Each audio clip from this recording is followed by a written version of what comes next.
morning, everyone. Good morning, ladies and gentlemen, distinguished speakers, respected committee members and facilitators, veterinarians and managers from orangutan centers, colleagues and friends. Assalamualaikum warahmatullahi wabarakatuh. Salam sejahtera semuanya. And very warm welcome to 18 Orangutan Veterinary Advisory Workshop 2026. So we are honored together here in very beautiful city Yogyakarta, Indonesia, from 9 to 13 August 2026. For this year's workshop, we'll be discussing about the disaster preparedness and management. So my name is Yeni. And I am Nabila. And we will be your master of ceremony for today's opening session. So without further ado, let us begin our program. On behalf of the organizing committee, we would like to extend a heartfelt welcome to all participants, both familiar faces returning to this workshop, as well as those joining us for the very first time. And also, we would like to welcome those online joining us from Zoom and also Livestream YouTube. Maybe you can say hello to them. So, thank you for continuously being part of this growing conservation community. We would also like to express our sincere appreciation to our host institution, University Gadjah Mada, for the warm hospitality and collaboration in making this workshop possible. And now it is our great pleasure to invite Prof. Agung Budianto, the Vice Dean of the Faculty of Veterinary Medicine, University Gadjah Mada, to deliver the opening remarks and officially kickstart the workshop. Ladies and gentlemen, please welcome Prof. Agung.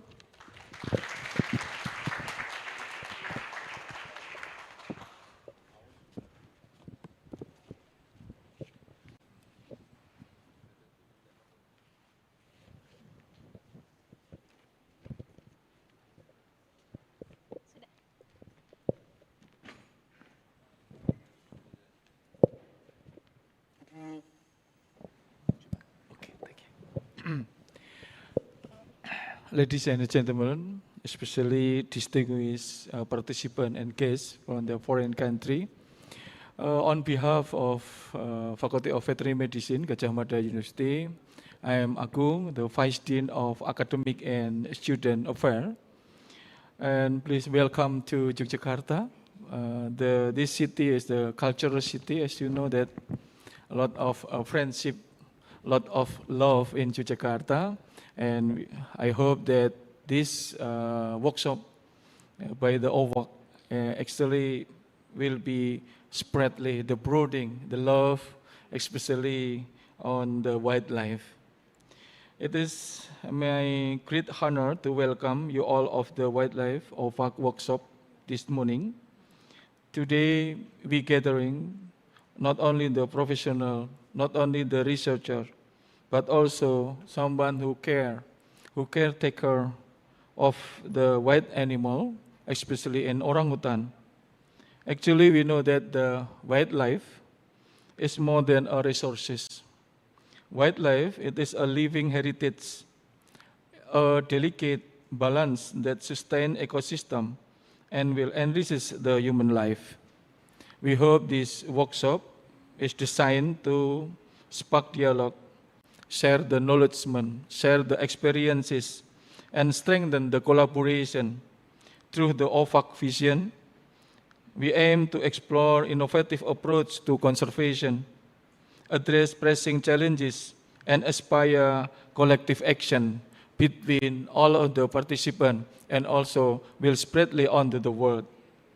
Each of all you, I think, will be bring the unique expertise, unique experiences, and then together with this passion and desire, we can create the strategy to protect our biodiversity while empowering communities. Actually, as you know that wildlife is more than the resources. It is a living heritage. So it means that this program, these activities have to more deeply and more collaboration. And if you don't mind, for the participate, this is the 18th, the OVAG workshop. We already proved it then gain extensive insight from the experts. So I would like to propose myself as one of the areas of interest in our master degree program. And I hope if this program will true to the university as the official curricula, it means for us in here, actually, I know all of you have the very unique, very deep expertise, deep experiences will be more useful if someone who join with Gajah Mada University. So if you don't mind, I offer that if possible, you can become one of the curricula of the conservators and wildlife. If this will happen, it will be the first time in Indonesia that wildlife, the conservation, true to the official curricula in Indonesia. In Yogyakarta, word we said, nyuwun tulung, please help us. In Japan, everybody said, onegai itashimasu. In English, we will say, please, you share your expertise, share your knowledge with more structural, more official in our curricula. Not this year, maybe next year, we hope will be more useful for Indonesia. Thank you very much for your coming. Thank you very much for your kindness. And thank you for the science and experience. We hope this workshop will be running very well. And please enjoy this workshop. And we hope will be useful for all the world, the wildlife. Thank you very much. Assalamualaikum warahmatullahi wabarakatuh. Thank you very much, Prof. Agung, for the warm welcome and inspiring remarks. Prof. Agung, we would kindly invite you to remain on stage for our next opening ceremony gimmick. And now may I invite Steve to join Prof. Agung on stage together.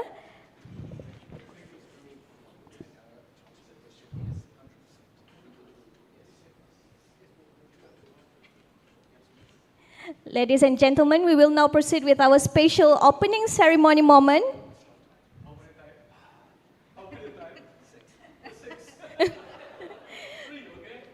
With the count of 3, 1, 2, 3. Thank you very much, Prof. Agung and Steve. Next, we would like to invite Steve to present a souvenir to Prof. Agung as a token of our appreciation.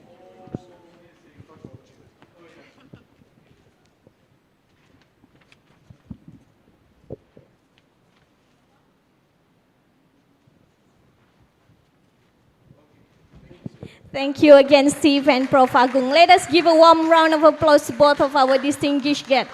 With that, we officially open our Orangutan Veterinary Advisory Group Workshop 2026.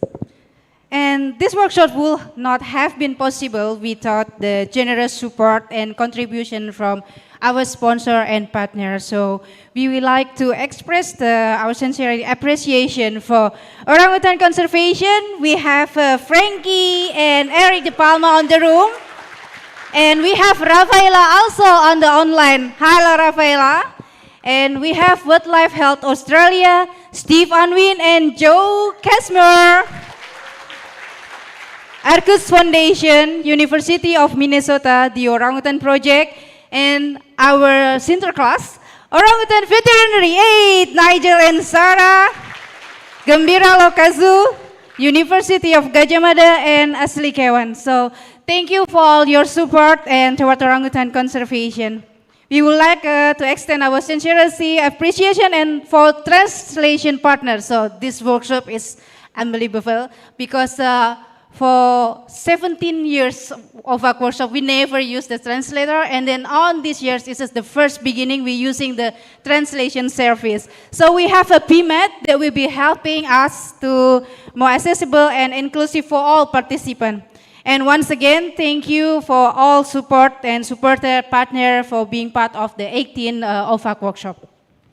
So, ladies and gentlemen, we shall now proceed with the introduction of OVAG committee members and workshop facilitators who will be guiding and supporting us throughout the workshop. So please welcome all the committee members to the front. Come on. And you may introduce your name and also your organization. Who's else? Pak Indar, Agnes, Agnes. Sandy, yes.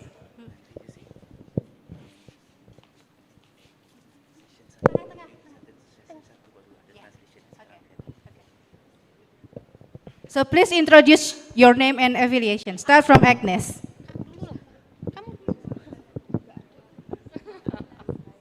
Okay, hello, good morning all. Nice to meet you for the newbies and the ones that we've ever met before. Welcome back to the OVAG 18 now. So my name is Agnes. I'm working for BOS Foundation, Samboja Lestari in East Kalimantan, but in here I'm assisting as OVAG committee. So it's good to see you. I hope you all enjoy all of the experience in here. Hello, good morning. My name is Indar. I come from Faculty of Veterinary Medicine, Gajah Mada University, from Prof. Agung. Thank you very much for coming, you all, and enjoy your workshop in this year. Thank you very much. Good morning, everyone. My name is Pakiraj. You can call me Paki. I'm from Malaysia, from Sunway Wildlife Park. Thank you. Good morning, everyone. My name is Rico. I'm working for Leverage Project. Yeah, welcome everyone and enjoy the workshop. Thank you. Good morning, everyone. We're going to have some fun this week, I guarantee you. I'm Steve. I'm from Wildlife Health Australia. Thank you. Morning, everyone. I'm Citra Kasinente. I'm from Sumatra and Orangutan Conservation Program. And sorry, I still wear my earplug because I was a Zoom operator for today. Good morning, everyone. Huge welcome to Yogyakarta. My name is Siska. I'm part of the OVAG committee. I'm also from Adelaide University and an affiliate researcher from the Primate Research Center, IPB. Welcome. Welcome, selamat datang. My name is Wendy Prameswari. You can call me Wendy. I am part of the OVAG committee and I'm also part of Yayasan Inisiasi Alam Rehabilitasi Indonesia Oriari. Terima kasih. Hello everyone, I'm Sandy. I'm from Malaysia. I work with Sarawak Forestry Corporation and I usually work at Matang Wildlife Center. Hi, good morning everyone. Welcome to Jogja and welcome to the 18th OVAG International Workshop. My name is Sumita Suknasilan. I'm a lecturer at University Putra Malaysia. Good morning everyone. I'm Ida Masnum. I'm working at the Aspinal Foundation Program Indonesia and welcome to join with the OVAG this year. And I am the same Yeni with this morning. So I'm Yeni Saraswati. I'm working for the YLSOCP. Hi, I'm Nabila Sarkawi. I'm from Malaysia. I'm working with the Sabah Wildlife Department and I'm based at Sepilok Orangutan Rehabilitation Center. And we also have two committees joining us online. Say hello to Ralph and Nancy. Hi Nancy. Hi Ralph. Hello. So Ralph and Nancy, can you introduce yourself? Yes, hello everyone. I am Nancy Lung, and it is unfortunate that I cannot be with you in person, but I'm so excited that you are there and you have such a good program in store for you this week. I am the editor of the Journal of Zoo and Wildlife Medicine and a veterinary advisor for the North American Orangutan Species Survival Plan, and I will be with you virtually this week. Thank you.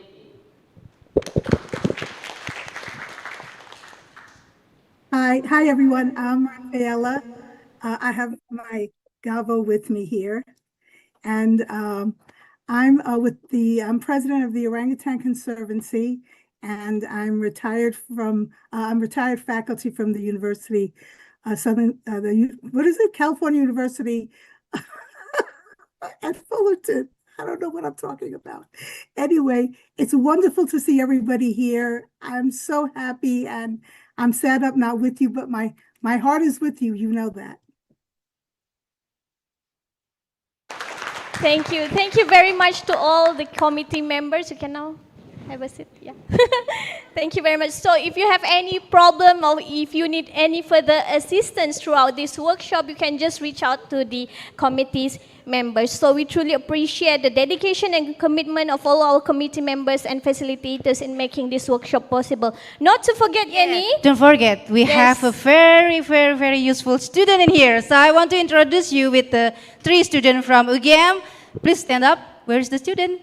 This is Nafisa, and we have Sasa. Sasa, where is Sasa? Oh, this is Sasa. Sorry, I forget. And we have Nafisa, and we have Dave. So these 3 students will be helping us during the workshop. And before we begin our session, so let us go through the few ground rules to help ensure everyone has productive and respectful and joyful workshop. Rico, please, can you? Yeah. So I will say, so please be punctual, respect the time. Please always return on the session on time that please, because we have a lot of agenda and we need your participation to be on that time. And participate respectfully, follow the instructions. So we have the instruction, we have facilitator here. Follow the facilitator. If facilitator go anywhere, don't follow. So just follow on the room. And then ask question and then seek clarification, respect the confidentiality, and actively listen. So please listen. If everyone to speaking, please listen. And be open-minded, be mindful in communication, and use translation. The translation will be used starting from the session 1. So this morning, we're not using the translation yet. But when we start on session 1, you can use the devices that you already get it. And the last, please take care of yourself. Okay, so as you are all aware, this year's workshop will focus on 2 main areas, which is the disaster management and preparedness. Thank you, Prof. Agung. Thank you, Prof. Agung. Please give round. Yeah, thank you very much. So this year's workshop topics will be focusing on disaster management and preparedness, as well as disease investigation. Yenny, you have some take-home note for them? Yeah, so we have photograph and video will be taken during the workshop. It's just for the documentation and also for the reporting purpose. But if anyone not comfortable appearing in photograph on video, please kindly inform the OVAG committee.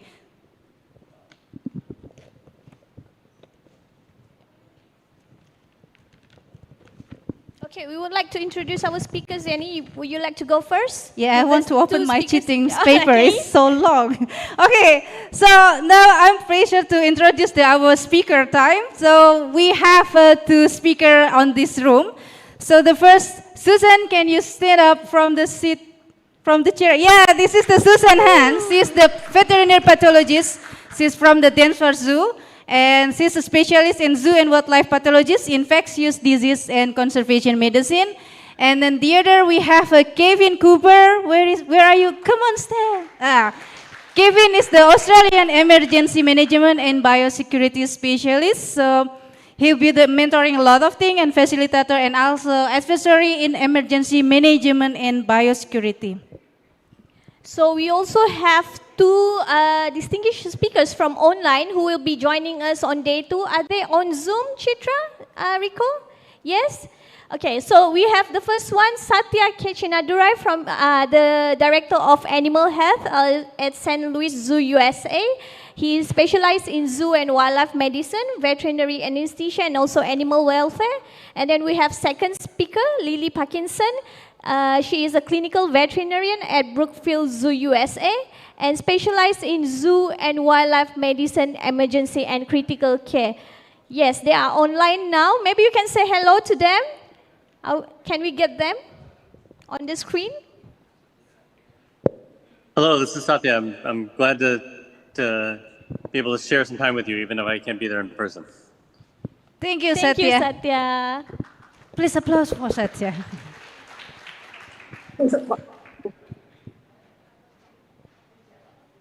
And Lily, are you there? I am. Can you hear me? Yes. Yeah. Hi, Lily. Hi, Lily. Why are you so red? Hi, everyone. So really, We're oh, here feeding a baby cool. penguin. So we're working and we miss you and thanks for having us. Wow, thank you. Thank Actually, you, Lily Lily. on the emergency situation, but she still say hello to all of you here. So thank you. So this is the introduction for the speakers. So to help to get know one each other, so we want to process this our icebreaker, and this session will be facilitated with Paki Yarat. So please on the icebreaker, participant is kindly invited to active and then have some fun, of course, and get to know each other between of you. So Paki, The floor is yours, floor Paki. is you. Yes. Thank you, thank you. Please applause for him. Thank you, everyone. All right, so good morning. So I believe that we've been sitting for quite some time. I've been standing, but you guys have been sitting. Okay, so what we're going to do, we're going to break the ice, as always. So I'd like everyone to stand up. Stand up. Do not hold anything with you. You can leave your phones.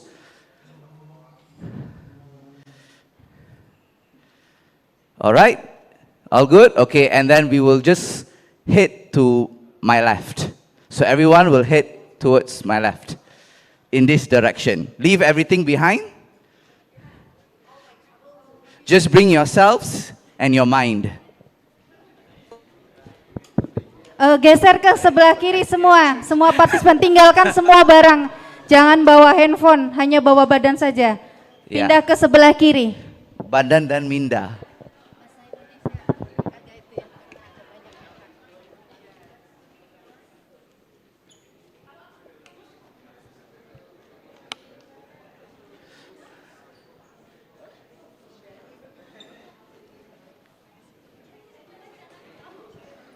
Sini ada tempat. Y'all can come over here, some of y'all. Yang mungkin di belakang bisa ke depan, ke sini. Ke sini. I rather y'all go that side. Ke sana. Yeah. Y'all should be able to see me. Everyone should be able to see me and only me also. No. And a few of us, for sure. Okay. All right. Okay. Can I have your attention? Yes. Oh, okay, fine. Kalau begitu kan. Yeah, okay. Just make a circle, then we will go to the middle. Okay. All right, everyone can see me? Yes. Everyone can see me? Everyone can see me? Everyone can see me? Okay, great. Okay, so what we're going to do is we're going to play rock, paper, and scissors. So I'm going to call Rico. You're going to teach us how to play rock, paper, and scissors. He had no idea I'm going to call him. So, What? Rock, paper, scissors. Who has not played rock, paper, and scissors? Yeah. Correct. So because yesterday we did a trial run, and apparently a lot of us did not know how to play rock, paper, and scissors. So we're going to show it to everybody. Okay? So, on a count of 3, we will 1, 2, 3. All right? 1, 2, 3. And then you have 3 choices. Rock, paper, scissors. I got this wrong yesterday. Scissors. So let's try. 1, 2, 3. So paper cuts. Scissors cuts paper. Just testing you guys. All right? One more time. 1, 2, 3. We try again. 1, 2, 3. Okay? Paper wraps rock. Everyone got it? Okay, so we're going to play rock, paper, scissors. Very easy, right? Okay, thank you, Rico. Now, another part. Can I have 4 confident volunteers just to take a step front? Just 4. Or do you want me to choose? Let me see. You're giving me too much of power. Daria, right? Daria? Okay, come. Okay. Dimas?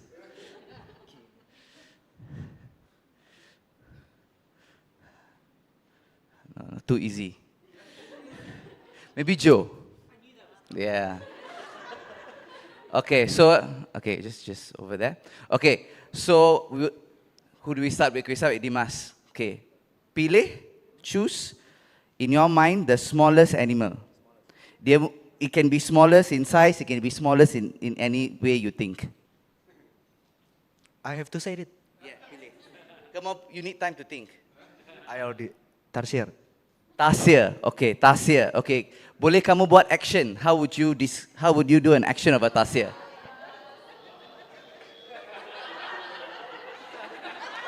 Okay. Okay, can everyone see? Okay, so can everyone repeat? Oh, mau gerak-gerak. Beginilah climb. Okay, can you do it again? Can everyone follow?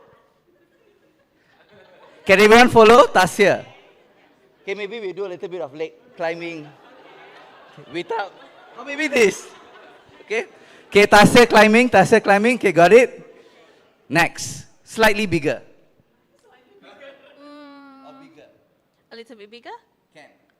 Okay, cat. Cat. I knew cat is so popular. Okay, action, cat. We will have no sounds, so we only will do action today, because we do not want too much of noise. Okay, so we repeat again, tarsier, and then cat. Okay, bigger than a cat. Binturong. A binturong, a bad cat. Binturong or a bad cat. Okay, how would you act out a binturong? You should have thought about that. Okay, so everyone, let's... Alright, so we start back again, tarsier. So you all remember? Tarsier, very good, very good, very good, very good. Cat. Binturong. Bad cat. Okay? Bigger than a bad cat. Not people? Human. Human. Human. Okay, human. So how would you act out a human? Don't... So it's two. One side, one side. It's like you're dancing. Okay, so let's start. Tarsier. I'm going to look at tarsier. Agnes. Okay, tarsier. Cat. Binturong. And human. Okay. Can you all remember? Okay, so we're going to be playing, thank you. No, I need you, I still need you. I need you to demonstrate. So we're going to be playing rock, paper, and scissors, and you guys will be in different stages. So when you all start the game, the rock, paper, and scissors, all of y'all will start as tarsiers, the smallest, the lowest level. So you have to do that action, be quiet, find a partner, and y'all will play rock, paper, and scissors. Okay, let's try. We have to approach ourselves as tarsiers. Okay, you're going to play with him. 1, 2, 3. So I won, right? So I instantly upgrade myself to a cat. So now I'm a cat. So I'm just going to use my action. Tidak perlu bercakap. Only use action. So I'm going to go finding as a cat. Bagaimana tadi cat? So I'm going to go finding. Okay, because he lost, he will still remain as a tarsier. Okay, the lowest level is tarsier. There's no level below that. So he's going to go and find. And you can find anybody. It doesn't mean that tarsier can only meet a tarsier. You can go and find a cat. You can go and find a binturong. Okay, so now I'm a cat now. Then I happen to find a cat. 1, 2, 3. I win again. So she is a cat, right? Because she lost, she becomes a tarsier. I become a binturong. Okay? Understand? So you got to remember what stage you are. So now I'm a binturong.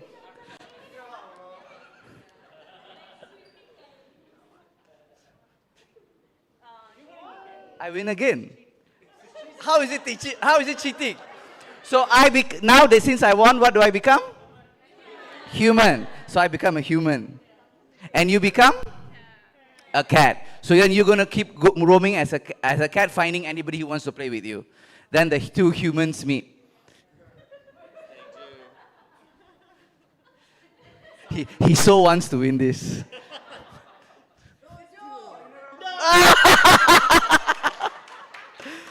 So since I won as a human being, so you will become a?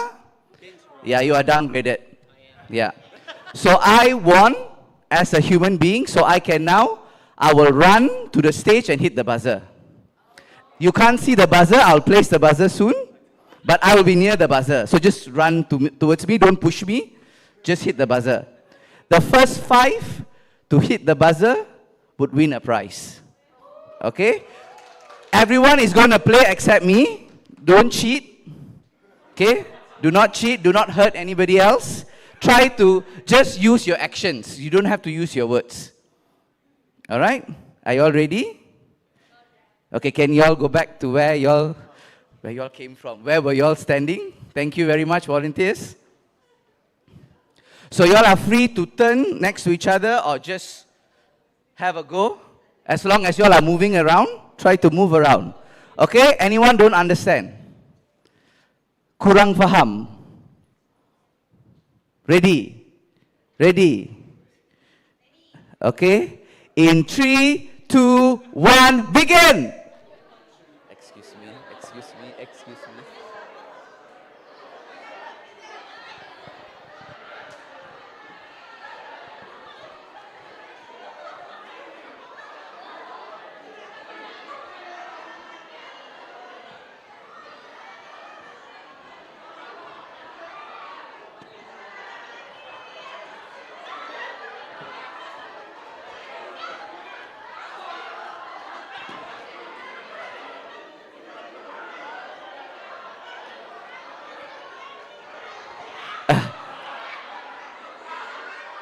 Guna aksi saja, tidak perlu guna suara.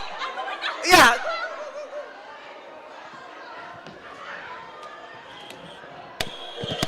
Okay, we have one winner. Apa ini?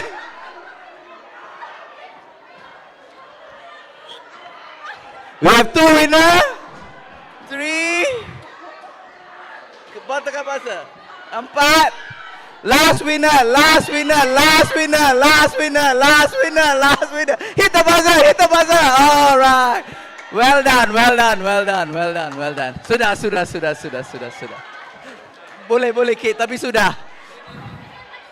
Boleh. Melissa. The committee is excluded. We exclude the committee. So you're going to hit the buzzer and you're, yes. Well done. Keep playing. If you guys want to keep playing, you all can keep playing. Main lagi. Are you all tired? Okay, thank you. You all can head back. So we have our winners in front.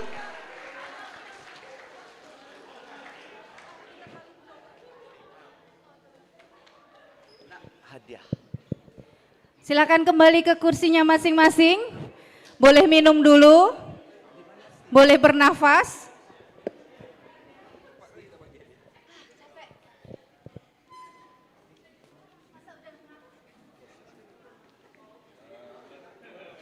That was really fast. All right, so here our winners. Give a big round of applause to our winners. I would like to call Steve to award them. I'm going to just take out the buzzer before somebody kicks it.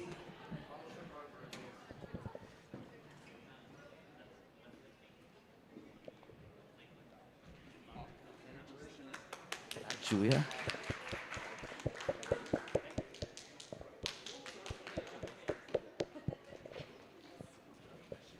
Congratulations to the experts in the rock, paper, scissors game. Thank you, Steve. Okay, pictures. All right, thank you very much. If you all are okay, you all can head back to your seats.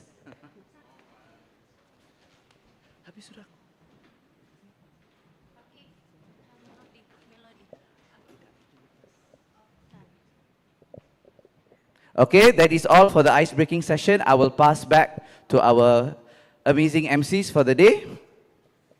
Thank you very much, Paki. Hope you guys enjoyed the session just now. Are you sweating now? Like, yeah?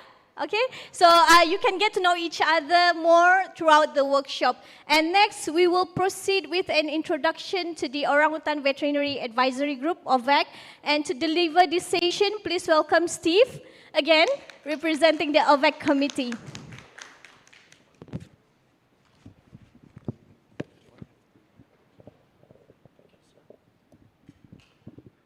Hi, everyone. As I said, my name is Steve, but you can call me Siska.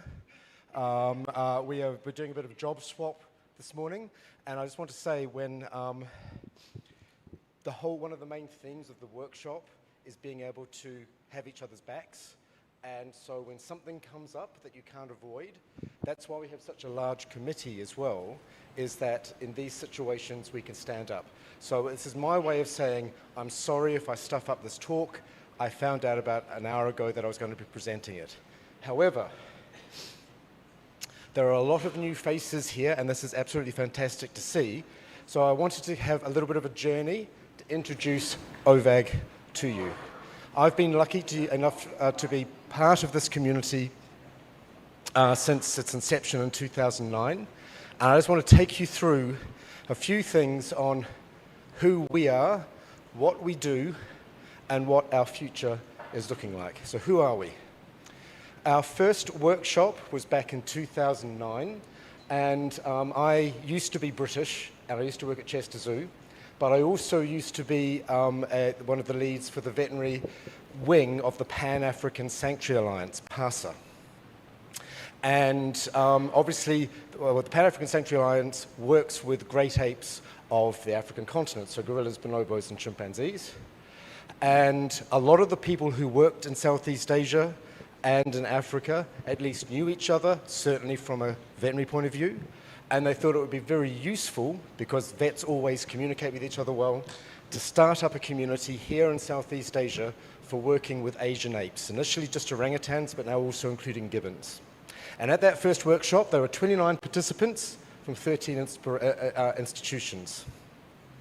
And you can see this year, on the 18th workshop, there are 78 participants, 50 institutions from 7 countries on 4 continents. We're hoping to get Antarctica in next year, but there aren't that many orangutans in Antarctica, but we still remain hopeful.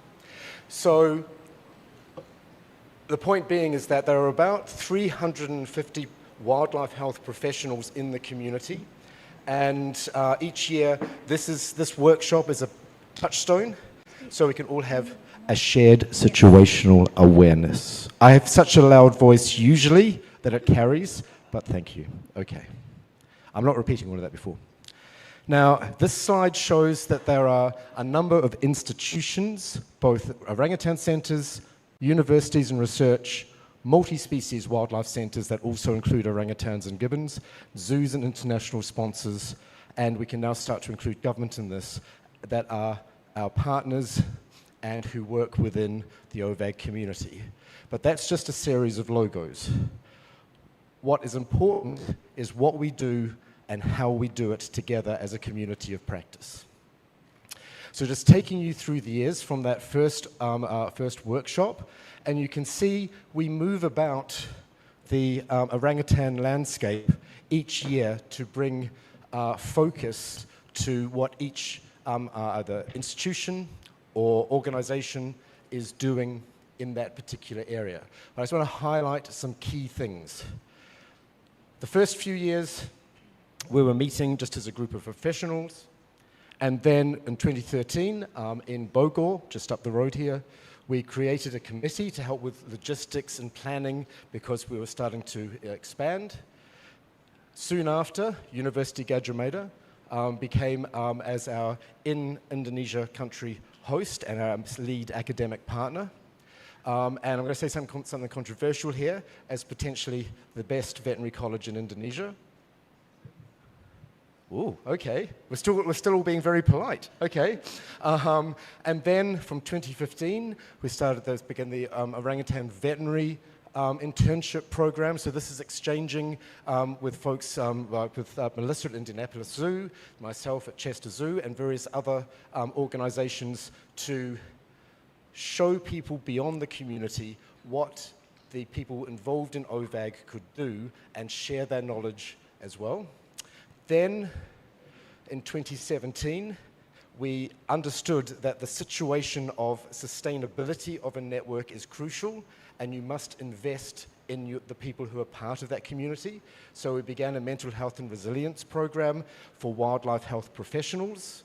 Then in 2020, you may have seen the University of Minnesota as one of our partners. We signed a letter of agreement to utilize the tertiary or the academic platform Canvas, not Canva, but Canvas, as our online suppository of all knowledge and wisdom for OVAG, and increasing our international engagement in 2023 and 2024, where we brought in other Asia-Pacific folk who are maybe not focused on orangutans, but certainly focused on wildlife health matters, such as the World Organization for Animal Health, academia from across Southeast Asia, the IUCN, International Union for Conservation of Nature, and so forth. And because this engendered although the word says Orangutan Veterinary Advisory Group, in 2009, everyone were vets, to be fair, but this is a community of practice for those who are interested and embedded within wildlife health processes.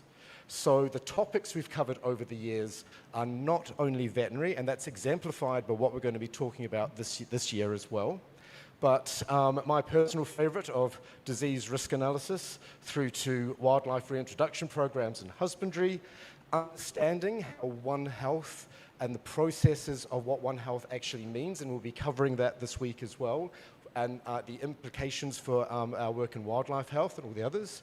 And then, of course, we also do the more technical work in clinical management, anesthesia, imaging techniques, surgery, but also what makes our community function. Leadership, for example, is not a job role. And so understanding how we can lead with compassion with each other, with the animals we work with, providing each other the skills and the understanding to protect ourselves, and through that have with the mental health and communication and networking, but also professionally, not just through scientific writing, but also mentoring for those who want to be published in scientific areas and things, so as a community helping each other through that as well. So from all of that, by the way, you'll be getting these slides for all of the sessions when you join Canvas, which I'll come on to in a moment. So I have limited time, so I'm not going to go through everything, but I'll just go through a single theme. So how we work on these workshops is that committee membership is open to all, and we'll be talking about how some of you might be interested in joining the committee later on. And then we go through with that and look at what areas that you guys have told us you want to talk about and discuss and learn about, see what experts or specialists are available. I'll just use the pointer. It's very weak. That all comes from gathering information from you guys at the workshop. So we will not be allowing you to leave the room at the end of this week until you fill in that survey in the nicest possible ways, because it's OVAG is your community. And then that comes under the 3 themes, as you see there. And then depending on which aspects of the themes are run, we then decide how is it going to be shared and presented. Everybody who gets into these sorts of rooms, whether the air conditioning is on or not, I'm from New Zealand, so for me, anything above 18 degrees Celsius is a heat wave, and that makes you go to sleep. Nobody is to go to sleep in this room, please. Okay, so we need to impart knowledge through lectures or panel, but what usually works is to get your into the practicals, the panel discussions, sharing experiences. Many of you have shared some fantastic case studies on which to embed our work this week. And then there is to make sure that we are sharing our knowledge with each other effectively. There will be a little quiz coming up at the beginning and at the end. It is not so much testing your knowledge, it is making sure that we are sharing our knowledge effectively. So don't stress, please. And I mentioned One Health before, and I'm a veterinarian, but even I recognize that health is a subset of welfare. And so together, if we're talking about this concept of one welfare, this is where welfare for ourselves and also the welfare for wildlife as a continuum. I mean, hopefully we will consider ourselves as conservationists, but if you don't welfare, your conservation efforts will suffer. So we're looking at a whole, what we call a whole system approach to make our jobs, our work better. I want to just focus on that sustainability of community a bit as well, because it was understood that, you know what it's like, we're all stressed, overworked, we often feel like we're alone out in the forest, we may have difficulties at work and what have you, and you need to be able to acknowledge these issues and that good mental health is important to build sustainable networks. Now, there's a true economic thing here in that this is a capability and capacity building situation. Workshops, we come to learn from each other. If we have the unfortunate situation where people get burnt out, they have compassion fatigue, they're in the areas of a toxic work environment, or through no fault of their own, they're in a situation where there is little or no leadership, then those people may choose to leave the sector. I'm not talking about moving jobs. Everybody does that all the time, and that's absolutely fine. But decide that conservation or orangutan health is no longer for them. That is a tragedy. One could say a disaster, because you have a community that can't cope, and the hazards being there. And that means that if that happens, our collective capacity and capability building becomes less effective because we often have to start from scratch. Whereas in a community like this, look to find out who has been to OVAGs before, find out what their experiences have been if this is your first time, and learn from them as to how to get through these sorts of things. Now, beyond, it's not just enough to acknowledge there's a problem or an issue. You then need to understand that this is a community thing, not just you as individuals. You often hear, I don't want to burden anybody, I don't want to see there's a problem with all of this, but when we were getting this feedback from our participants, we thought, in addition, we can share clinical and technical information that helps you do your jobs better, and a network that helps you bounce ideas off each other for each different thing. But what we can do that is specifically for us to help our community is to find a trusted environment. And we want to make sure that we're doing that effectively. So at least 2/3 of the participants of OVAG over the year have found this workshop a safe space, knowing that you can share liked experiences because you're with a community that is having the same issues. And whether that's supporting each other mentally, you know, just either checking in, are you okay, or maybe it's something that's a little bit more functional for exploring, helping you explore professional help, and we do provide services in Indonesia for that. And both of those together provide improve our capacity to be able to do the work for our orangutans, gibbons, and other wildlife. And this is not just an Indonesia or Malaysia issue as well. All of us suffer from this, but collectively we can work together to improve the situation. So therefore, you can see I'm sweating. It's not just because of the temperature in here, it's because I tend to run around a lot. So we work hard, but we must make time to connect with our friends and family of OVAG as well. So that's why we have a series of, not just the icebreaker we've just had, but it's to make you understand that we're here for each other and to feel as part of that community and to take that understanding back to your work. Unfortunately, my idea for continuing face painting every year has not been taken up. So there will be no face painting officially at this year's workshop. I do apologize.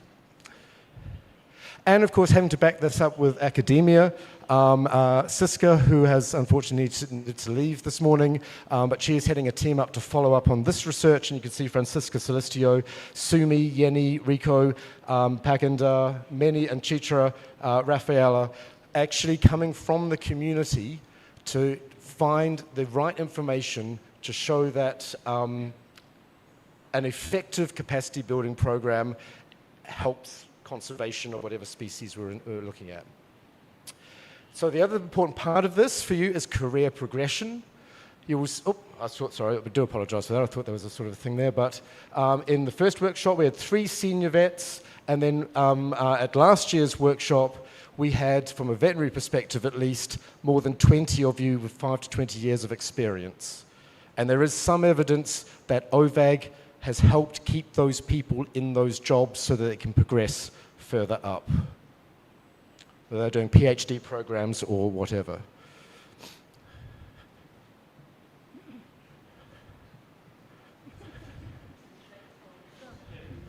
I'm pressing the right button. Oh, there we go. Okay. Yes. Okay.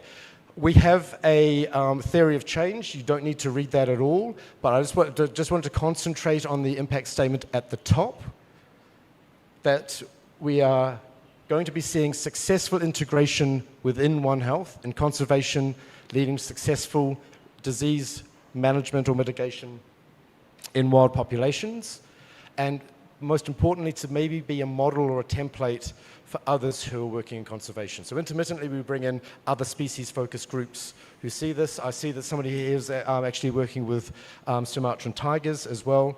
And so it's, although we're talking technically about orangutans and gibbons, it is the community and the approach that is sort of all-encompassing. So that community from those 4 areas of capacity building, policy input, raising awareness, and research. And that then leads to specific outputs. So thanks to members of OVAG, they teamed up with the Ministry of Forestry here in Indonesia back in 2024 to create an orangutan health risk analysis that's basically analyzing the risks to orangutan health, so not just disease. And that was published through 2024 and 2025, and that is now currently going through an implementation phase as well. So OVAG has been recognized by the Indonesian government as a key partner in understanding the situation of orangutan conservation and welfare. And I would like you, if you want to find out more about that, then contact the members of the committee who are in the room who are a part of that. So that's Rico, Yeni, Chitra, and others. Oh, sorry. Okay, so I've mentioned the word canvas to you. So canvas is probably the most widely used and widely hated teaching platform around the world. And we have a deal with the University of Minnesota to host OVAG. So who here has access to the OVAG canvas? Who here uses the canvas? Okay, arms up even straighter. So during the course of this week, because there are so many new folk, you will be added to this, and all the materials that we share this year, but also in these 4 main areas over the years, will be shared with you. So the first one is community of practice. How do we develop this OVAG community? And so this is looking at practical aspects of the mental health and leadership, the logistics of creating this sort of thing, so you can learn from that as well. One Health and Wildlife Conservation as the next course, and this is when we talk about information that is more global.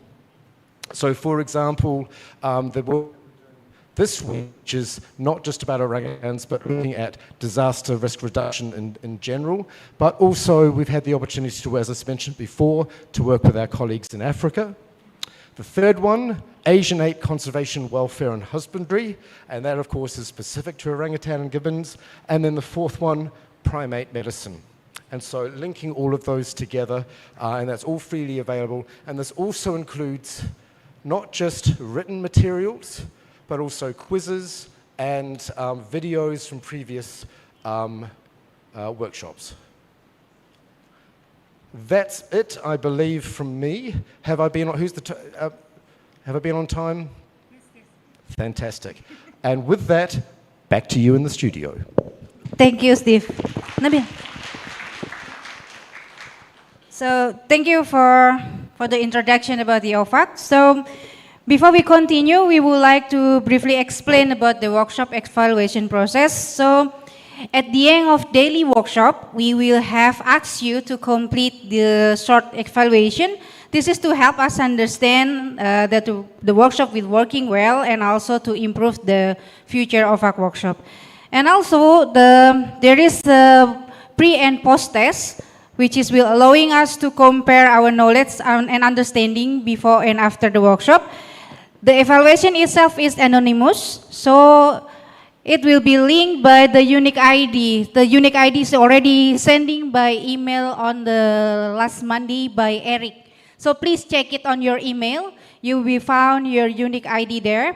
And then you can scan this QR code and please fill the pre-test. We have a 15 minutes to finish the pre-test. So start it from now. Anyone needs any assistance can just like raise up your hand and we can come to you and assist you. Anyone ada yang belum dapat ini unique ID di email? And remember, this is the pre-test. We are not judging you. We are not testing you, which is why it's anonymous. You'll be having the same test at the end. This is just to make sure that those who are sharing knowledge with you are effective at doing it. So have a go, and it's really appreciated. Thank you.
We have 4 minutes.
Everyone's done?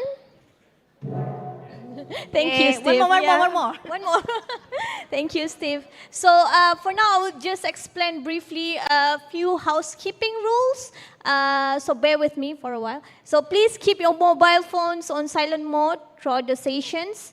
The toilets and prayer room are located on the right-hand side of this hall. Okay, you just go out and turn left. Coffee breaks will be served outside the hall. Lunch and dinner will be provided at level at the same place where you had your breakfast this morning. And for your safety, please take a moment to identify the emergency exits. We have 4 emergency exits, 1, 2, 3, and 4. And please remember to sign your attendance every morning and again in the afternoon after lunch. For those who require translation services, please come to the front and collect your translation device. We only have 30 units ready, and kindly sign for the device at the PMED corner over there upon collection. To make things easier during the translation sessions, we encourage everyone to find a non-Indonesian partner so that it would be easy for your partner to get the device where you have the Indonesian language session. So the device will be used by you and your partner. So We kindly ask everyone to take good care of the device and remain responsible throughout the session. And tomorrow we will have our group photo session.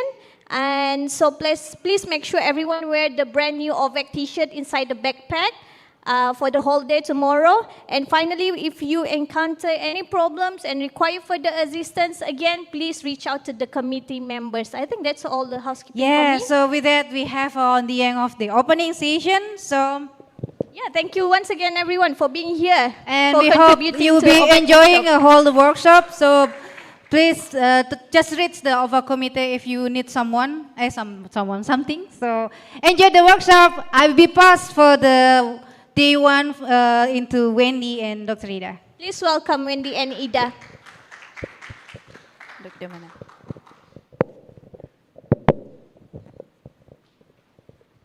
Thank you, Nabila and Dr. Yeni. Hello, Dok Ida. Hello, Dok Wen. So we are today as a MC. Come in. Okay. Hello, everyone. Welcome again. Today, for the first day for this OVAG workshop, I will be the MC together with Dr. Ida. So as you see from the schedule, we will have now about opening to the scene. So before we start about this section, is anyone have for the translation working well? Yeah, it's okay? Okay. Just continue what Yeni and Nabila said. After this session, we will have a coffee break and then stories from the field. The first 1 and 2 presenter will be in English. So it's okay for Indonesian to keep your devices with you. But after that, most of the presenter will be presenting in Indonesia. So for the non-Indonesian speaker, you can ask from one of the colleagues that have the device, so you can hear in English. Okay, and then after all the stories from the field, there are 2 sessions. The devices need to be come back to the first person.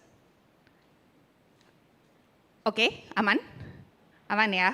So if you have any trouble or troubleshooting or something, or maybe the battery is run out, so you can go on the corner, pomade, to change the devices or change the battery. Yep, Dok, we will set up, ya Dr. Ida ya. So your turn first. I will, my turn first, and Yes. after that is Dr. Ida with Kevin. Kevin is ready over there. But before Kevin, we have 2 amazing speakers. The one is Steve. Steve, you there? Okay. And then the second one is Joe. Joe, ready? You have a fire, right? Yeah, for burning something before. He's on fire. We are on fire. Okay, we are on fire. In the good thing. Okay, please welcome Steve for the next 15 minutes. And she says 15 minutes very deliberately. Where's my button clicker? Thank you very much. Thank you very much, Wendy and Ida. And just to finish off what I was saying before, it's a personal pleasure for me to be invited to continue to work with OVAG, especially because of these wonderful people. And these wonderful people, Ida, Wendy, Yeni, I've got to hold it closer because I do not like the microphone and it is a dirty thing, potentially. The reason I raise this now is a large part of what I'm going to be introducing is so we have what is called a shared situational awareness and making sure that basically we're all on the same page when we talk about what risk is and what disasters are and might be. I don't know if this translates, but this first image here is as a cartoon, perceiving the risk, so actually recognizing there might be a risk to happen, communicating the risk, and then managing the risk as well. And we do that because we are communicating primates through art and information sharing and what have you. Also, there needs to be a certain level of justification of what we might consider risks are, hence the second image there.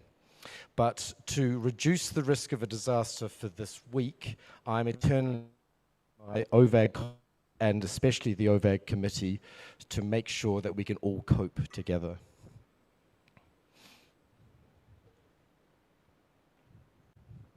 So over the next 15 minutes, I've got a quick session on why language matters to make sure we have that shared situational awareness, why we are talking about disaster risk reduction and why we're talking about it now, some fundamental ideas about what it is to be human, and how we can look at what's called an all hazards approach and compare that with risk-based management and how those interlink, and some take-home questions that then will lead into what Kevin will be leading us through for the rest with your case studies and then through the next few sessions. And then I am the warm-up act for my colleague Joe Cashmore, who will be leading on a case study of something he was very heavily involved in, the Victorian forest fires of 2019 and 2020. I said Victoria, I mean Australian, sorry. He was based in Victoria. Okay. This is going to take longer than 15 minutes if it takes longer to change each thing. Okay, all right, so who here, first we're going to mention on communication. Okay, I'm just going to have to stand closer over here, I think, because of the, okay. So you're not going to be able to read this from here, but is it obvious that this is artificially intelligence generated?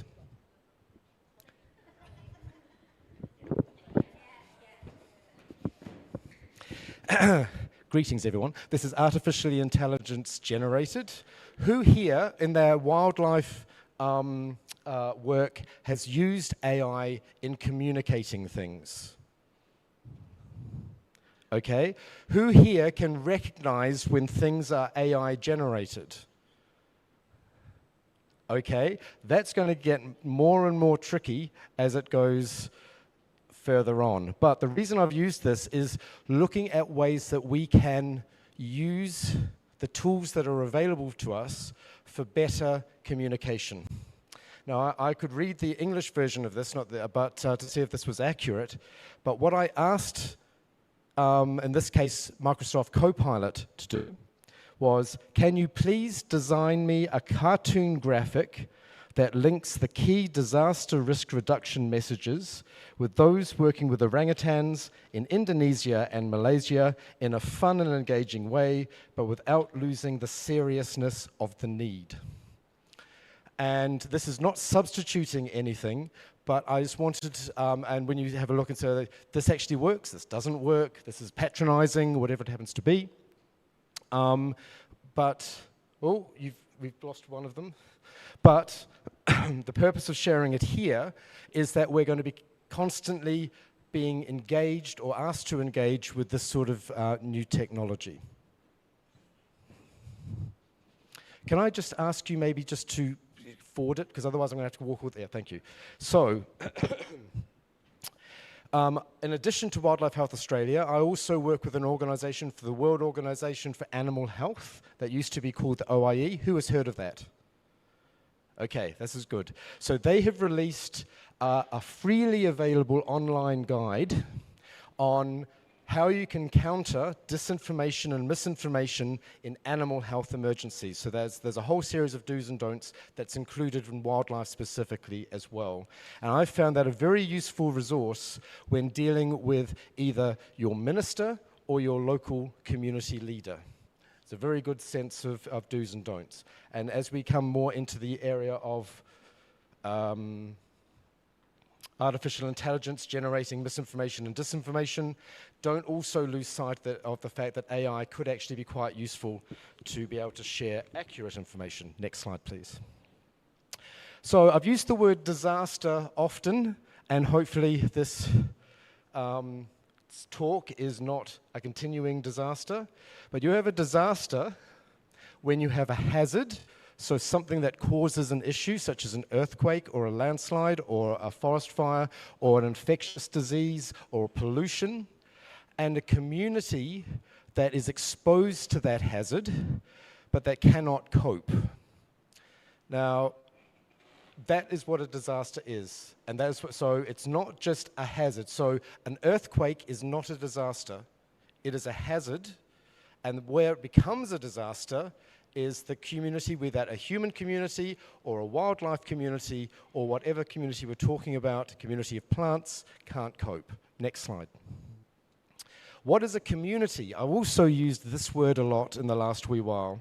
So when I say OVAG is a community of practice, it's basically, here's an example of a definition.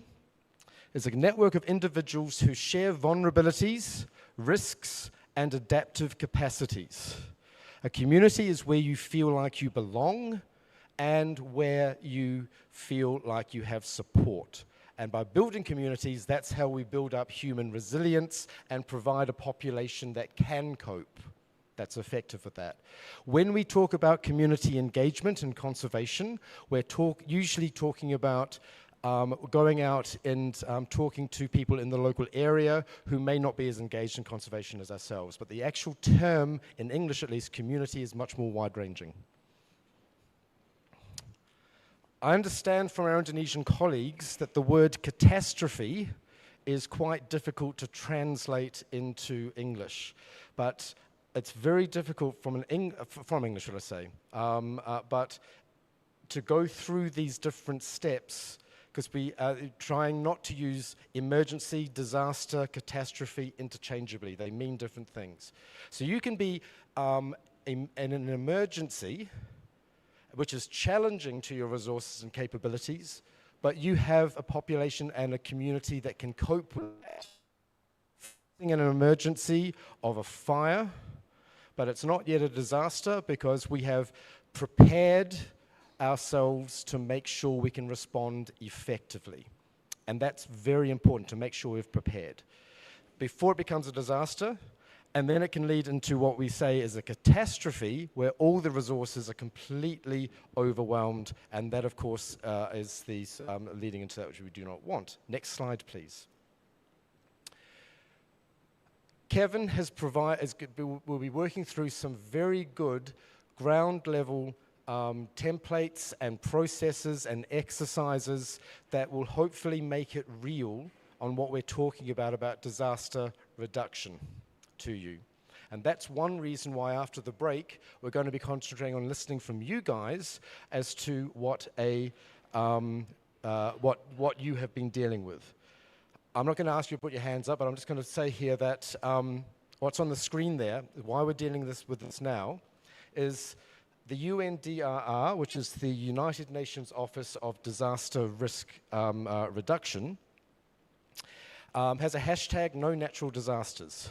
So this is really reinforcing what I've just said, that a hazard can only become a disaster once it impacts on society or community, and a hazard is natural, or it can be human-induced, obviously, but disasters are not. Thank you. Next slide. So we've had some reflections here. One of the reasons that OVAG was set up in 2009 is trying to prevent the disaster of what happened here in Indonesia in the late 1990s with forest fire and what have you. Dean Chitra provided us with a talk on the cost of the forest fires versus the income from the oil palm from that year in Indonesia, and the cost of the forest fires was higher than the income from oil palm. So all of these different things are part of what we call an all-hazard situation that have unintended consequences. Next slide. And you know that why now is these natural hazards occur all the time, but they are also, we suspect, they're occurring with more frequency, and they are becoming more severe. So this is obviously some examples from Indonesia. Next slide as well. And I've heard different, and we've heard different ideas on what percentage of the Tapanuli orangutans have been lost. The reference I found on this was published in Current Biology, so it ranged from 7 to 14%. But again, this directly impacts the work that we do. Next slide, please. I recently visited Portugal, as in a couple of weeks ago, and although Portugal has quite a dry climate, the increasing frequency of these situations that have become uncontrollable is increasing, and this is all part of the climate crisis. And I know folks here in Southeast Asia will recognize this last bit, where it says Greek authorities warn of toxic smoke. It's because of forest fire smoke going across boundaries. So just like infectious diseases, natural hazards that form disasters do not know geopolitical boundaries, and that can start to cause political friction between countries. Next slide, please.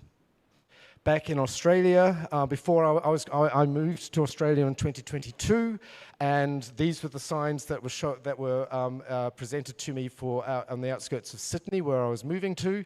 And it says here, catastrophic floods, are they really a 1 in 1,000 year event? And Kevin will delve into that in more detail. Next slide, please. The opposite, Australia, as you know, you think is an issue with drought, but this comes into the understanding that there are ways you can measure this to be able to predict what's going to be coming up into the future. And Kevin will be looking at situations in Indonesia where you are actually very good at being able to futurecast what's going to be coming up. Next.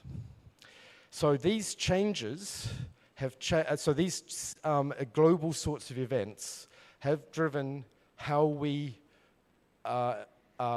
responding to these sorts of things, and hopefully make us better prepared. So after the last decade, our advice has moved, certainly in Australia, from leave early to a safe place away from the fire and impact zone, because we have gained more experience, because they're becoming more frequent. Next. Now, I'm going to spend the last few minutes just going through this, and it's going to be a rapid fire through, but this is why we need to understand the importance of what we can do with social behavior and disease control. So, next. So we have an event, a zoonotic disease outbreak in wildlife, and this is what we're going to be talking about tomorrow. Next. Now, how we can approach this disease outbreak is look at what the patterns of behavior of the authorities or the folk who are involved in that outbreak may be able to do. So what is impeding us to effectively manage that zoonotic disease? And that could be a lack of One Health behavior between government agencies and changing climate patterns combined to make the event worse. We can then delve deeper. Are the systems in place? So are there limits from trusting communications or effective infrastructure between those interest holders, in the West we'd call them stakeholders, due to scarce resource allocation? So we often hear people don't focus on wildlife, rightly so, in most circumstances, because there are other issues that are much more important or urgent in survival.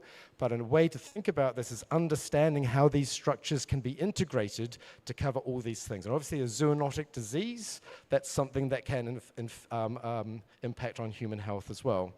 But the real way that you can increase your leverage to be able to change the event that you see on the surface in understanding the values and motivations of those who have impact and interest and influence over the event on how to manage that zoonotic disease. Next slide. And don't read this, but this is how you can, this is just two examples of bovine TB and high-path avian influenza of how we're starting to understand. Yes, I know I'm at time, but we're actually quite early, so I also know that as well. So, and that is something that when we're going through over the next couple of days, start to think of why do people behave the way they do in disasters? Why do people not understand the world that I understand?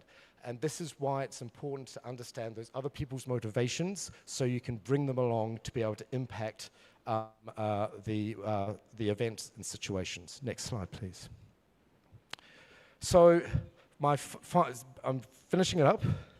It's a risk-based approach is the way forward.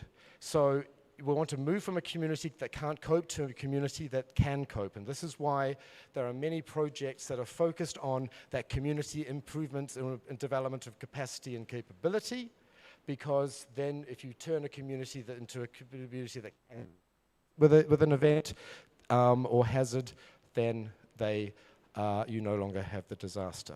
And there are treatments for this. And the word here is being prepared. What often happens with us as humans is we don't do anything until we have to respond to something. And so that's what all this week is about, is making sure we are prepared. Last slide, next. And the other one I've mentioned where it says language matters is risk. We talk about there are two components of this, the likelihood or probability of something happening, and what we often forget about is what the consequences of that are. And that's why we need to take a big picture view of this, is if we may be focused on protecting the orangutan from a forest fire or from a landslide, however we manage that, you need to take into account the consequences. And that's the last point I'll make, because not only for time, but Kevin's going to be going into this in a lot more detail, that I mentioned this all-hazard approach because we need to sort of look at all the potential hazards that could be a problem. But when it comes to risk management, your role, your organization's role can't do everything. You are part of the puzzle. And Joe is going to illustrate that now. Part of the solution, not the puzzle, part of the solution. Joe is going to introduce that now in a very real way with some pretty amazing slides and tools. So over to you, Joe. Thanks, Steve. Hi, team. How are we? Good, good.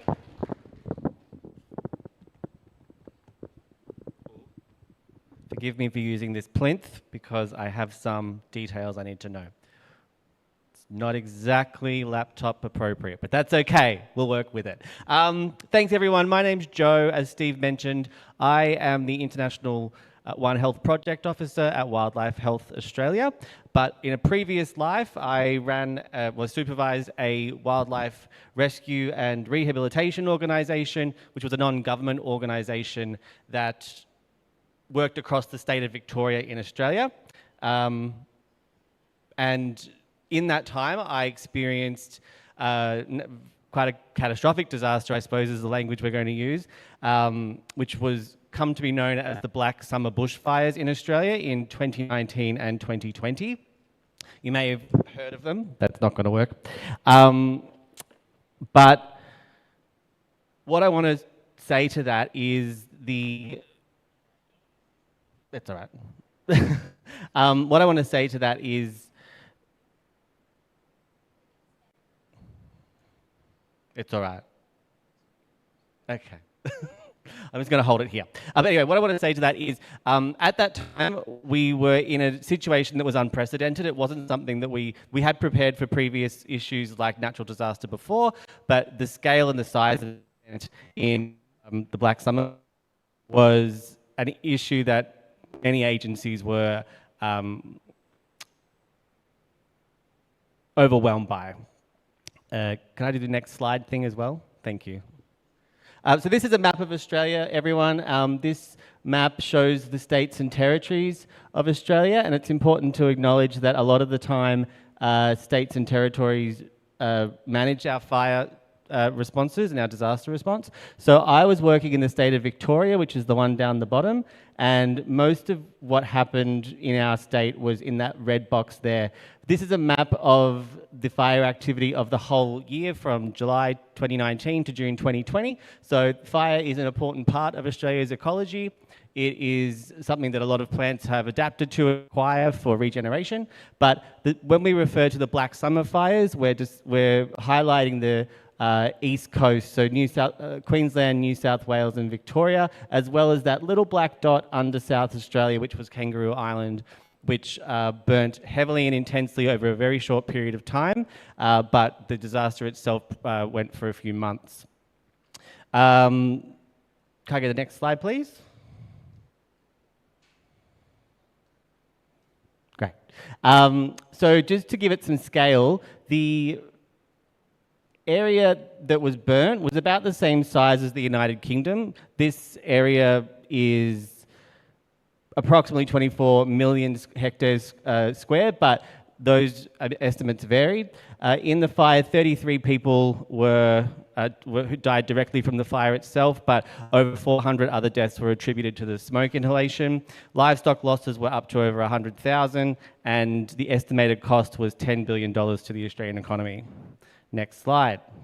So at this time, I was working, as I said, for a wildlife rehabilitation and rescue organisation. We had over 1,000 trained rescuers across the state who are volunteers, and our regular day-to-day work was to coordinate rescue, veterinary care, rehabilitation and release of native, injured, orphaned and sick wildlife across the state of Victoria. Next slide. So this is the red box I had on the big map zoomed in, and you can see just how much of the area did burn in that red box. And obviously the darker the colour, the more intensely it occurred. The line you see in the middle is the border between New South Wales and Victoria, so I'll be focusing on the Victorian side.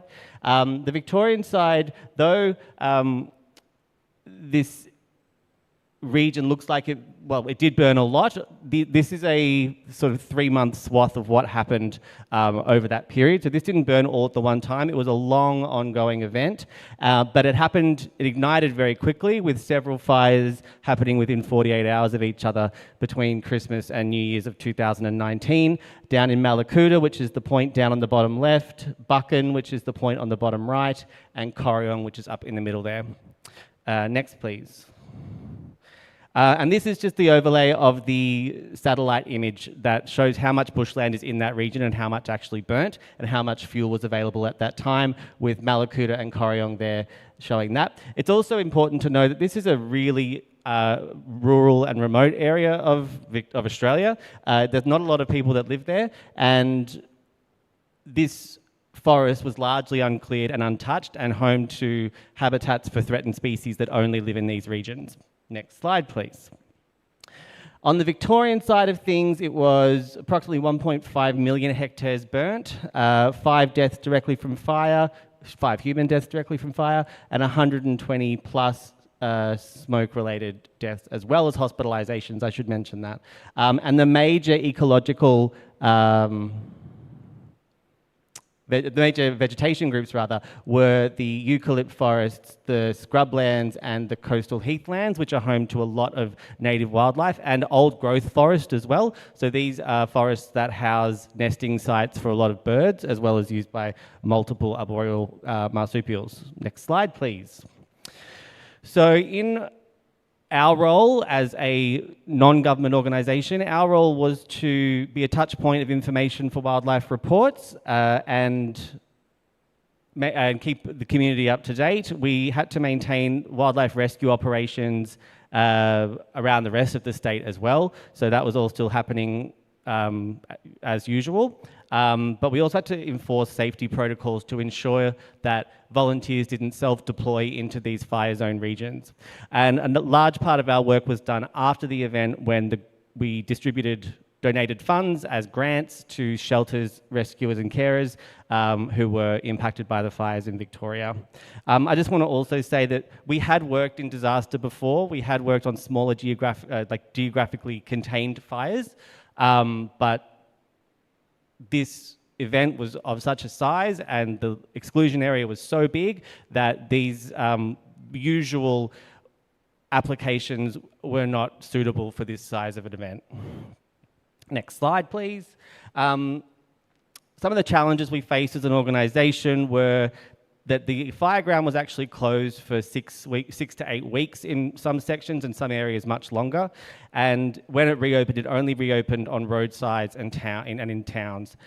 So that gave us a very little area that we were able to send volunteers to investigate injured wildlife and burnt wildlife. So if you think about that, the impact was 1.5 to 2 months ago, and you're going into a very limited area to see if you can find any animals still alive, even though after the fact, if they weren't impacted by the fire themselves, they had probably starved to death because of the lack of resources. We had to counter some misinformation about what we were capable of. We were an NGO. I will say I don't work there anymore, so I'm saying this is past tense. We were an NGO, so we had limited capacity as to what we could do, and we were under government regulation to not send anybody into that area, and we had to counter misinformation regarding donations and donation pathways. Next slide, please.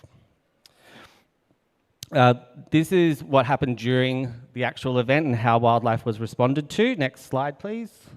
It's estimated that 3 billion animals were in the path of the Australian bushfires in the southeast region alone during the Black Summer fires. Now, that's not to say that there were 3 billion confirmed deaths of these animals, but they overlaid existing population densities and habitats that were in the fire areas, knowing how many certain species were there, and they made this estimate in 2020. And next slide, please. The largest amount and highly represented taxa is obviously in reptiles. Australia is a very warm and hot and dry country and has a lot of reptile species. But the reason why 2.46 billion individual animals were reptiles is because some skink species, which were known to live in a large part of the fire grounds from Queensland down to Victoria, can have up to 1,500 individuals in a square hectare. So these species were impacted highly on the population level, but it also impacted very rare, or habitats of very rare species, including the regent honeyeater, which is critically endangered and has less than 250 individuals known in the wild. The mountain pygmy possum, which is also critically endangered and has less than 2,000 individuals in the wild.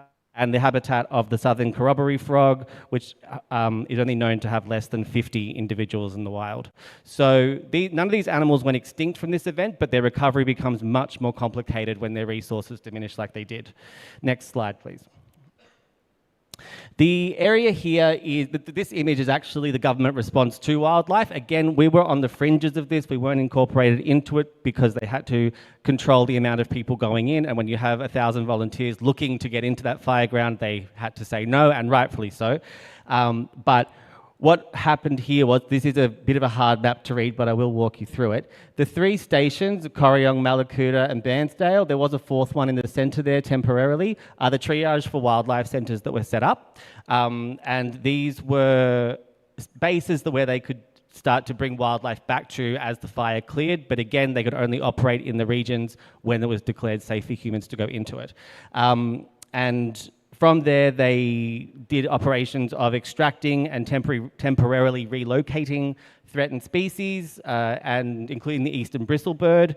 They did supplementary food drops, so in areas that were burnt out where endangered species lived, they were dropping food from the sky to ensure that they had some food to eat, and they were also doing targeted culling of invasive species.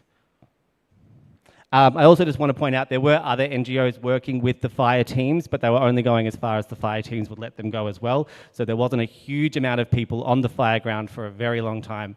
And I just want to go into the details of that. Next slide, please. So these triage groups were controlled by a wildlife triage coordinator, and each team and each base had a team leader, and they were staffed by a range of different government-funded organisations. But these were a skeleton crew. There were not a lot of resources to spare at the time, so these were still quite small teams in a very large area. I also want to point out that between those 3 triage bases, they are approximately 9 to 10 hours drive between them. So it's about this, you're covering the same area for anyone who's from Indonesia as the Central Javan province with those 3 tiny triage systems. Next slide, please. Now, in terms of efficacy, the triage teams did approximately 3,000 individual animals in field, but of those, only 259 came back to the triage tents. Some of them were treated in field and released, but many of them were euthanized. And again, this was quite a period of time after the fire had passed. Of those 259, 3/4 of those were koalas, and of those, I'm going to go through some numbers here, I apologize. Of those numbers, 29 were sent to Zoo Victoria hospital centres, and of those, only 2/3 survived past 6 months. So again, just re-emphasizing, they had been living with these injuries sometimes up to 2 months before they were found, and that's why a lot of these animals succumb to their injuries. I also want to point out that when they had to send these animals from the fire field to Victoria Zoos, the Royal Australian Air Force did carry them down to from the fire ground to Melbourne. So there was a huge operation to get them help. Next slide, please. And I just want to point out just how difficult it was to access this area. So these red lines here are the roads, very coarsely drawn by yours truly, so I do apologize. But you can see just how many, this is also the only roads into the area. It's not like there's many ways to get through this space. These roads are the only access you have, and you can see just how much they intersect with the fire grounds. So all of these had to be traversed, be cleared, had to have the edges of the roads cleared so there was no trees falling on them before people could go through. So these areas were very slowly, stage by stage, open, and that's why it was very difficult. But I also want to just point out that it's the area of the Central Javan province, but it has 0.2% of the population. So there are no people in the area as well. Next slide, please. And just to point that out, this is what I mean by saying it was a very difficult thing to go and investigate for wildlife, because if you look on the top photo, that's a road that's been cleared, so you can go down that road and you can go as far as the road has been cleared, but you can't go deep into the forest like in the bottom photo, because obviously that's not deemed safe. A lot of these areas burnt for months and months and months after, and the trees were obviously very damaged and a hazard, so a lot of animals were just never found. Next slide. This is the New South Wales data. So as I mentioned, New South Wales is above Victoria, and most of the triaging they did was with macropods. However, if you look at the bottom graph, and this could have been true for Victoria as well, a lot of these assessments were euthanized in field. So they did have more macropods that they assessed, but very few of them actually came back with them. Whereas koalas had the opposite effect, though. They still had 204 koalas assessed. Only 15% of those were euthanized in field. So you also got to think about the logistics of how are you going to transport a giant kangaroo from a fire field to a triage centre, then on to an animal hospital. It's a very difficult thing to do. Next slide, please. So after the smoke cleared, this is what happened once we had time to reflect on the situation, once we had a period of time to truly recover from what had happened to the environment around us, and as well as the communities. The communities were highly affected and couldn't be accessed for weeks and weeks and sometimes months as well.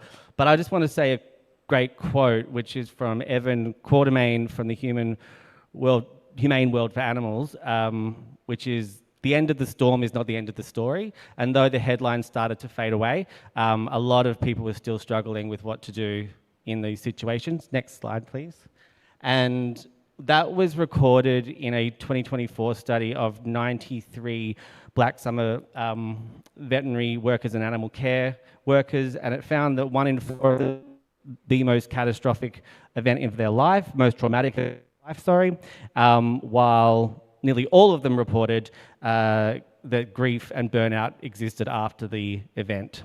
And one person summed it up saying, "All we found were bones." And it's important because OVAG does a great job in developing wildlife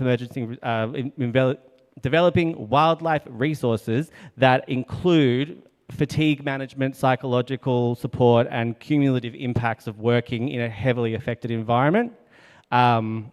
So this is something that was very obviously needed to be revised after these types of incidences. Next slide, please. So in the end, well, not the end, but after the fact, Victorian government held a wildlife welfare roundtable where wildlife stakeholders created a formal wildlife disaster action plan, which was backed by $17.5 million from the state government. And what that allowed for was the creation of a state controller for wildlife, 4 coordinated wildlife triage units, an online wildlife emergency reporting tool to be able to report wildlife in disasters, statewide rehabilitation guidelines, and a communication group, which still meets once a month now. As for my organisation, we became increasingly integrated into the Victorian Wildlife Emergency Arrangements, including as a designated public reporting pathway, which previously we had to divert calls back to the government. After the event, or a couple of years after the event rather, we were able to be incorporated into these greater strategies and become the hotline, which was boosted by funding for the hotline, as well as broader wildlife emergency preparedness and veterinary capacity, and to assist during state and national disasters, much like the Black Summer fires. And I think it's important that, this demonstrates that limitations in what could be done once an event of a magnitude this big are already underway can be very limited, but those limitations after the event can also provide a system that we could improve on. So the value of looking back at the Black Summer fires isn't as a preparedness model, certainly not, but it is a case study of what happens when an emergency exceeds the existing arrangements, and what can we learn from those constraints, and how those lessons can inform stronger wildlife emergency response system in the future. Next slide. Next slide again, sorry, thank you. So you might have heard me say this lasted until about March 2020. If anybody remembers March 2020, we were moving from the response into the recovery from the fires, and then we started hearing about the news of a new challenge ahead, which changed the operating environment once again, and the next emergency rarely waits for the recovery of the first one to be complete. And perhaps, that's a lesson that we can't predict exactly what's going to happen, but through these awful situations, there is lessons and opportunities to be more prepared for whatever comes next. Thank you very much.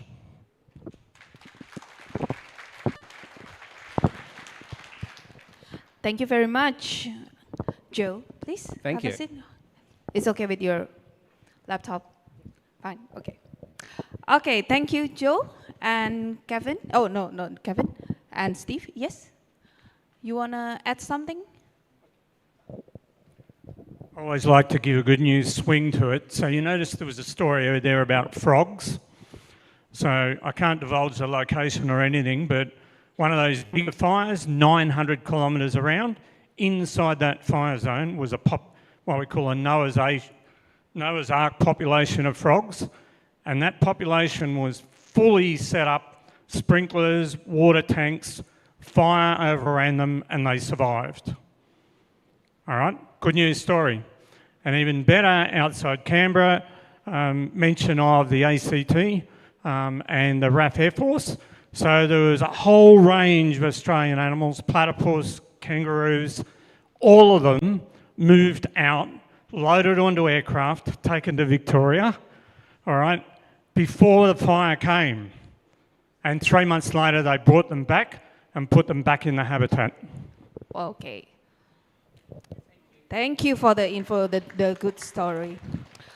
Okay, for this session, we don't have a Q&A time, but if you have a question, please go to Steve and Joe and Kevin over there for another story. They will be around here for next 5 days. Is that okay, if they want to ask you?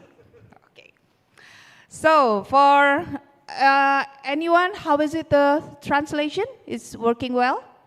Okay, good. So after this, we will have a coffee break for next 30 minutes until 11. So please be around here. The coffee break will be served in front of this room. And then for all the devices that you use, you can put it on the table. And then we will come back with Kevin's session for the first session from this workshop related to disaster. Do not forget all the terminology or the word that already mentioned from Steve. We will use it whole week, from risk, hazard, disaster, crisis, catastrophic, bushfire, cyclone, anything you name it. We will use it this week, okay? Don't make your life catastrophic. with all of these things. If you have any question, please let us know or just ask one of the committee or one of the speakers. We are ready for the coffee break. We will come back around 11 for the next session. Thank you.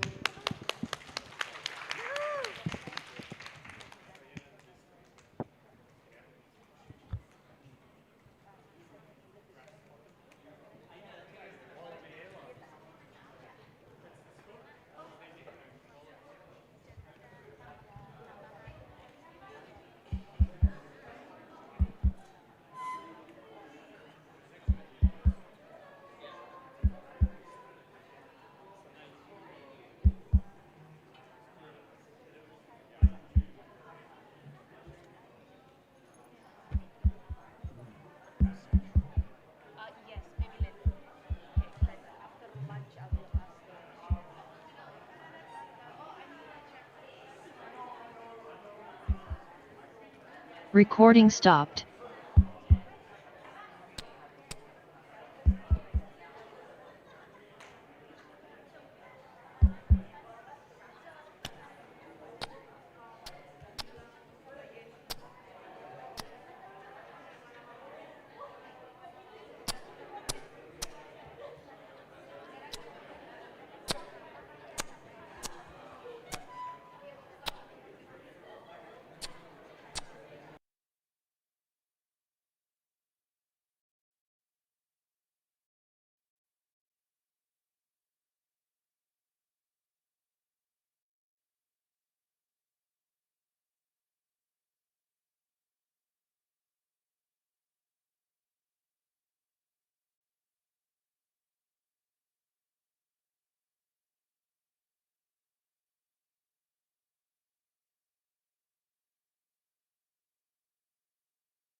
Recording in progress.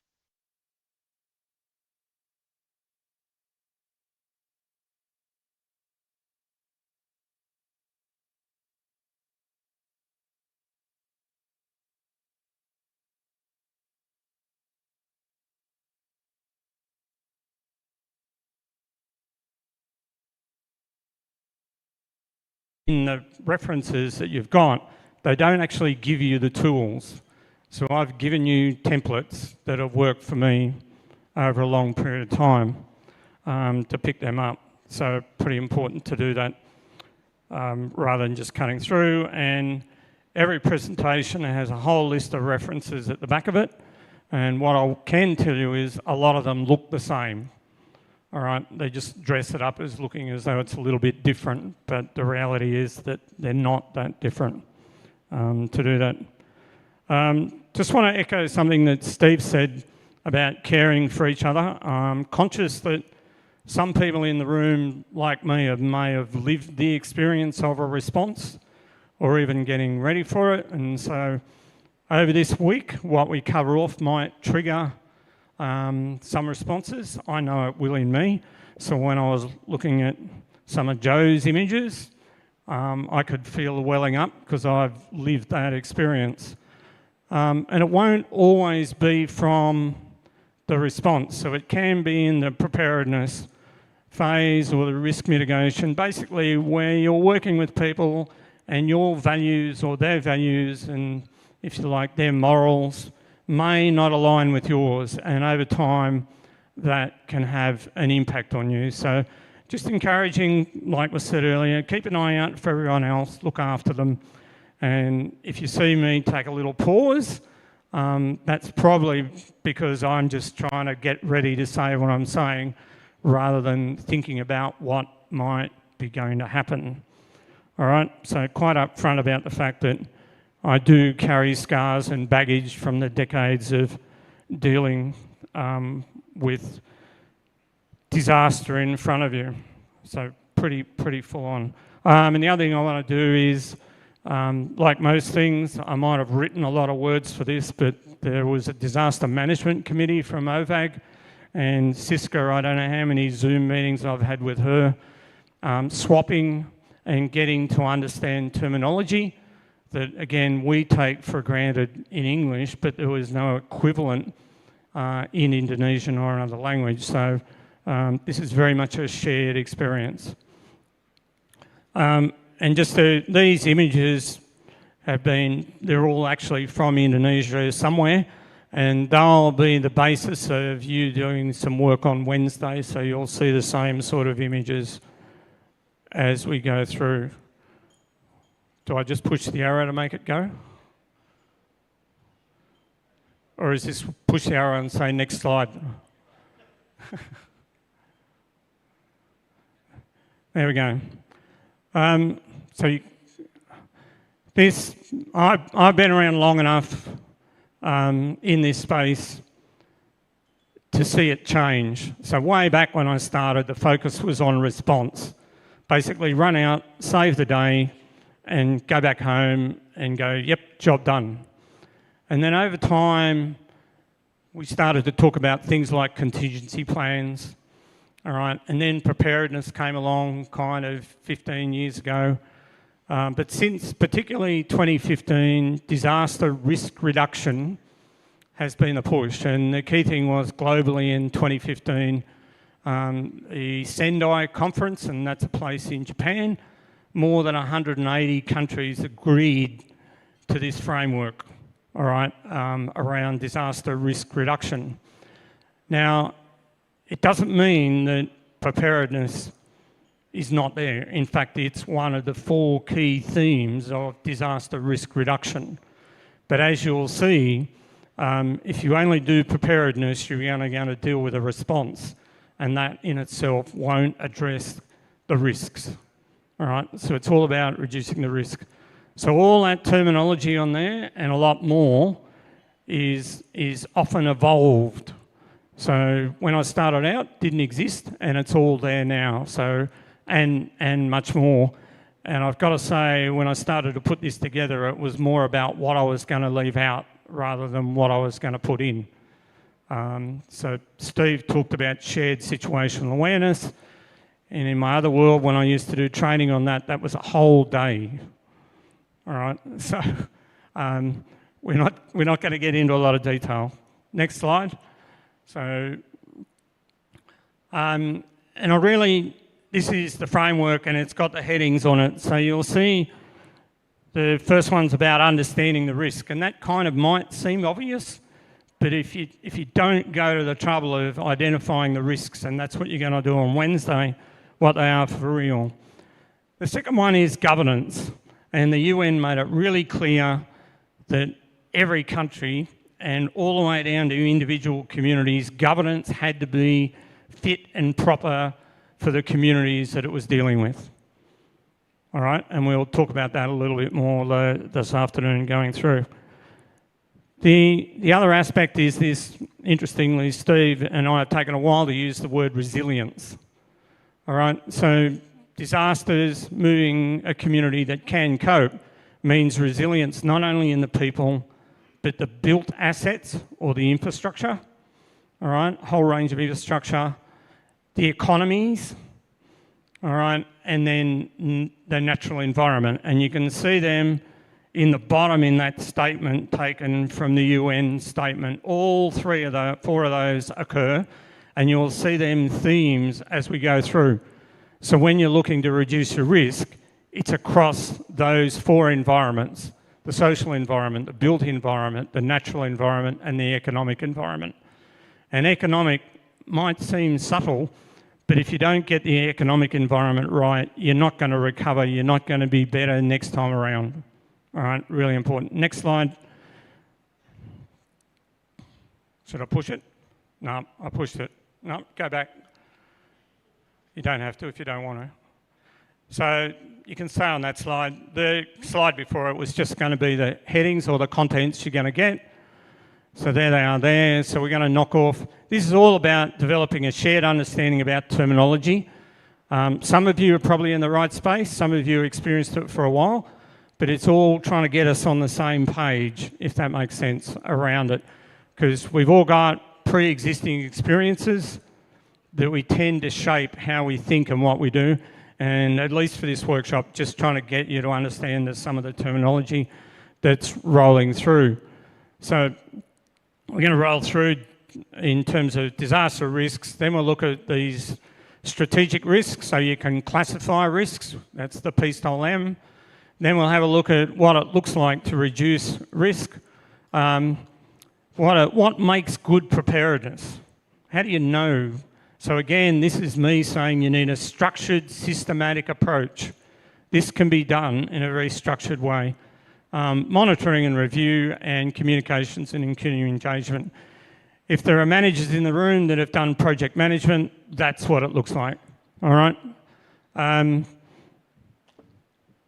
So I throw in the odd picture so it's at least a little bit interesting. If anyone's ever heard of a pyrocumulonimbus, so that's a smoke-driven fire that causes storms and lightning. That one's pushing to about 25,000 feet, which is severe. Next slide.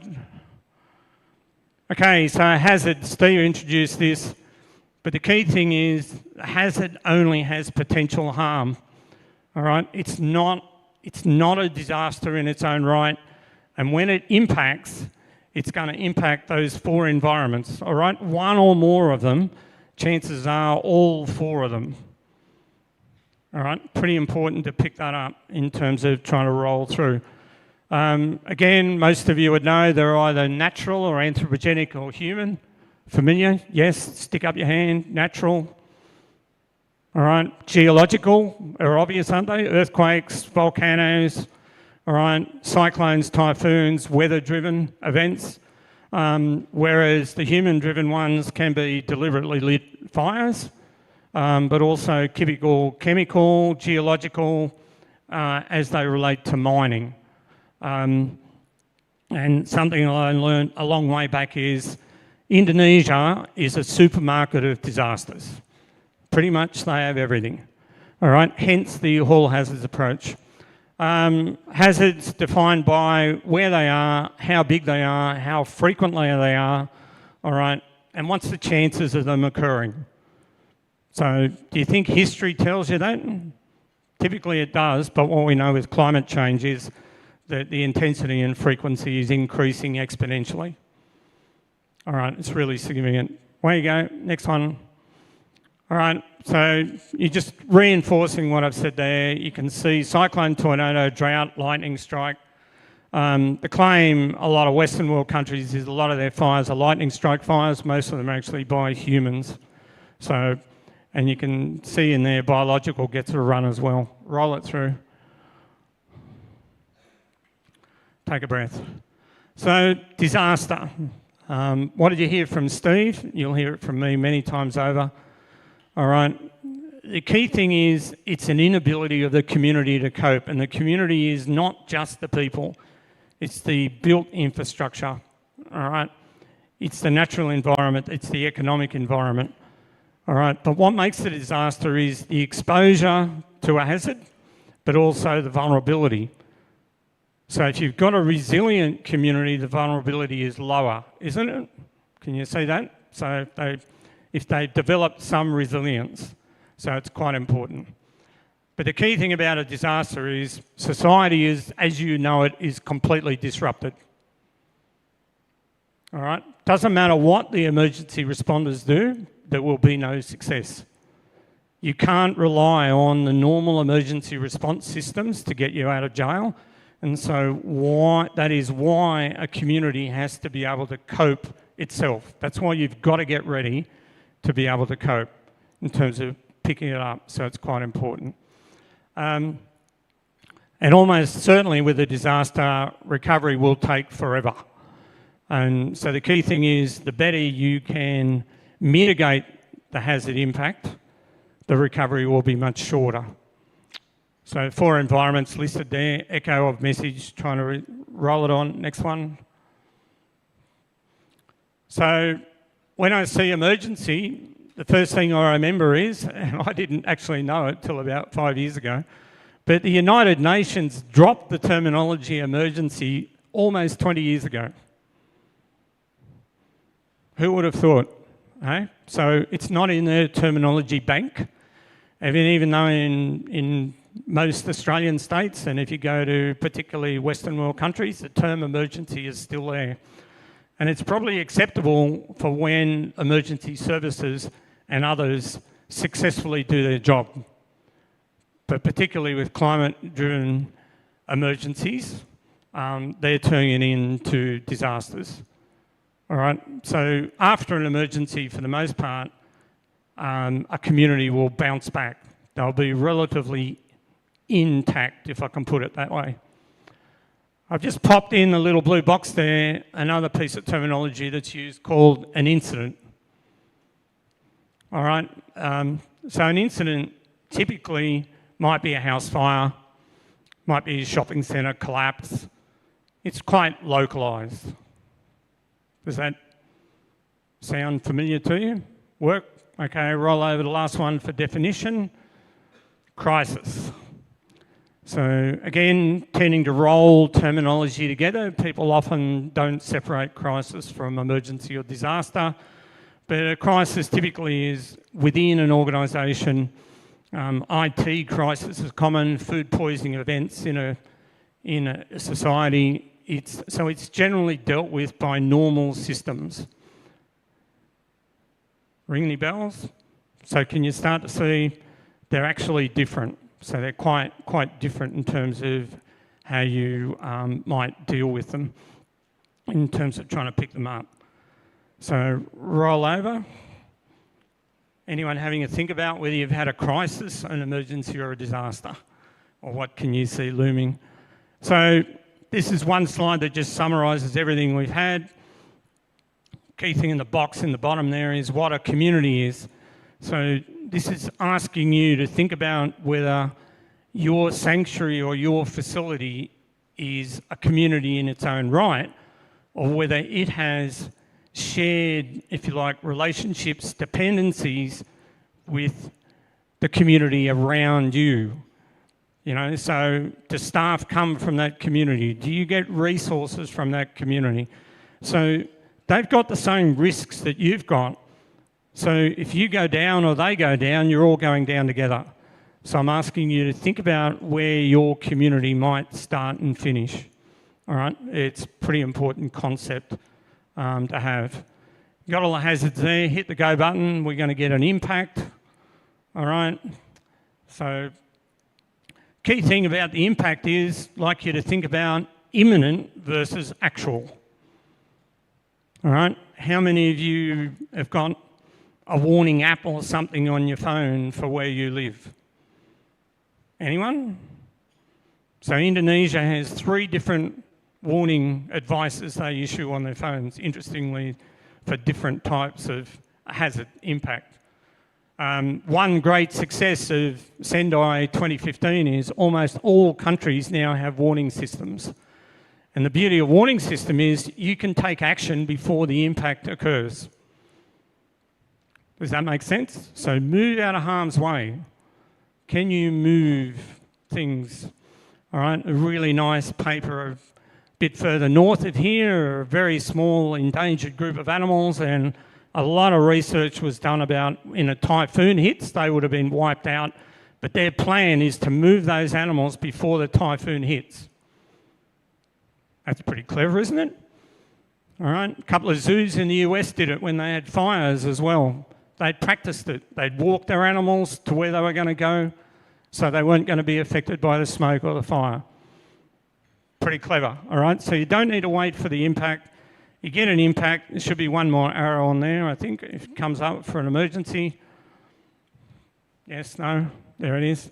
So the one at the top, community, is completely shot, can't cope.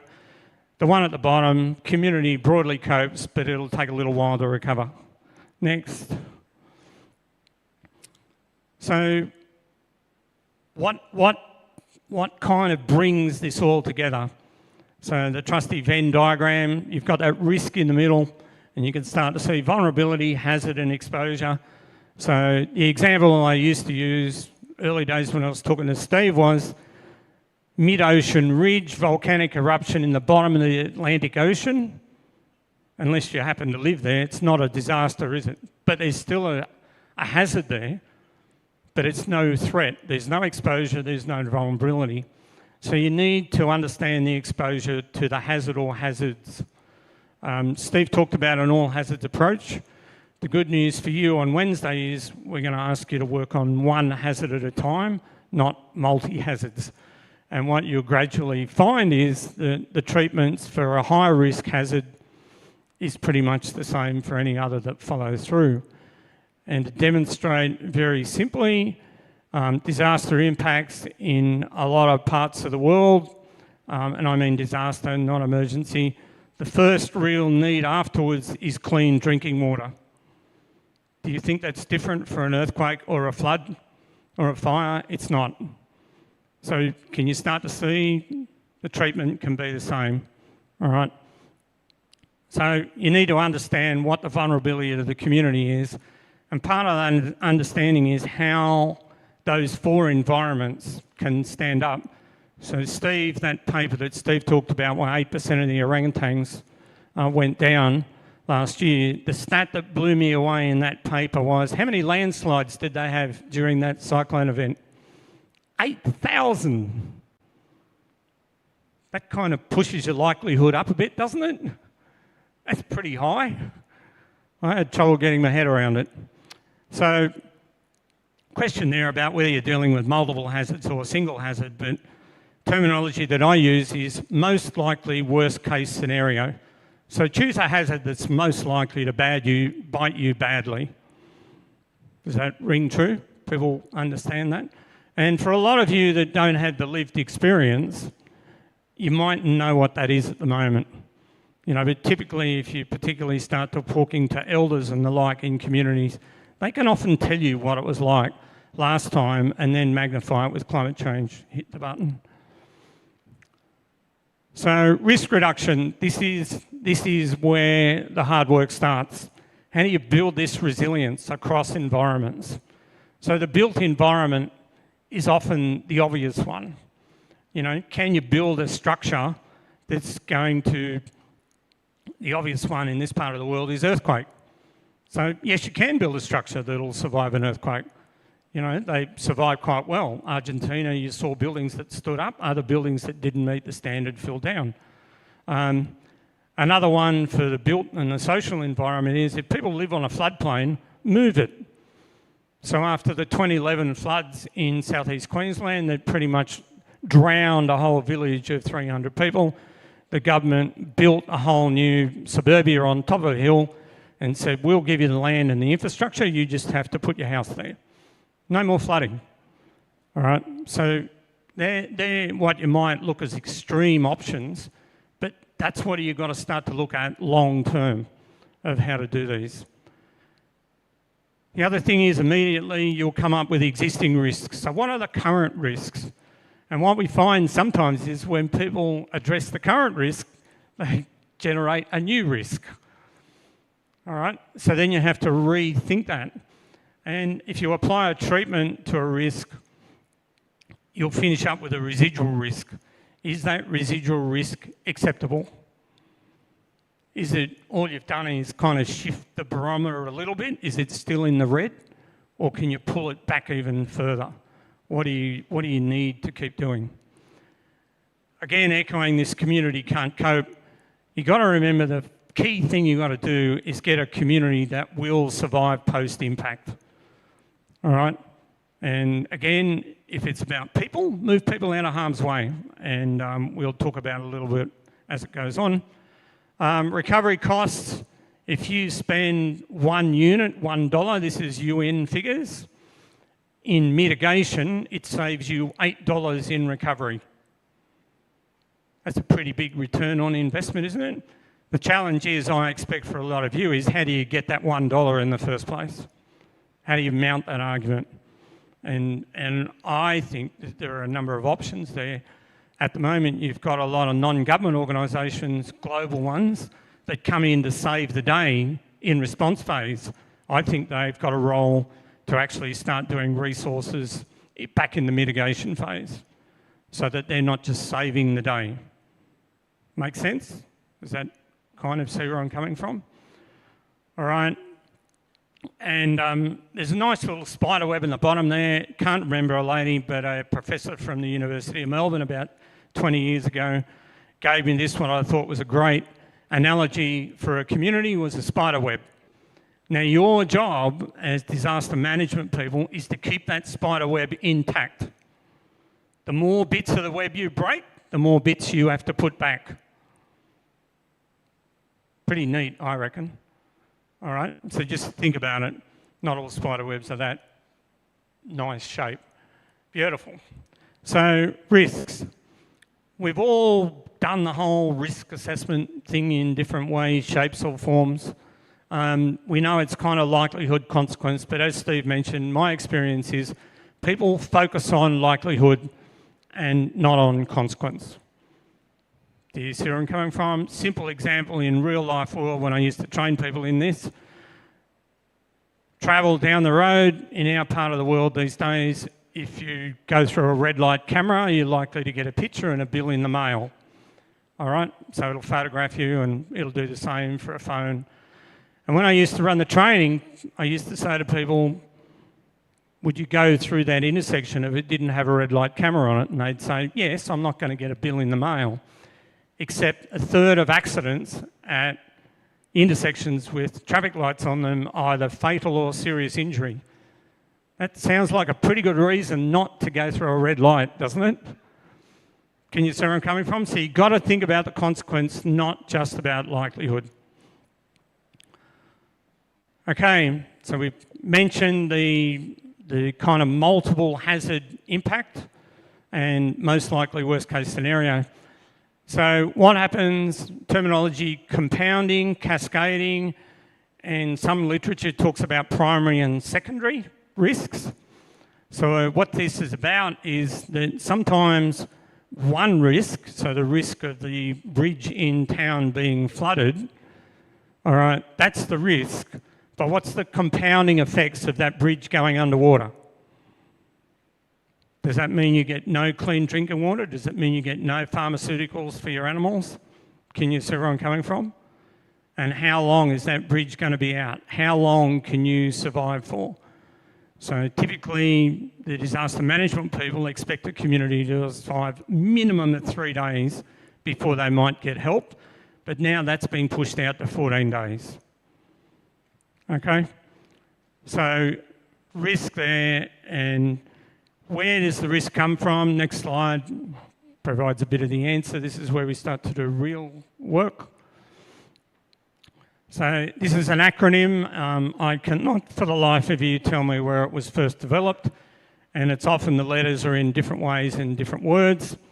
But basically, every one of these is a source of risk. Now, when you look at political, most of you think of elected officials, but in fact, it can be people that are very senior in private organisations that can have influence over what might happen.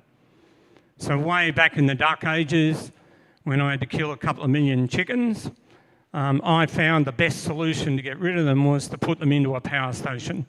They burnt in 0.02 of a second. But what stopped me was the chief executive officer of the power station. The government couldn't even change his mind. So you can have influence. Economic, and these are at all levels. And one of the references you'll get is I wrote a chapter in State of the Apes around disasters and ape conservation. And when I started writing it, there was no COVID. But when I got into COVID and I was writing through COVID, 2 countries that have significant gorilla tourism in the world, a really high proportion of their GDP comes from gorilla tourism. What do you think they did when COVID came along? They shut down gorilla tourism. Were there any ripple effects from that? Significant. At village level, no income coming in, people going back to bush hunting, all right, no food source because there's no economy. The rangers that were paid for gorilla conservation, no funding for them. A lot of them were actually taken off under COVID. And one of those two countries was amongst the first in the world to lift its COVID restrictions. Why? So they could get gorilla tourism back on the map. That's an economic impact. Significant, isn't it? All right, but I suspect most of you in the room wouldn't have seen that coming, would you?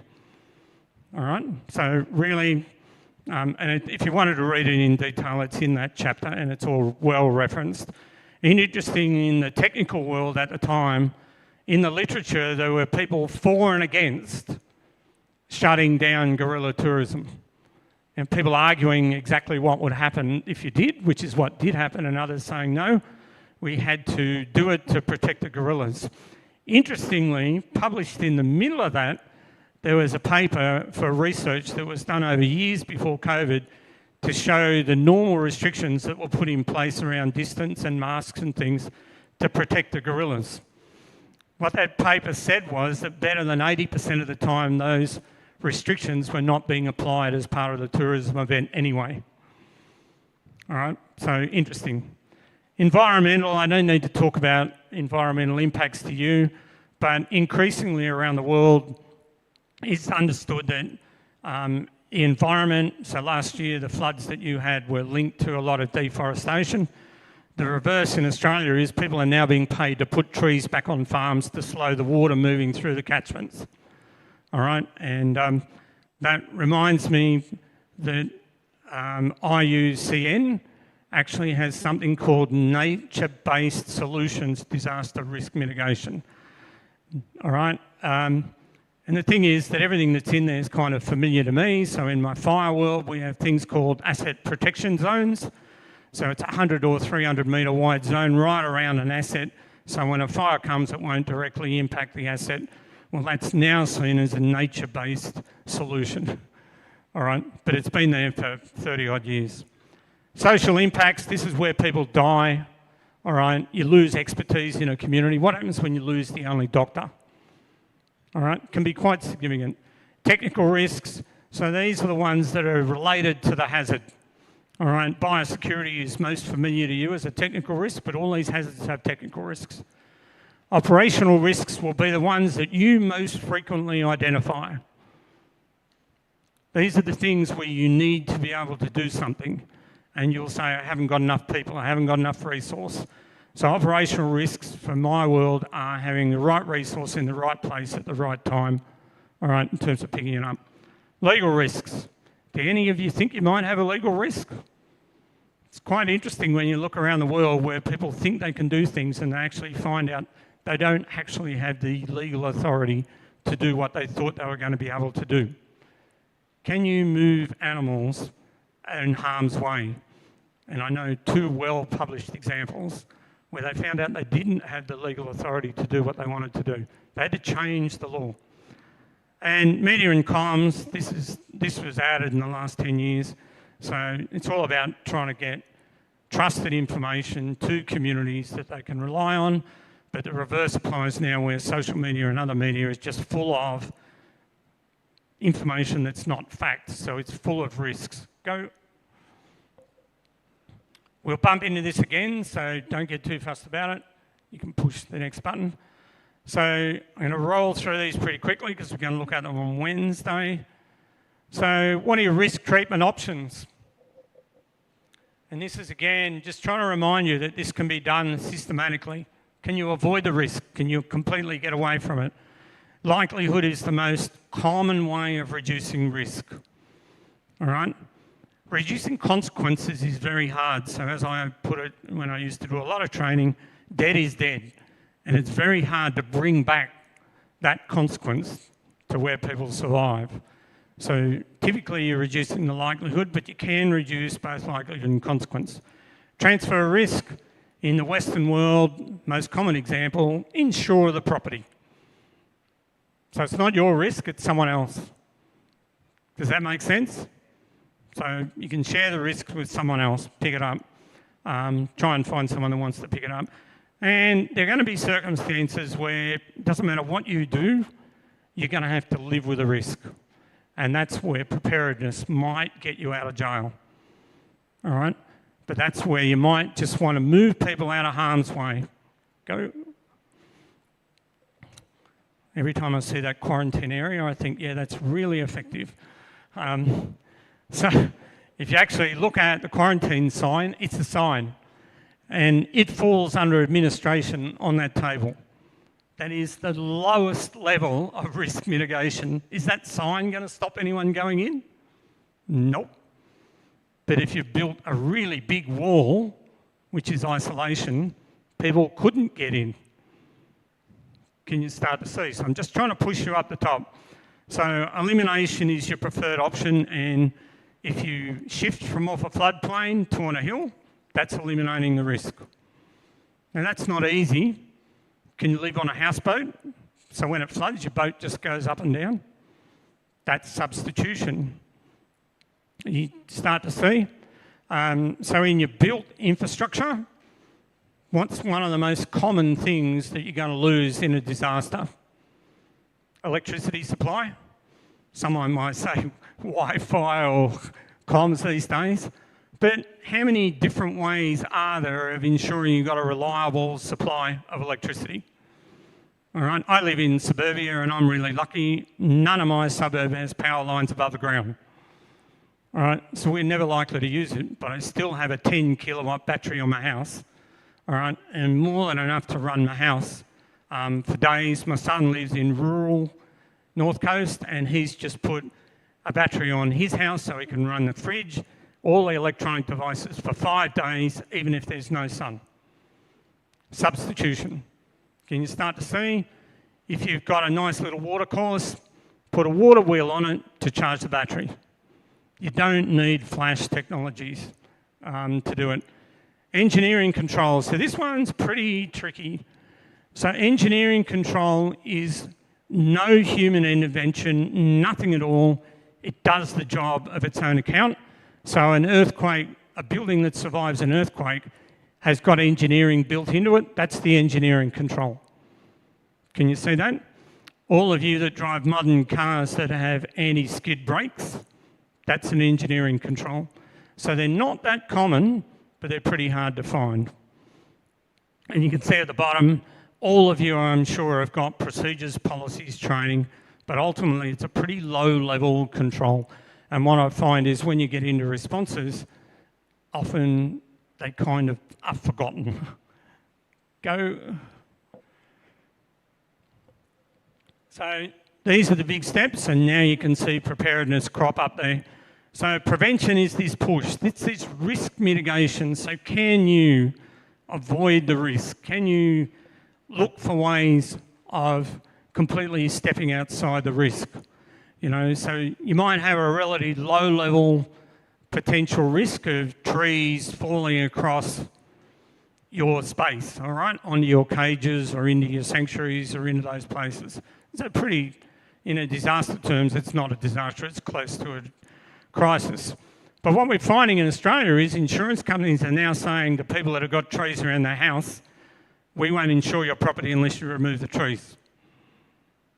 Can you see that's prevention on their part as well as the householder, so you can shift it. Preparedness, this is where you'll do a lot of your work and you're more comfortable doing it. So what are those measures that you're going to do that are going to make your response just look oh so beautiful? All right, response.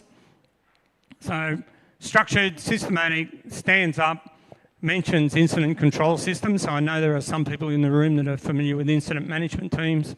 Incident control, there's another 3 days of training just in that alone. All right, and Indonesia has its own version of that. Most countries do. So you just piggyback on the back of that in terms of trying to pick it up. And you'll notice the word collaborative there. Much better if you can build relationships before the event, because then you'll be trusted. All right, and if everyone shares in the risks, they'll contribute to it. Recovery's down there, so that's how you're going to put it back. Interesting, the UN has picked up on the term rebuild back better or build back better.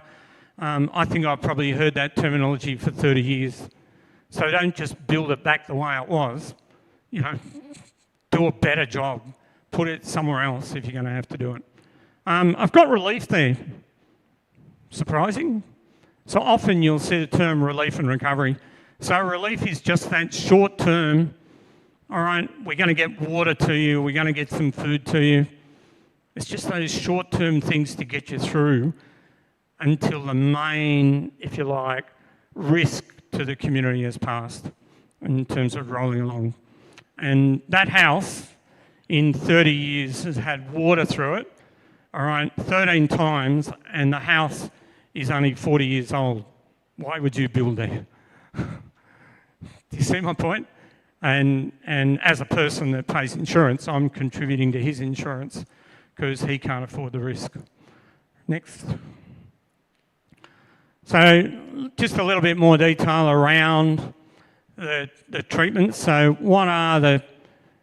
So you remember, you've got to be exposed to the hazard. So can you change the exposure to the hazard? Can you move away, move around from, change? Obviously, if you're in an earthquake zone, you can't change that, but you can think about how you might. So it's that vulnerability exposures, all right?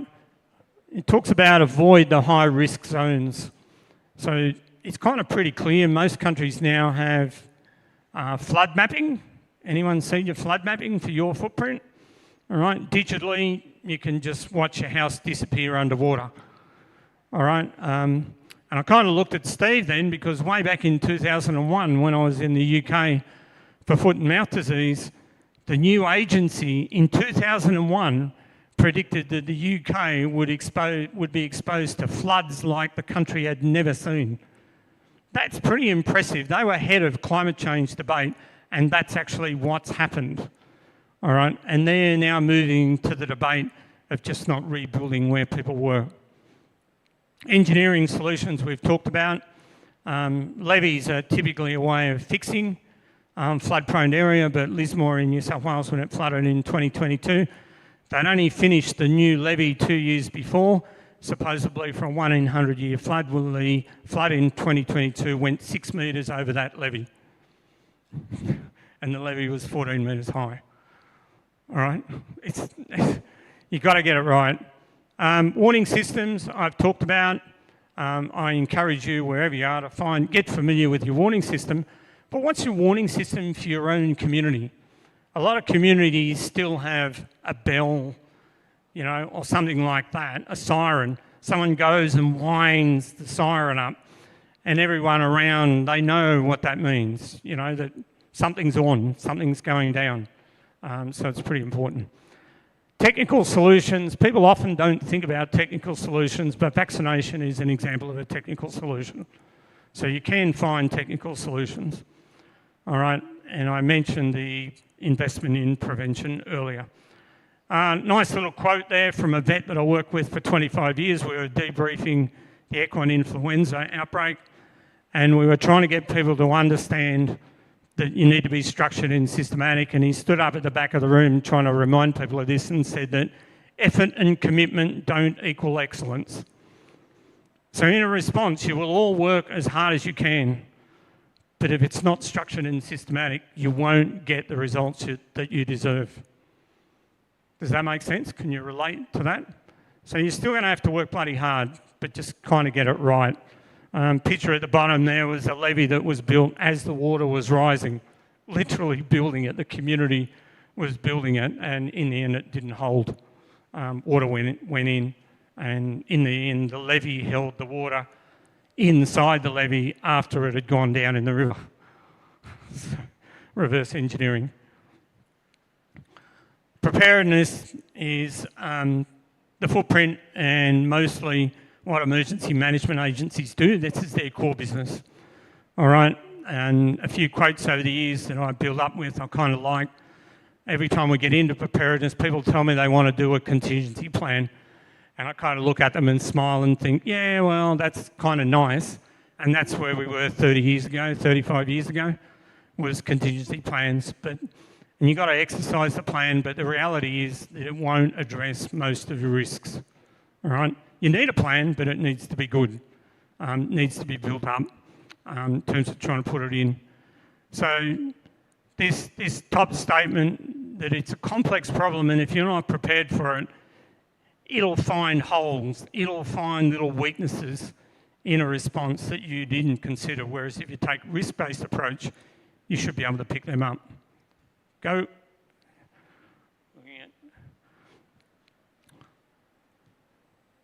So this preparedness, you can see there, it's about understanding what the risks are associated. So that not just all of them, all the hazards, but the ones that are really going to be important.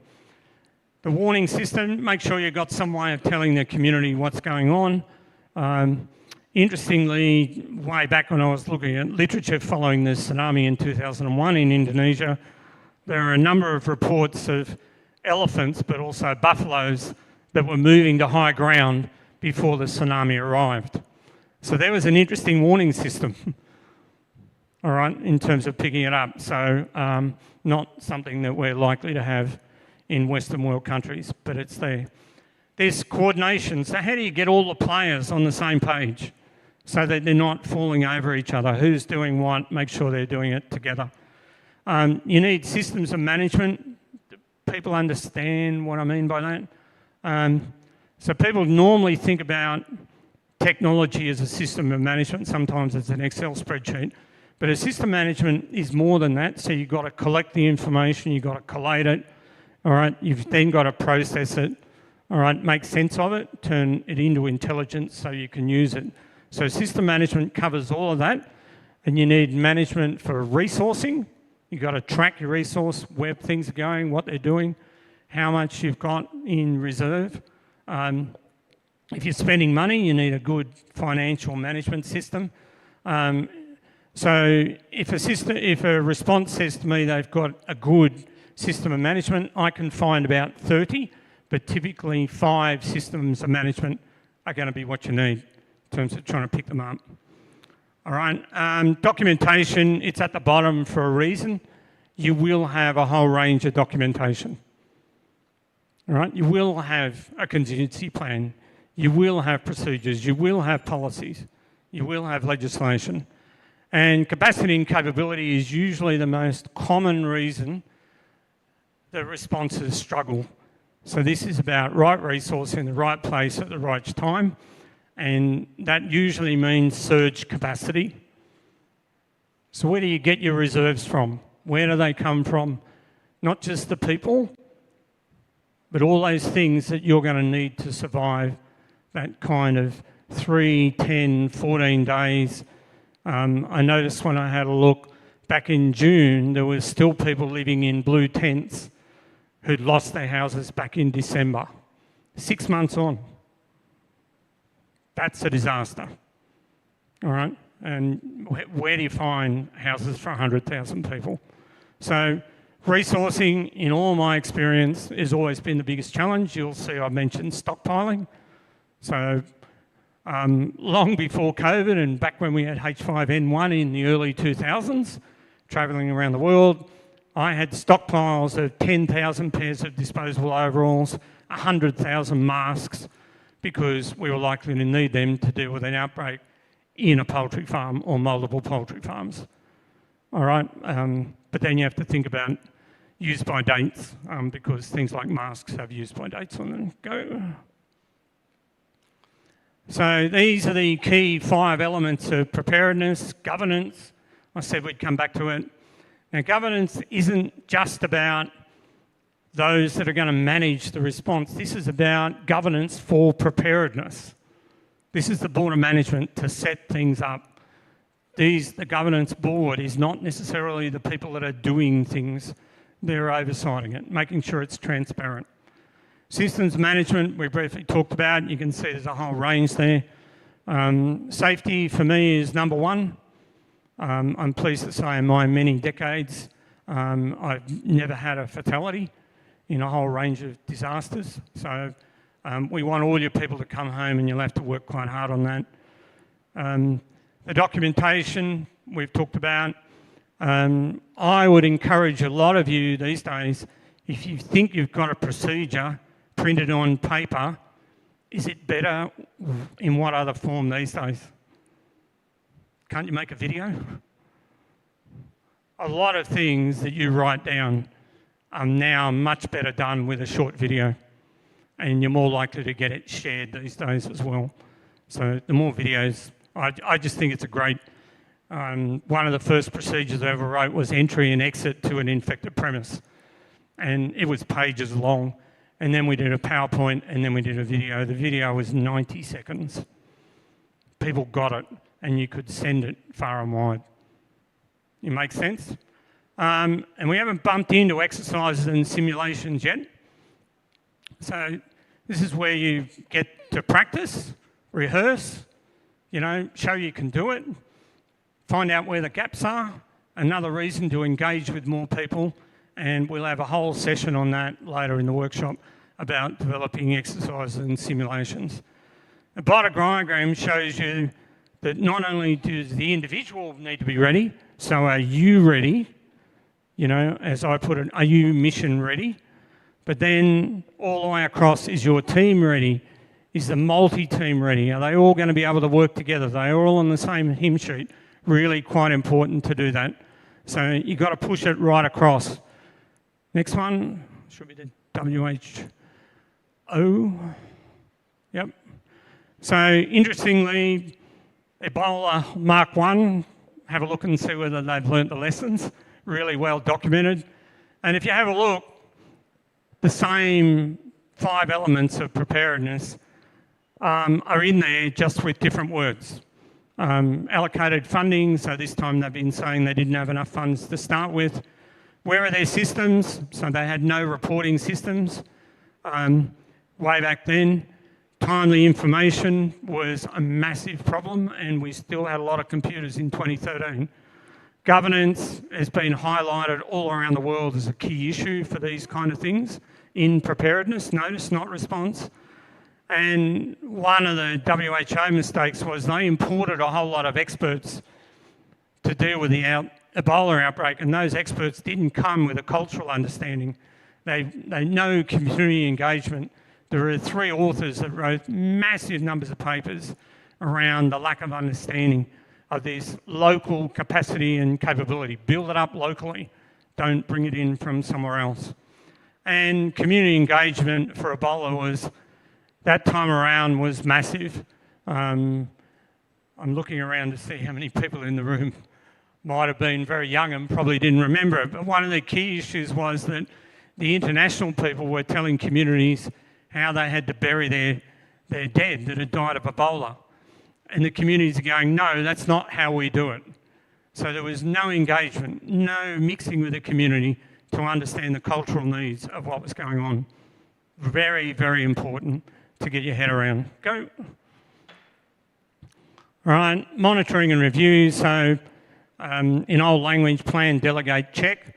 So how's all this work going? You need to see whether what you think you're doing, so you've got to monitor it along the way, but then you've got to check to see whether you are addressing the risks you thought you were addressing. You know, so you've got this continuous timeline of trying to improve it, and don't just think that when you've finished, yeah, I've done it.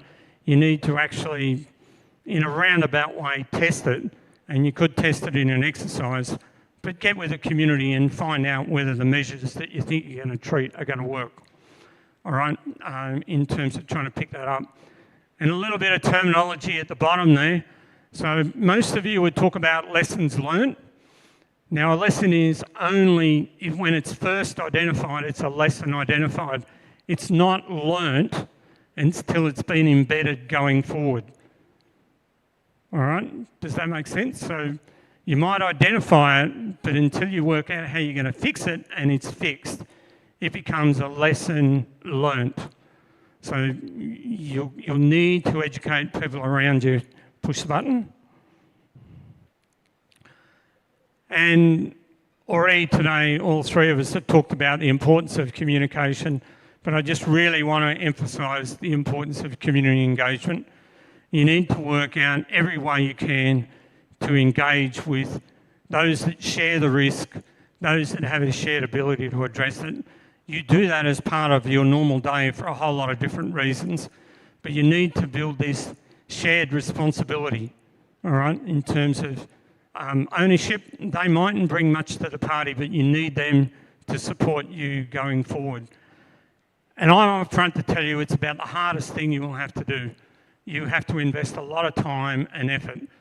and often seems unrewarding, but it becomes rewarding at the end of the day. Push the button. See, how's that? So this is an example of, at the end of every presentation, there are all these references, and they've got the links in there as well, in terms of trying to pick them up. All right? And that's me. Is that good for you? Okay. Thank you, Kevin, for the more detailed and clear explanation relating with the disaster risk reduction. So we still have a couple minutes. So, so we let only one question. So please raise hand if somebody want to ask a question. It's all right, I'm not going anywhere, I'm going to be around, and usually what you might find is at meal breaks or something, I try and sit down with people that I haven't spoken to before, and that often gives them an opportunity to ask something that they mightn't have otherwise in a bigger audience. So that's same deal, that's community engagement. Often people sit at the back of the room and you have to work out who they are and go and stand next to them and ask them how they're going. Is it all right? And once you start having a chat about something that's important to them, you usually find out they have got a question. Yes. Okay, if nobody, so anywhere is Kevin will not going anywhere, so he will be around. So once you have a question for him, just straight ask to him. So now we will move to the next session, and I'll pass the microphone to Wendy. Thank you, Dr. Ida. Maybe I will do it here. Okay, to make people for the next presenter more yeah. We will have the next one is we will hear the story from the field. This year, actually, we are quite surprised and really appreciate that more than 25 abstract was sent to us. Maybe like around 30 abstract. Give applause. It's not only story from the field, but also about the case study for day 2 and also day 4. But before go to the presenter, I know the first presenter will be like, okay, that's my turn. I want to make a little bit move your body first before hear the next presenter.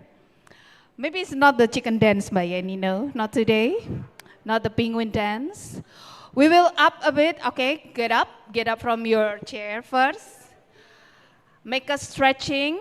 It's better to stretch yourself, okay? Stretch yourself first, no, okay. We can redo what Daria do this morning, actually. Or still remember, right? From Dimas, the Tarsius, and then Fina for the cat, and then Daria for Binturong, and then human Joe. Where is Joe? Okay, we will reply again. Is that okay, Paki? Just for a couple of seconds or minutes, or 1 or 2 minutes, okay? Let's, we're getting old. Okay, let's do first, put your hands down. Put your hands down. For the students, we can stop first. We will do the dance first. Okay, we start with human. Human, okay, move. Human, still human. Human. Cat. No sound.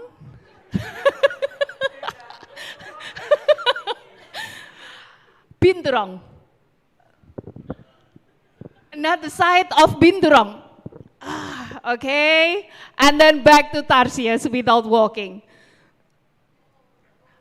Okay, Binturong. Back Binturong. Okay, I think it's enough, and you can have a seat again. Thank you.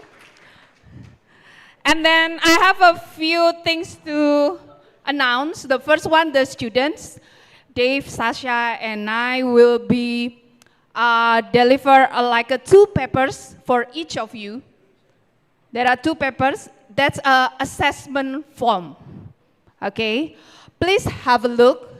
The first one is for oral presentation, and then the second one is for poster presentation. So, as a participant, we would like to ask you to participate to make an assessment to our oral presentation and poster presentation. So please keep those 2 papers until the end of this workshop. So on day 5 or day 4, we will collect all, and you have to fill with the point. So you see on the top, there is some description, and also you can give the point like 1 until 5. Okay? This is anonymous ya Mbak Yeni ya? Yeah, anonymous, you don't have to put your name, but you have to put the point. And then second one is for the presenter, we have 12 minutes plus 3 minutes for the Q&A. And then please, for this today oral presentation, the timekeeper will be Frankie. Frankie is over there. She will bring the seat like 10 minutes, 5 minutes, and 2 minutes, and time's up. And then there are 4 presentations until 1 p.m. And then we have lunch. And after lunch, we have another 4 oral presentation. And the the next session is for poster. We have 4 posters that will be outside of this room. Okay? So for the owner of the poster can look at the outside and then stand by during the poster session. If someone asking about your poster, you can answer the question. And then again, for the translation, the first 1 and 2 presenter will be used English language. And then after that, for Indonesian colleague, you can pass the device to non-Indonesian so they can understand what in Bahasa to translate to English, okay? Yeah? We will begin for the presentation for this session. We have 4. Next. Sudah? Okay. Yep, we have 4 presenters. We will welcome Jeremy Pan from LCTV.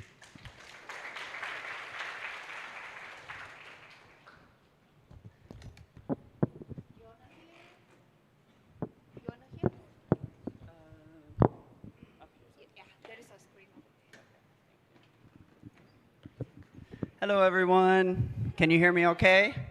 Yeah? All right. My name is Jeremy Fan. I'm the director for the Lao Conservation Trust for Wildlife.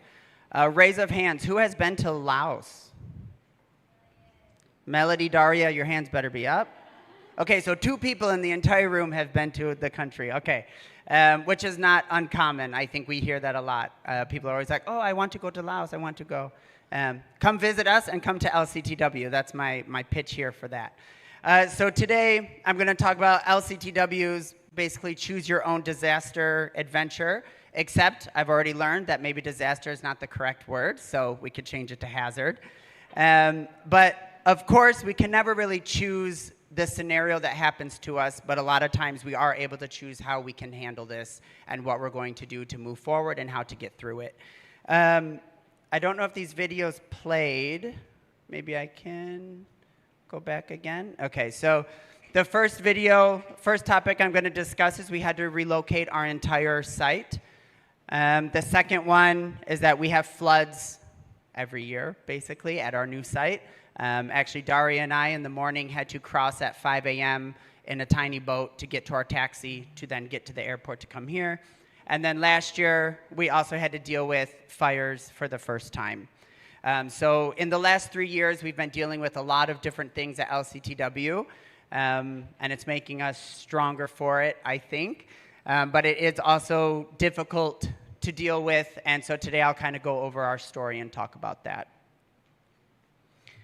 So I started in as the LCTW in 2018, so I've been there for about 8 years now, and then I became director in 2019 when the old directors left.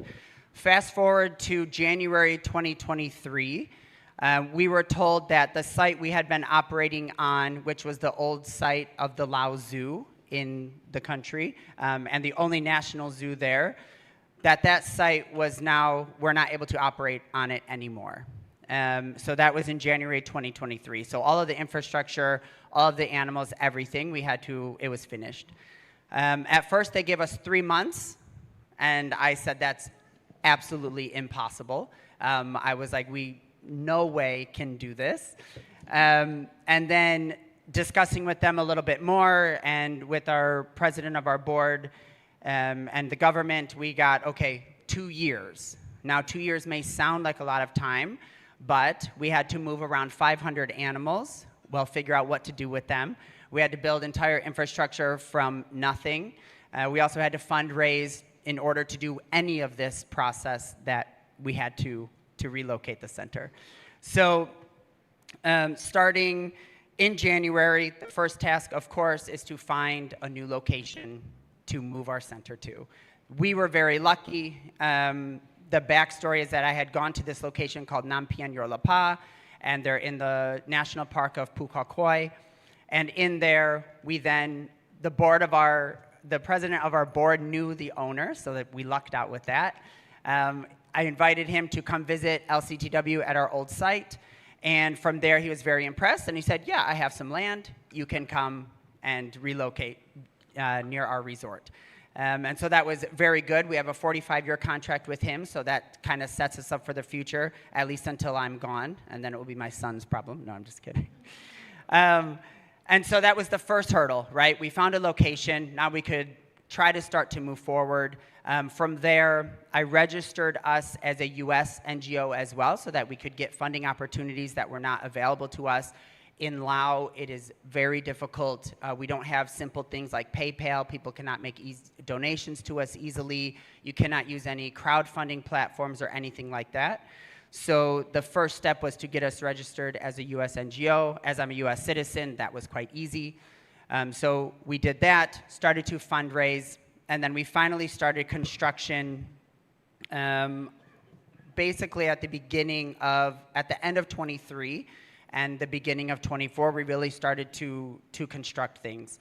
The first thing we did have one elephant. She was relocated to Elephant Conservation Center. Actually has a much nicer life now, which is really good. And then I'm not going to go through each point because I could talk about the relocation for probably 2 hours, as it was very difficult and a big task. But essentially, we were able to relocate our macaques as well. So we had 114 macaques. And this is one that we made a decision with our team and decided what was the best option. So we went ahead and we ended up releasing all of them, which we know is not necessarily IUCN guidelines because it was for welfare. But this was pretty much the only option we had besides euthanasia, and we knew that was not really an option for the country and where we were. So we did the best we could. We actually vasectomized them and spayed them so that they couldn't reproduce if some of them were hybrids. We did disease testing.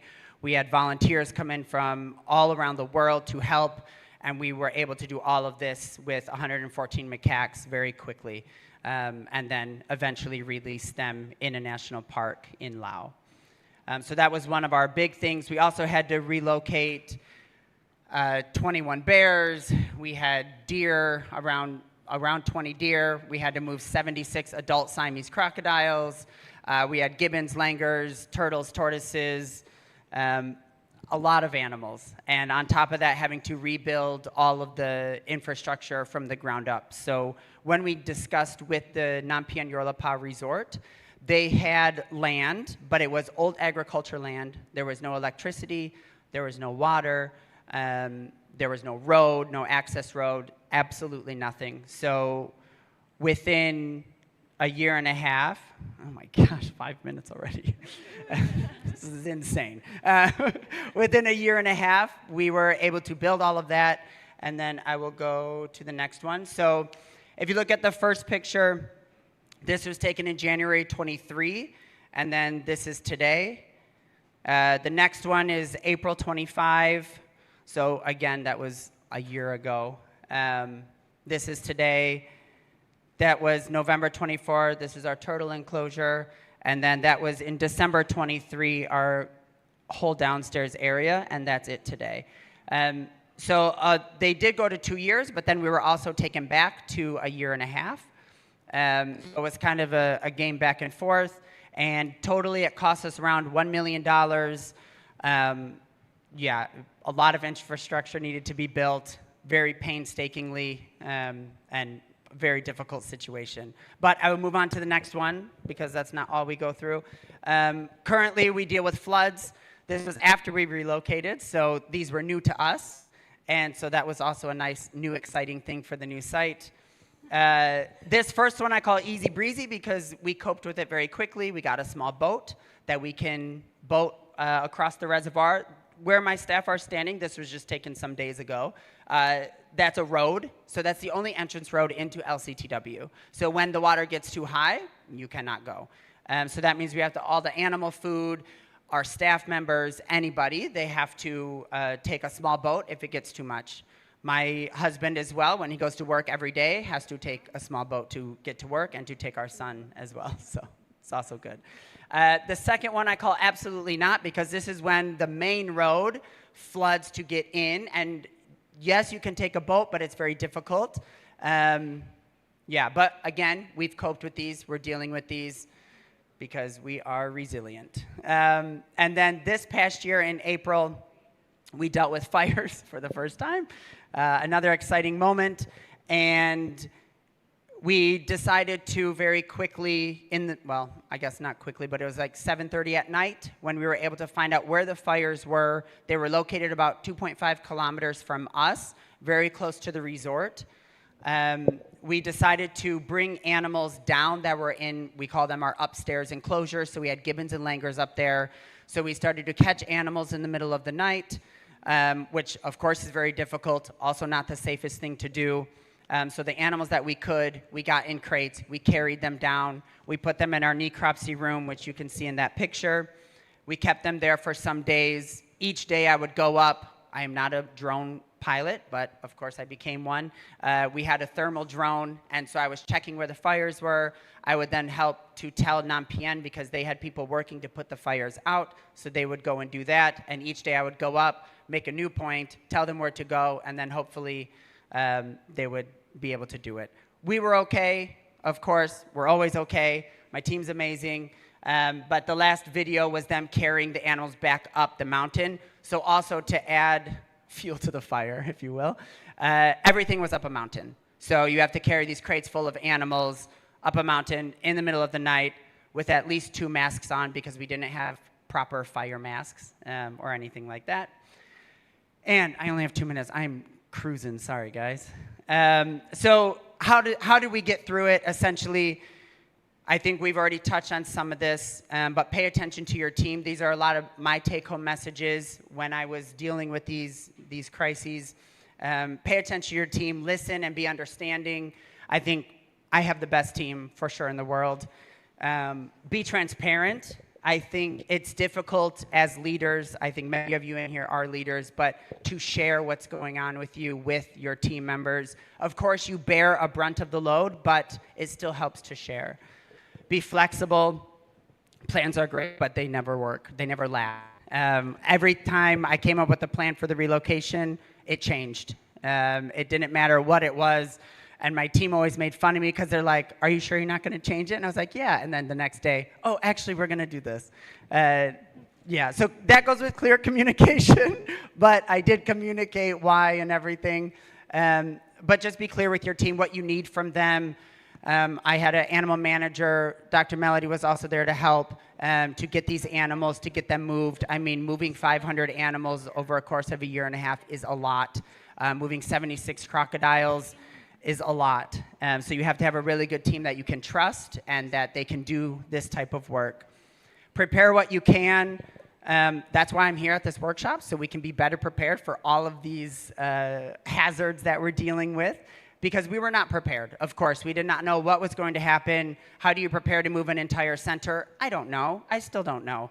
If it were to happen again, I would probably have to leave because that was a huge toll on my life. But it's not going to happen again, so don't worry. Acceptance. I think also the biggest thing for me was accept that you're going to make mistakes and that just move forward. I make mistakes, staff make mistakes, but just persevere and keep going because that's the important part. And then last thing I have, don't forget about you. I think this is very important. Steve touched on it already, actually in the first session, but surround yourself with people that you love, you care about. This is my family. My best friend Jasmine helped me through it, and then my amazing team. Thank you. Thank you. Wow. That's a whole story about the rescue center. Was fascinating. I talked so fast too, sorry. Okay, so we have a time for question. One question for Jeremy. Okay, Steve, I have one. Yeah, go ahead. Yes. You say you don't know how you got through, or how to move an entire center, but you obviously did it. Hello. You say you don't know how to move an entire center, but you obviously did it, and you obviously did get through. Can you provide maybe a little few hints and tips on the resilience of that and what you felt it took from you to be able to do that? And you also said we're not going to have to go through it again. Might be an assumption there, but yes, please comment on that, thanks. Yeah, I think people ask me this a lot, actually, when I talk about the relocation, and I think a lot of it has to do with stubbornness, because I think in my mind there was no other option. If LCTW went down, conservation and loss would have taken a huge hit, and the animals' lives would have been lost. I don't know what would have happened to them. Yeah, my team, all of that. So that was, I think, the stubborn part, just persevering for it. But then, of course, like I mentioned, taking care of yourself, surrounding yourself with people that you love and that can help you, that for sure got me through it and kept me waking up every day. But it took its toll. I mean, even now, I'm very emotional talking about it, but it definitely takes its toll, and yeah. Thank you. Thank you, Jeremy. Okay, so we move on to the next presenter, Nindya from Sumatra Rescue Alliance. Oops, okay. I know. This one. Di mana? Mau di atas? Oke. Oke. Naik turunnya pakai ini. Ini pointer. Nindya, 12 minutes, yeah. Frankie will give you sign.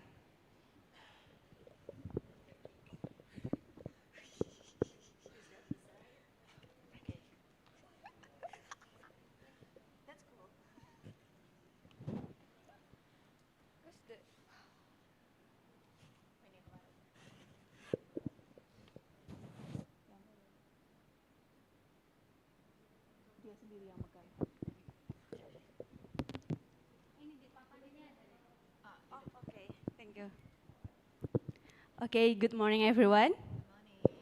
My name is Nindya, and I'm a veterinarian from Sumatran Rescue Alliance. And today, I'll be sharing a post-disaster management of Sumatran floods in Sumatra Rescue Alliance. Sumatra Rescue Alliance, located in Besitang, Langkat Regency, and it took 3 hours to reach our location from Medan City. Sumatra Rescue Alliance is a rehabilitation center that cares for orangutan, gibbons, and sandbears. Our site also near from Leuser National Park, if you know. And this story is just not about how we prepare a disaster and surviving disaster, but it's about how our rescue team kept the animal and staff alive under extreme isolation. So let's begin. So it happened on 26 November 2025, after 3 days of a heavy rain in Sumatra, and Sumatran Rescue Alliance was directly impacted.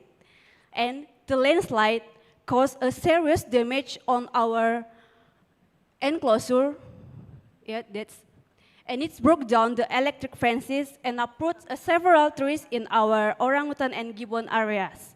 And one of the most critical and serious situation was our orangutan Robert. The enclosure was getting flooded and getting unstable. So our team had to move and evacuated him to the clinic's quarantine enclosure under extreme challenging. And while the heavy rain is still falling, our team kept moving to move the Robert.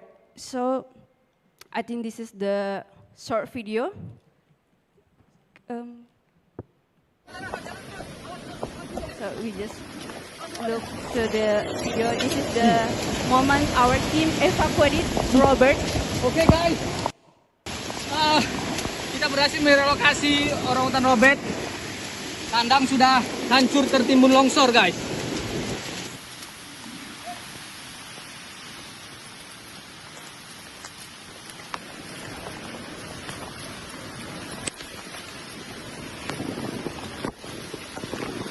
I think this is the situation that our team faces in that moment. And then, the second crisis that our team faced is a complete isolation. The river adjacent to our site was rose drastically, and it complete cutting all of the access, so no one could get in and no one could get out. And at the same time, the electricity and the external communication were entirely disrupted. So, we estimated our animal food supply would last only 1 day, and for the human supply would last in 2 days. So this is the comparison about the flooded situation and the normal situation in our river. And despite the isolation, our team first do a maintaining animal care. We do adapt it, and we take our responsibilities to keep all of the animal and staff fit and staff safe and fed. So some member collected wild fruit from the surrounded areas as a supplementary food sources. As you can see in here, that our keeper trying to looking for all of the fruit in our areas, and then some member continue to conduct the routine behavior of the animal and do the observations. And then our team physically crossed a dangerous floodwaters to obtain supplies from nearby village and bringing back the essential supplies like a logistic for our staff. So earlier I mentioned that our communication was disrupted. Here the solution that our team deployed a solar power generator to restore the limited internet access and communication equipment in our area. So the capacity was limited, but it allowed us to give a critical updates on the situation and condition to our external team. So they know that we're still alive, know that what we need the most and how urgent the situation was becoming. And while our team in SRI is focused on managing the crisis, our support team based on Medan was attempting to reach SRI, but they become stranded by flooding at several locations and delaying approximately in 3 days. So when they arrive in our site, they transport animal supplies and for the staff. And after that, a second team follow us to give even more support. So as things got better, we also do our shift to rotating checks day and night of the animal, especially for our orangutan Robert, that we check their behavior and we make sure that they still have a good behavior after everything they've been through. We also doing a medical checkup for our orangutan, and we make sure that they didn't had a they didn't had a disease after the disaster. This is the me and our vet to doing the medical checkup. And besides that, we also added them a warm like socks and blanket, and also give them herbal immune supplements while the heavy rain still falling. And then we adding artificial enrichment to lower their stress. And we think this is not only to give to help them physically but also mentally. So, besides taking care of the animal, we also had to clean up the site by self, and it's 1 month of recovery after tireless of our teamwork. And then we also had a excavator to deploy soil material, to remove the soil material and construct the embankments. Also, we restored the drainage. So when the enclosure was safe again to Robert, and we finally returned back the Robert to his enclosure. And this disaster taught us a lot. So to strengthen the resilience against future events, Sumatra Rescue Alliance has developed a formal disaster management protocol. Like we have emergency food supply to ensuring power continuity during the outage. And then we have a food storage facility, emergency reserves for the animal and the staff. And also we do a staff response training so everyone knows what to do when the disaster is happen again. And then the last, we have securing emergency response equipment like life jacket and etc. So let me bring this into a 4K. The first is immediate action save lives. Evacuation Robert quickly improvised supply chains, kept everyone, animals and staff safe even during the total isolation. And the second, immunity under pressure. A solar power generator and the wild fruit foraging sustained the team through the critical days with no external support. And the third, recovery also takes time. 1 month of the intensive restoration and intensive animal monitoring brought our center back to full operation.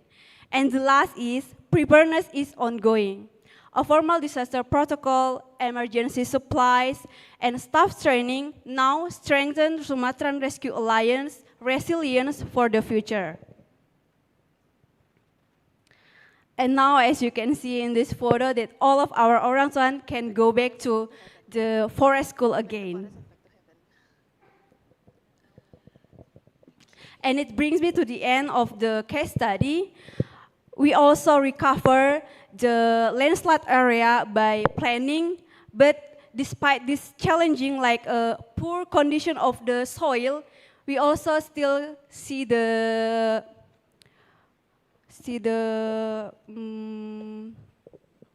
like this. Sorry. Oh, dia sendiri. Which one? See the Bahasa Indonesia aja. We still have looking for this photo that our plan is now can recover the area. And it took me to the end of the case study that that incident show us that even though in extreme isolation under the limited resources, that a well-coordinated team can keep our animal and staff is still alive in good condition too. Thank you. I'm happy to be any take question. Thank you, Nindya, for amazing presentation. We have a time for one question. Okay. Is anyone want to ask? Ada yang mau bertanya? If it's not, I have one. actually. Is there, because it's related to communication, is there any communication with external stakeholder to help with this kind of situation? Ya, jawab pakai bahasa Indonesia. Ya, jadi sebelum terjadi bencana itu 3 hari saat hujan terus-menerus itu, tim kami sebenarnya sudah berkomunikasi dengan tim luar yang ada di Medan untuk bersiap-siap menyediakan logistik apabila dibutuhkan. Namun hal yang sangat tidak kami ekspektasikan di sini adalah bahwa terjadi banjir yang sangat deras dan itu terakhir terjadi itu di tahun 2006. Dan baru terjadi sekarang itu di daerah Besitang dan mengenai ke pusat rehab kita. Is there any communication with like local government, for example, ada komunikasi dengan pemerintah daerah mungkin untuk selama masa penanggulangan ini? Is there any communication for during the hard time with the local government or local like institution? Ya. Kebetulan SRA itu menjadi salah satu tempat atau posko dari masyarakat yang terkena isolasi, total isolasi. Jadi mereka berkumpul di tempat kami dan kami juga memberikan bantuan seadanya, seperti itu. Thank you, Nindya. Give a big applause to Nindya. And then it will take a time. I mean, like the devices, maybe non-Indonesian speaking can raise a hand who needs the device. Jeremy, Daria, Melody, Melissa, Susan, Nigel, no, Sarah. Okay. Anyone wanna borrow? And after that, you need to return again to the first person. Yes, thank you. Joy 2 also behind. I forget, sorry, Joy 2. Is anyone else?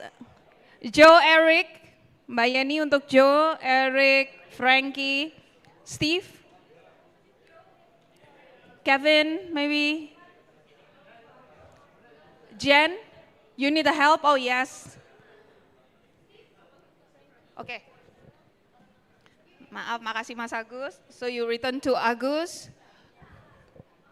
Please remember who's the one who give you the device. Is anyone else need the device?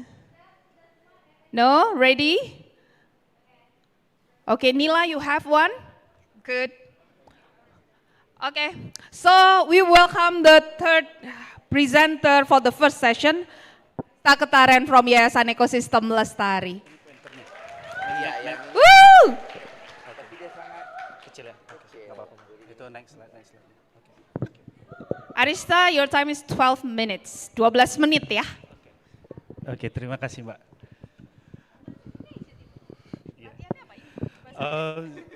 Selamat siang untuk rekan-rekan semua. Perkenalkan, nama saya Arista Ketaren.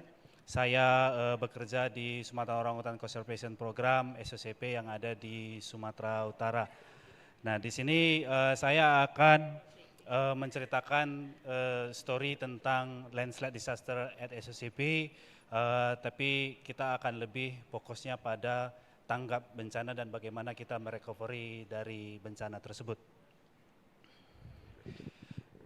Tanggal 27 November 2024 itu merupakan satu bencana yang tidak hanya terjadi pada SOCP sendiri, tetapi di Sibolangit itu merupakan satu kecamatan yang juga terdampak dari bencana yang cukup hebat.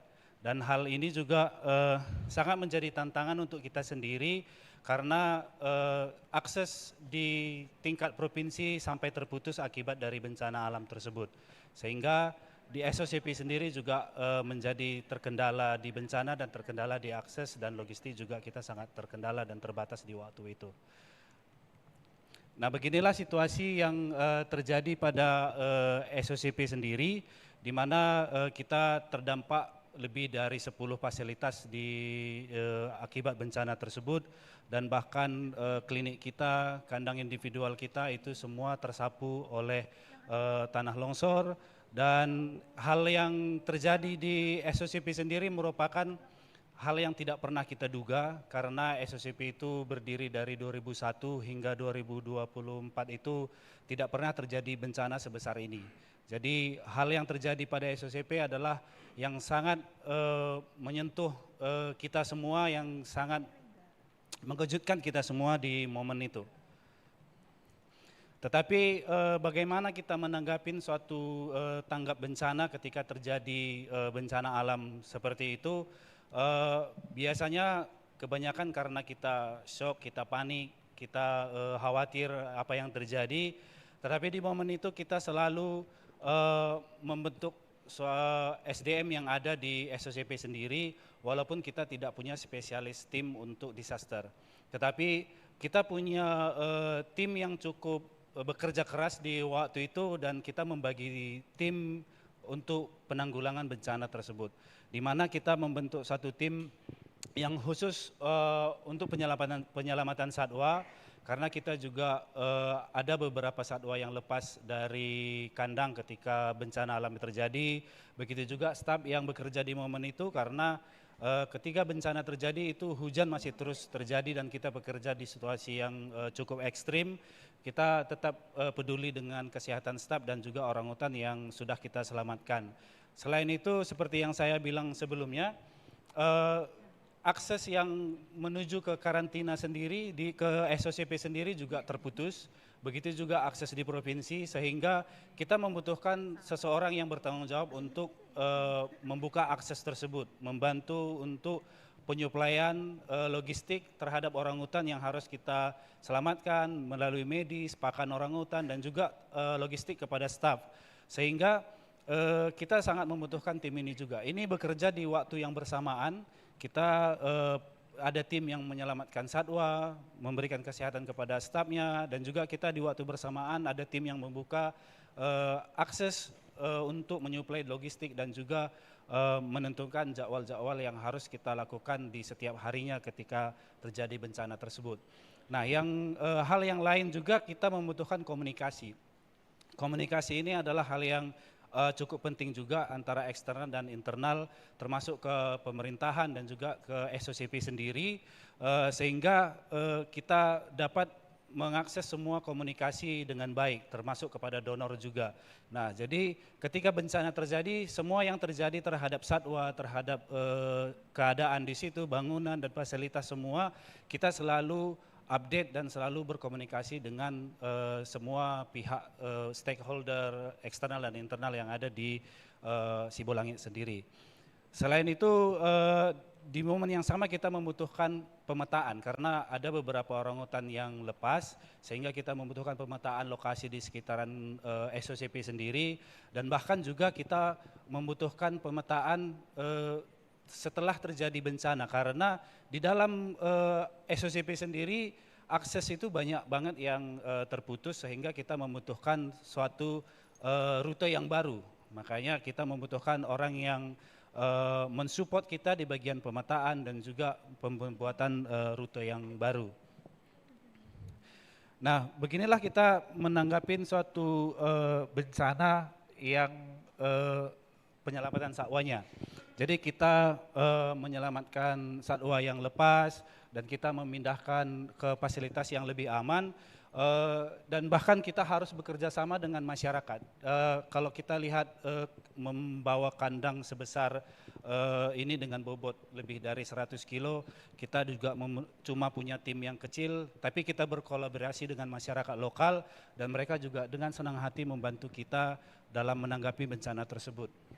Dan begini juga situasi yang emergensi yang bisa kita lakukan dari tim medis kita sendiri, bagaimana mereka melakukan respon terhadap kesehatan satwa dengan fasilitas seadanya, tapi kita melakukan itu dengan cukup terstruktur dan terencana. Oke, dan ini juga seperti yang saya bilang sebelumnya mengenai akses. Beginilah akses yang terjadi menuju ke area lokasi karantina, lokasi SOCP. Jadi kita memang sama sekali aksesnya terputus dan kita membutuhkan orang yang membuka akses itu. Jadi gambar yang di tengah ini adalah situasi akses yang paling cukup parah di waktu itu, dan bukan cuma ada satu tapi ada 4 titik yang serupa dengan ini yang harus kita buka untuk menyuplai akses kepada staf, kepada orangutan, obat-obatan dan sebagainya. Sehingga kita banyak sekali melibatkan orang ketika itu. Jadi masyarakat, pemerintah lokal kita libatkan dalam membantu untuk membuka akses tersebut. Terus siapa yang bisa melakukan dan apa yang kami lakukan di momen itu. Jadi supaya ketika terjadi bencana itu semuanya tidak panik, semuanya tidak chaos, sehingga kita melakukan selalu komunikasi dengan baik. Jadi kita melakukan meeting hingga malam hari, kita juga membuat satu camp di sekitaran lokasi SOCP untuk memudahkan kita komunikasi dan menentukan pekerjaan apa yang harus kita lakukan hari ini dan kita update di malam hari sehingga semua kegiatan dan tanggap bencana kita itu terstruktur dengan baik. Tidak ada yang kebingungan harus melakukan apa, tidak ada kebingungan untuk bekerja sebagai apa, fungsinya seperti apa. Jadi kita selalu melakukan evaluasi setiap malam dan kita merencanakan dengan terstruktur di setiap harinya. Nah beginilah terlihat SOCP sebelum longsor, sebelum bencana itu terjadi. Kelihatan masih banyak sekali pohon-pohon di sekitaran dan inilah yang terjadi di SOCP sendiri. Kalau dipresentasikan kemungkinan besar ada 70% area di SOCP sendiri itu terdampak dari bencana tersebut. Nah, jadi selain dari keempat tim tersebut, kita itu membentuk satu tim yang namanya kita menyebutnya assessment team.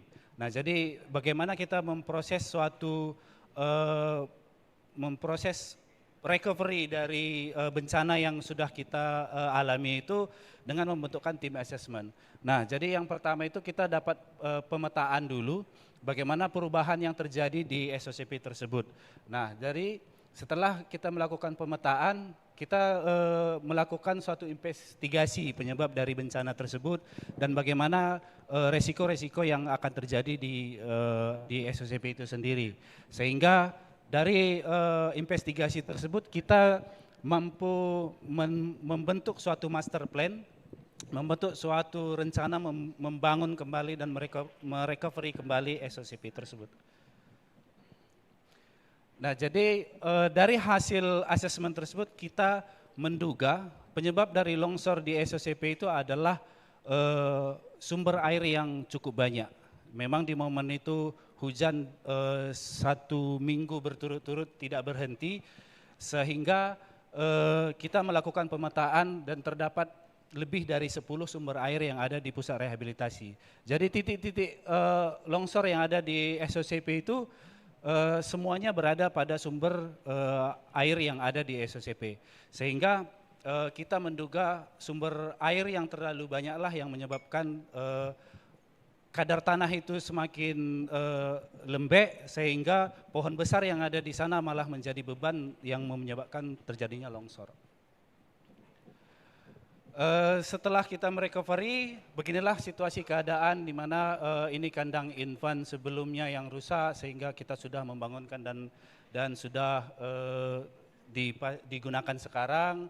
Dan begitu juga klinik kita, di mana klinik kita hanya tersisa satu bangunan tembok kecil seperti itu dan sekarang sudah beroperasi dengan baik.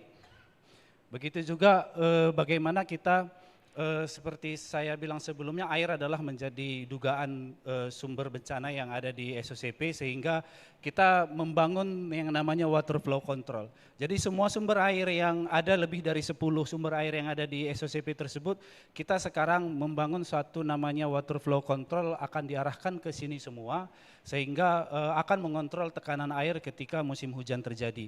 Jadi tekanan air yang masuk ke area SOCP tersebut semakin berkurang dan mengurangi resiko yang terjadi dengan hal yang sama serupa seperti sebelumnya. Dan juga kita melakukan replanting di titik-titik longsor dan begitu juga kita sekarang dalam proses rebuilding untuk SOCP sehingga dari hasil asesmen itu area karantina SOCP yang sekarang itu kita merasa tidak aman untuk mengoperasikan itu di sana, sehingga kita memutuskan untuk memindah ke lokasi yang lebih aman dan juga kita membangun fasilitas yang sekarang itu menjadi lebih baik dan lebih terstruktur.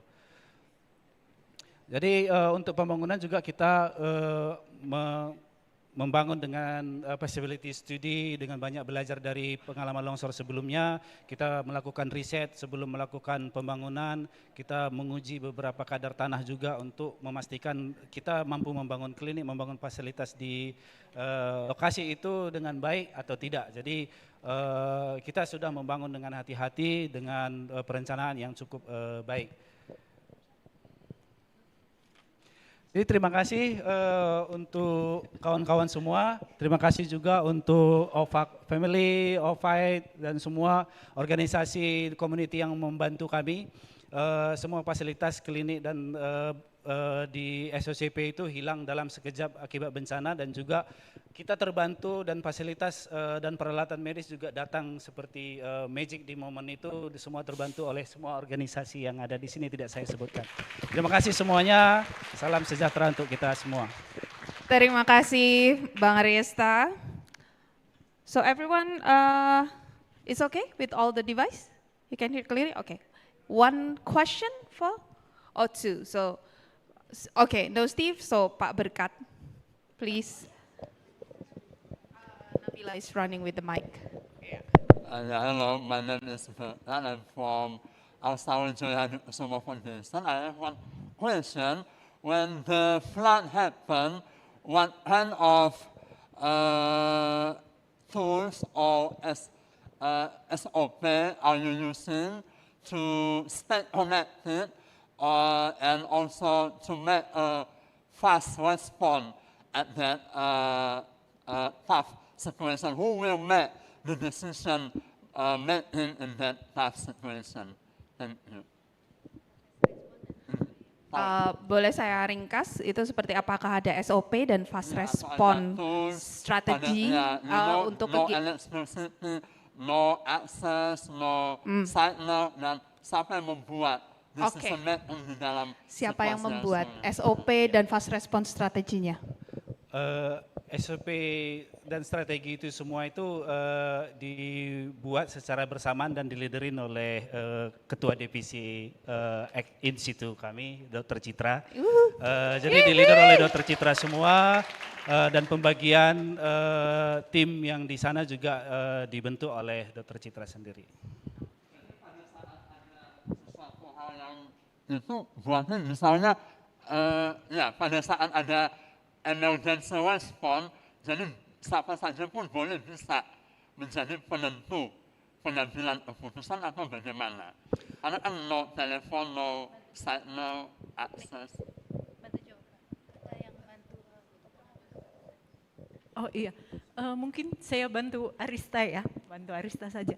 Ya, jadi memang waktu itu kami tidak punya perencanaan, jadi memang sama sekali belum punya SOP, tapi kejadian. Nah begitu kejadian di hari pertama pagi jam makan siang ya, kita langsung bagi tim seperti tadi, saya instruksikan harus ada yang tangani satwa, harus ada yang tangani akses, karena akses di dalam dan di luar itu juga hancur. Tidak bisa dilewati, logistik juga harus ada, kemudian air sama listrik, itu penting, itu harus pulih di hari pertama, target kita. Kemudian juga yang tim dari kantor itu support. Nah yang paling penting sebenarnya adalah menegaskan setiap orang itu harus ada di posisinya. Yang terjadi saat itu kita semua ingin ada di depan. Semua ingin terjun di depan situ, tapi penting untuk selalu ada yang jaga di belakang. Nah itu yang kita tegaskan ketika malam semua ingin nginep di center. Kami di sini, tapi kalau saya pikir kalau kita di situ akan kesulitan orang mensuplai logistik. Kemudian jalan belum buka. Kalau tetap di dalam itu jadi beban tim di luar. Jadi malam jam 11 pulang, yang tidak bertugas semua harus pulang. Istirahat di mana saja, yang di dalam hanya yang memang bertugas. supaya cukup tenaga, karena ini masih kita tidak tahu ya akan panjang kan, jadi saya tekankan ke kawan-kawan, ini akan panjang, ini bukan selesai dalam seminggu 2 minggu. Kita harus kuat, siap untuk maraton, bukan sprint. Kira-kira seperti itu, makanya ini kita usahakan dengan segala keterbatasan supaya tetap semuanya ada di posisinya dan tidak terbawa emosi. Harus logik, ya itu mungkin tambahannya. Thank you, big applause to Mbak Citra and Bang Ariesta. Oke, sudah. So ada 2 kata ya, komunikasi dan juga manpower yang harus memang diatur atau di-manage dengan baik juga di kondisi seperti ini. Oke, presenter terakhir untuk sesi 1 for the next presenter for the session 1 is Dr. Victor from Sintang Orangutan Center, West Kalimantan.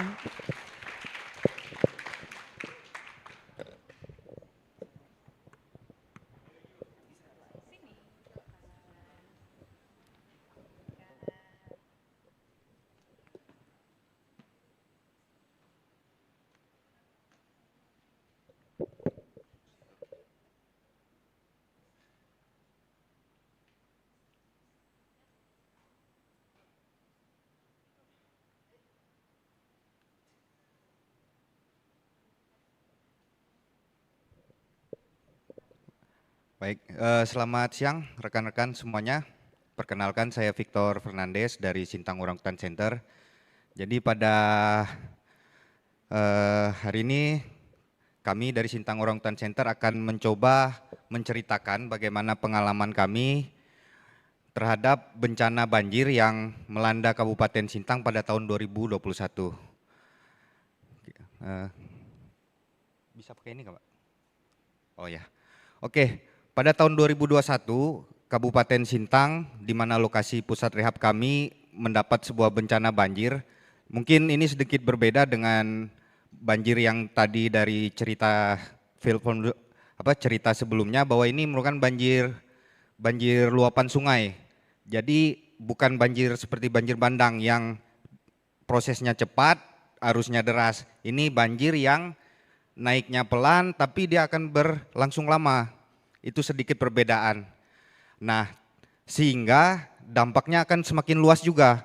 Jadi dari Kabupaten Sintang sendiri 14 kecamatan, 12 itu kena. 30.000 lebih keluarga terdampak, sekitar 20.000 pengungsi. Jadi memang situasi di Kabupaten Sintang cukup berat untuk pemerintah daerah dalam penanganan di manusianya. Ya, berlangsung selama 2 bulan. Jadi memang untuk banjir ini bertahan sampai 2 bulan, bahkan di daerah yang di tepi sungai persis, dia bisa mencapai 3 bulan. Next, Bang. Nah, kalau untuk penyebab sendiri ada beberapa faktor. Yang pertama, Kabupaten Sintang ini posisinya berada di pertemuan 2 sungai besar. Jadi ada Sungai Melawi dan Sungai Kapuas, dan Kabupaten Sintang itu merupakan lokasinya berada di pertemuan itu, sehingga aliran dari Kabupaten Kapuas Hulu di hulu sungai dan Kabupaten Melawi yang merupakan hulu dari Sungai Melawi itu semua ngalir Kabupaten Sintang. Ditambah curah hujan yang ekstrim pada saat itu di ketiga kabupaten itu, sehingga debit air di kedua sungai itu berkumpul semua di Kabupaten Sintang. Itu yang membuat dampaknya memang kerasa melebar sampai banyak daerah di Kabupaten Sintang. Faktor lainnya sedimentasi sungai. Kalau di Kalimantan Barat banyak terdapat tambang emas ilegal. Itu sangat masif terjadi, sehingga memang pendangkalan sungai. Lanjut, Bang. Perkenalan SOC sendiri di Sintang Kalimantan Barat, kami melakukan rescue, rehabilitasi, pelepas liaran. Nah, untuk pelepas liaran sendiri kami di kabupaten sebelah, di Taman Nasional Betung Kerihun di Kapuas Hulu. Kegiatan lainnya yaitu penyadar tahuan. Oke, next, Bang. Nah, ini yang impact atau dampak yang kami rasakan. Yang pertama bahwa pusat rehab kami aman, tidak tergenang oleh air. Sehingga pada saat itu 25 individu orangutan memang pada kondisi aman. Cuma yang kami rasakan adalah dampak tidak langsung dari banjir tadi. Putus transportasi karena wilayah tergenang cukup luas. Putus transportasi, pasar tutup, itu pasar sayur itu, tempat biasa kita beli logistik untuk orangutan, habis terendam tutup. Belum lagi berebut dengan pengungsi lainnya, jadi masyarakat kan butuh makan juga, sedangkan kita juga butuh beli pakan orangutan nih. Di situ juga harus pandai-pandai kita cari celah di mana bisa dapat pakan tuh untuk orangutan. Staf ada beberapa yang terkena, mungkin 10% staf rumahnya tergenang, dan beberapa orang lainnya tidak bisa datang ke center karena memang akses transportasi putus. Oke Bang. Nah ini yang kami lakukan. Yang pertama kami fokus di perawatan si orangutan.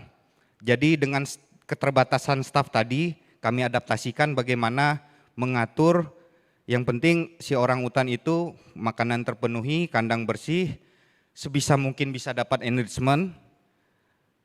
Itu kami coba penuhi. Yang selanjutnya terkait emergensi transportasi, ini yang saya kira cukup penting karena memang kalau banjir sendiri sih masih enak ya. Kalau saya bayangin tanah longsor tadi gimana mau buat emergensi transportasi kan, jalannya juga hancur. Kalau ini karena semua jadi jalan, tergenang air, kita pakai perahu. Jadi kami beli perahu waktu itu karena untuk mencegah dampak-dampak lainnya. Jadi putusnya logistik dan sebagainya bisa teratasi kalau kita ada perahu, terus kalau butuh sesuatu dan lainnya. Terus memanfaatkan mes jadi tempat pengungsian juga teman-teman yang terkena. Adaptasi pakan, karena kesulitan bahan pakan tadi, jadi kami cari alternatif penjual lain ataupun di sekitar lokasi kami, masyarakat yang menanam sayur.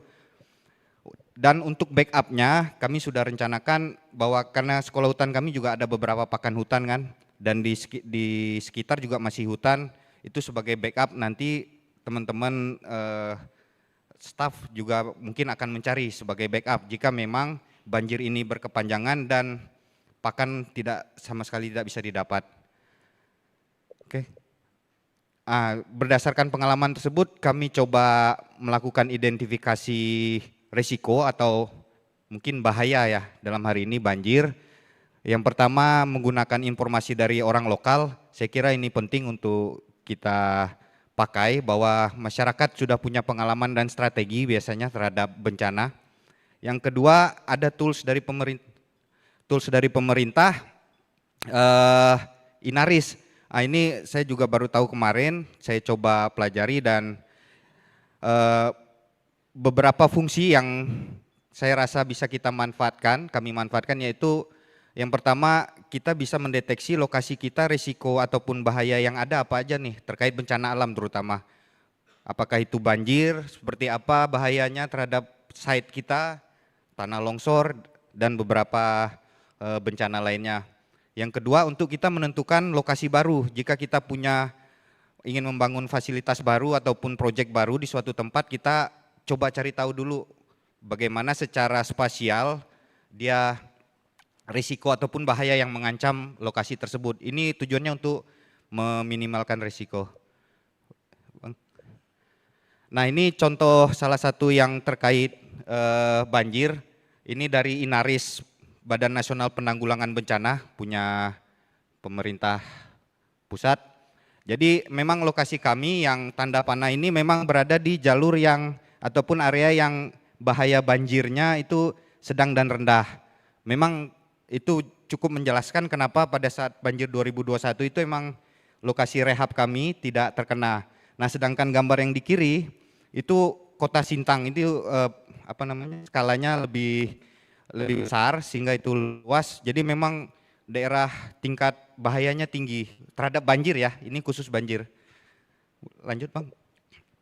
Nah ini kami coba untuk di area rilis, memang cukup aman untuk banjir karena memang area rilis kita di daerah Betung Kerihun itu cukup tinggi, sehingga untuk banjir yang genangan, bukan banjir bandang ya, nanti ada banjir bandang sendiri nih kalau yang tempat rilis. Lanjut Bang. Ini kalau yang landslide, tanah longsor. Nah itu yang tanda panah biru pusat rehab kami, bahaya terdekat itu sekitar 20 kilo lah terhadap tanah longsor. Jadi relatif aman terhadap tanah longsor. Oke Bang. Nah ini yang di lokasi pelepas liaran. Memang secara diidentifikasi memang konturnya sangat berbukit-bukit dan curam. Memang ini menjadi resiko ataupun bahaya terhadap kegiatan monitoring orangutan. Namun di lokasi itu ada titik-titik mungkin nggak kelihatan ya, itu ada flying camp dan base camp. Memang kita posisinya berada di bahaya rendah terhadap tanah longsor.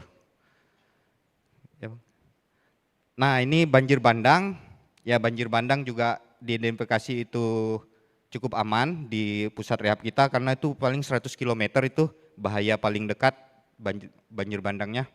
Oke Bang. Nah ini yang cukup bahaya sebenarnya. Memang di lokasi base camp kami di tepi sungai itu emang rawan sekali terhadap banjir bandang. Jadi beberapa kasus perahu hanyut, kandang transport hanyut, itu kadang terjadi. Kadang memang tidak terduga-duga karena hujan di hulu kita nggak tahu. Tiba-tiba bush, tahu-tahu perahu hilang. Bang, ini komunikasi. Jadi saat itu, jadi semua ini tidak ada persiapan sebenarnya terhadap bencana ini, banjir ini. Cuma kami mencoba, apa yang kami lakukan tadi berdasarkan pengamatan lapangan, ngobrol dengan kawan, makanya diskusi internal itu kami bangun untuk bagi-bagi tugas tadi. Mungkin teman tadi cerita sebelumnya juga memang perlu adanya komunikasi internal yang kuat. Terus ke BKSDA kami lebih kepada update situasi orangutan. Ke pemerintah daerah yang saya temui sebenarnya mereka nggak ada, bukan kepedulian ya, apa ya?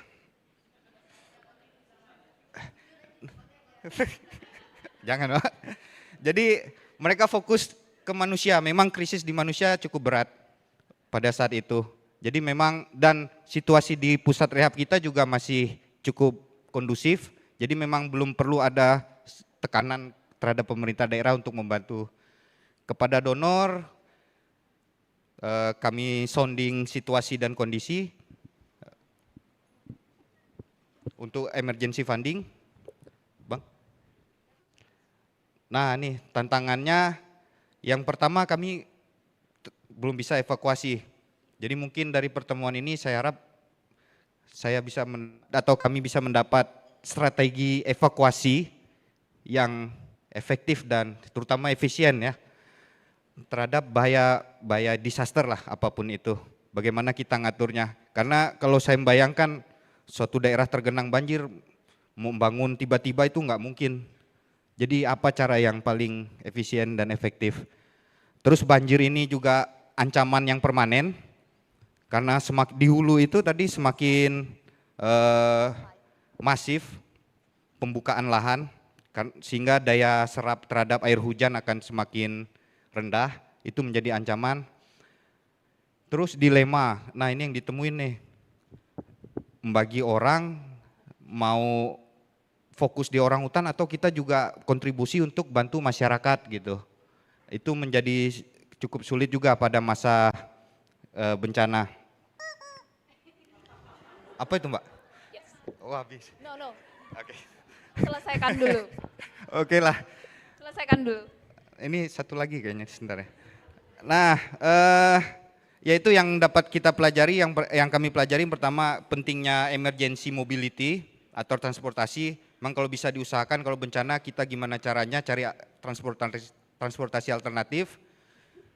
Food efficient, maksudnya apa nih? Ketahanan pangan ya. Nah, ketahanan pangan kalau bisa sendiri karena kalau bencana pasar pasti crowded dan sulit. Yang ketiga financial resilience. Kemungkinan emang perlu ada dana darurat, dana taktis kalau ada bencana. Bang, habis ya Bang? Habis. Oke, terima kasih. Terima kasih Victor. For anyone who has a question, you can keep the question because we will have a Q&A session, another Q&A session. So please keep the question first. And I would like to introduce the assistant for oral presentation for this week. Yeah, it means time's up. Okay, so please no one hide this. Keep it Frankie. And then, okay, so after this, we have a lunch on the 8th floor. So we will start again at 2 p.m. for the second round of the session for the oral presentation story from the field. And then at 2 p.m. when you enter this room, please also sign the attendance list in front. And then do not forget to fill in the assessment for the first 4 participants and then next 4 participants and 4 poster for today. Okay, that's it for today and then see you at 2 p.m. Thank you.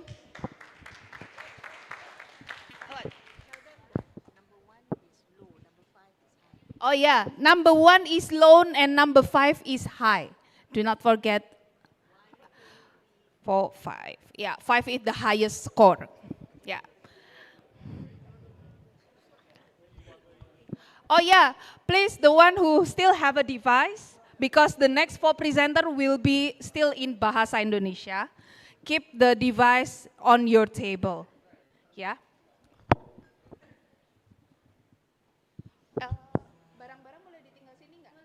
Oh yeah, your belongings can put in on the chair or maybe under the table. It's okay.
Recording stopped.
Hi Pura, how are you today?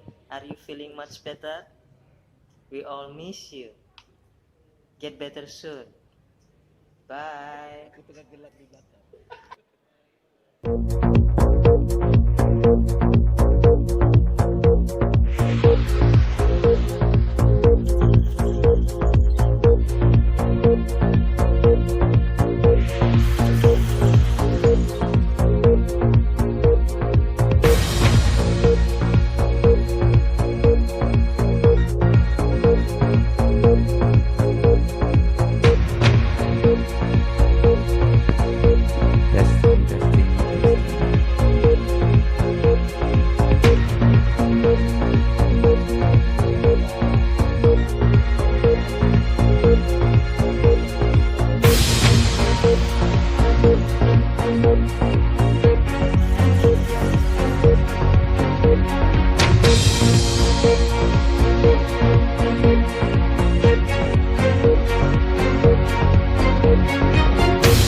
Welcome back, everyone.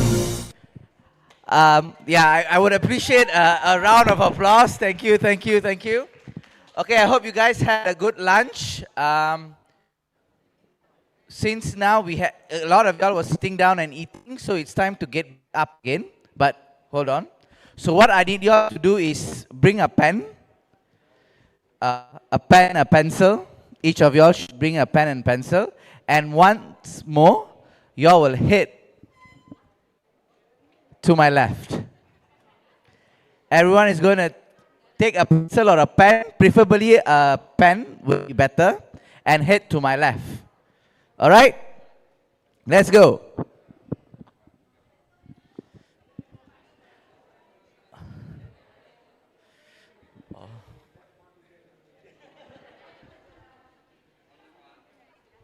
Yeah, so you will be getting half of a A4 paper. So bring that as well. Okay, once you are here, I would like you all to group yourself.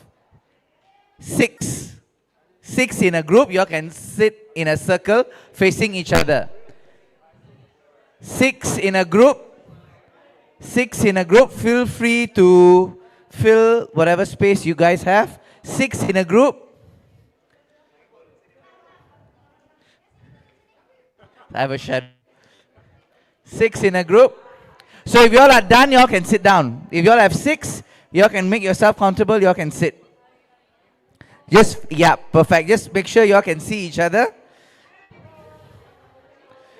Steve's group need one more person. One more. Wonderful. So, if you all are done, have a seat. So those who are standing can form a group. 6 in a group. So we have 1, 2, 3, 4, 5, 6. 1, 2, 3, 4, 5, 6. Oh, okay. You're allowed to only use that paper, yeah? Huh? Yeah. Okay.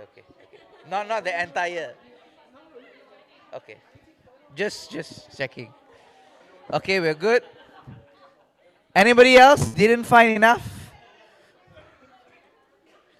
Patrick, grab a pen and a paper. Extra paper di mana? Oh.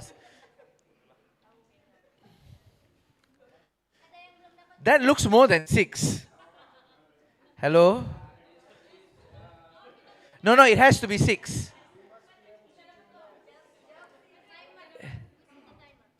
Tak apa, saya bikinlah timer. You can have.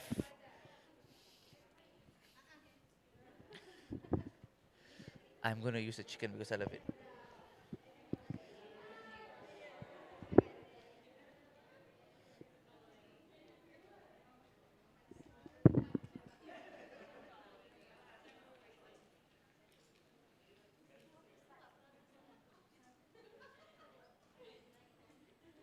Who has not signed your attendance yet?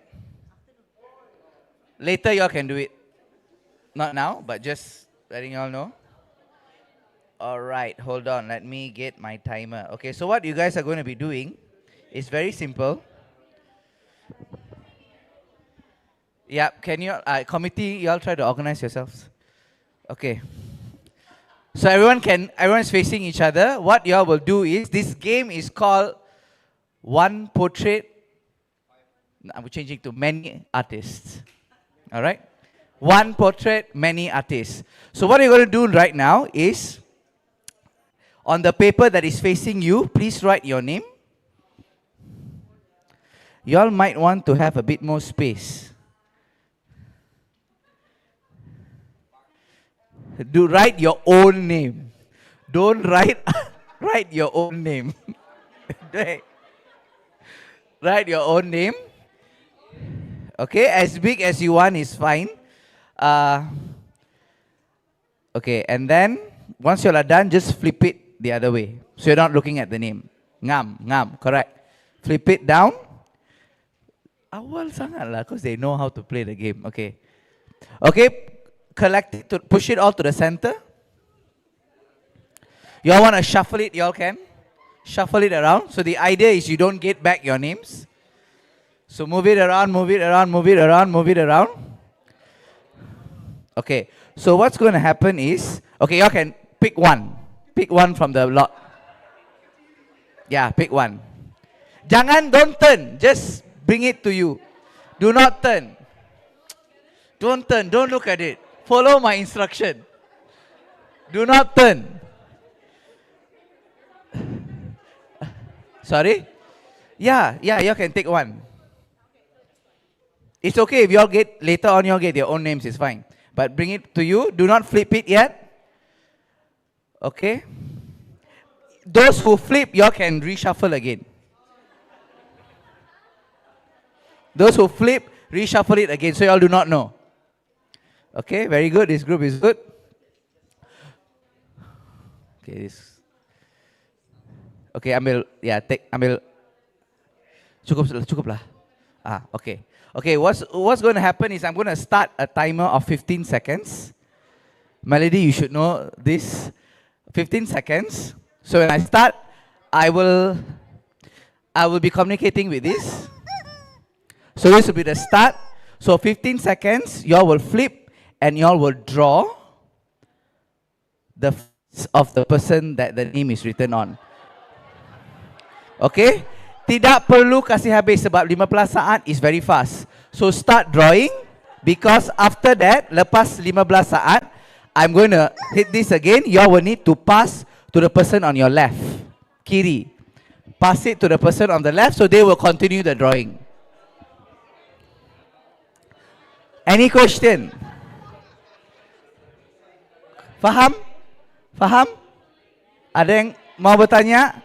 Any question? No? Ready? Are we ready?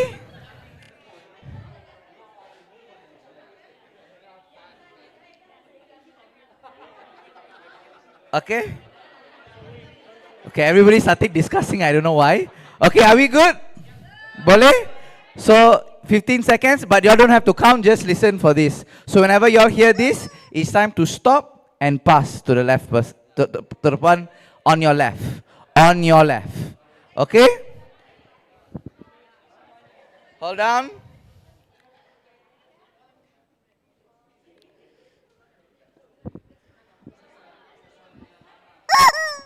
Start.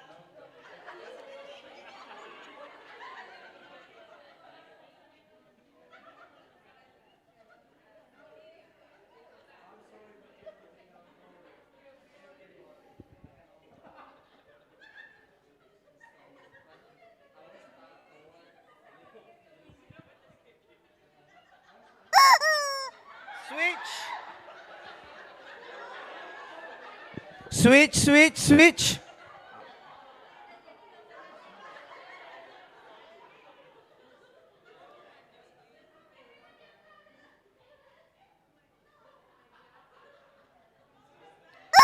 Switch, switch.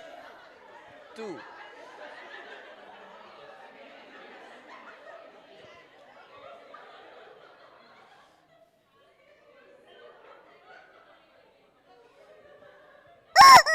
Switch.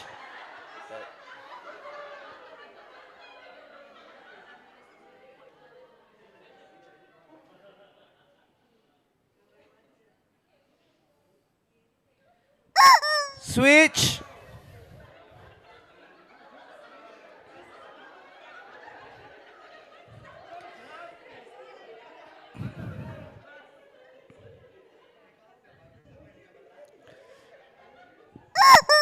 Final switch. Final switch.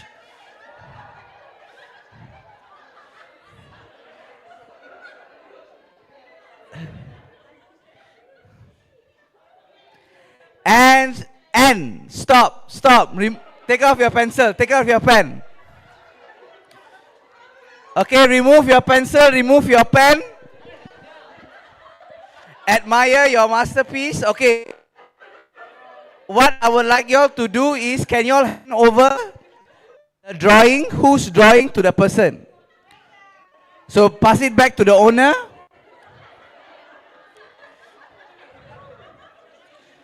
This group got the whole body all together. I only asked for face. Oh wow! Bunch of very talented artists. Okay, great. So have you all got your own drawings? Your masterpiece back? Okay, so we would like everyone to paste your masterpiece, your drawings, on the board. Yeah. Okay, I have blue text here. You all can take it from me.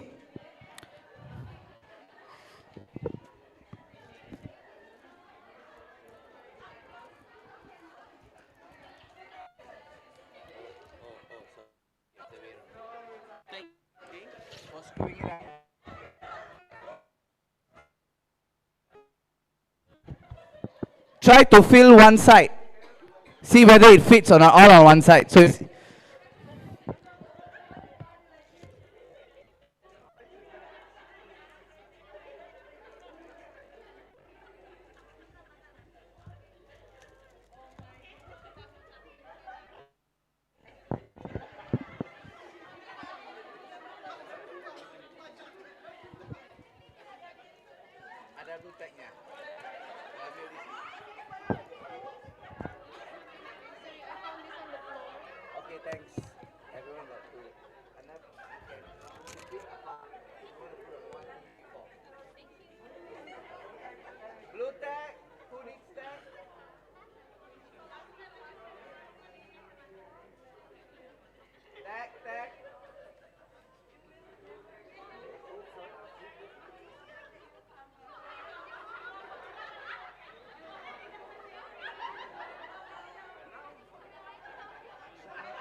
if you are done, you can go back to your seat. For those who have not signed in the attendance, please do it.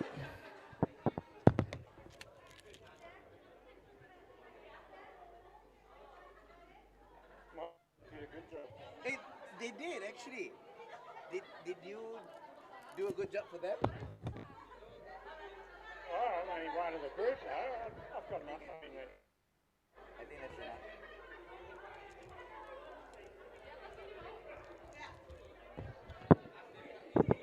Who needs blow tag can just come over here.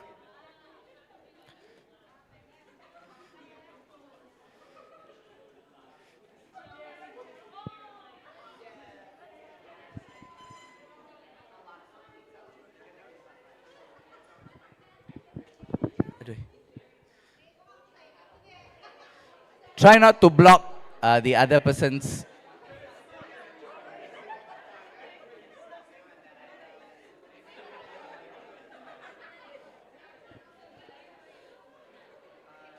Thank you.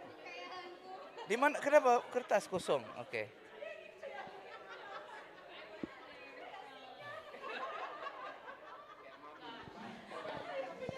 Pagi, we still have a time for laughing next day, right? Sorry? We still have a time for laughing that picture during this week. Yeah, it's okay. You will have many days to come over and take a look and admire all of your portraits.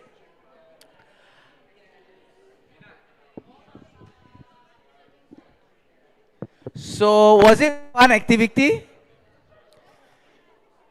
Did you all enjoy yourselves? Yes. So we would like to thank one of our participants who actually came up with the idea. So I believe that we did reach out to all of y'all for any ideas. Unfortunately, there was only one idea.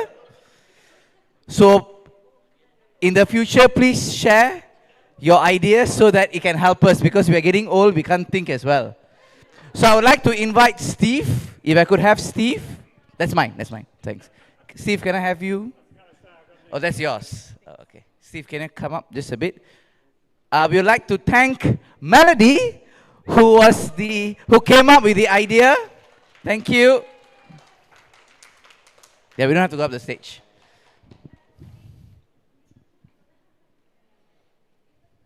Let's all watch as she runs gracefully. Let's give her a big round of applause. So please share more ideas that you guys have in the future. We will really appreciate it. Oh.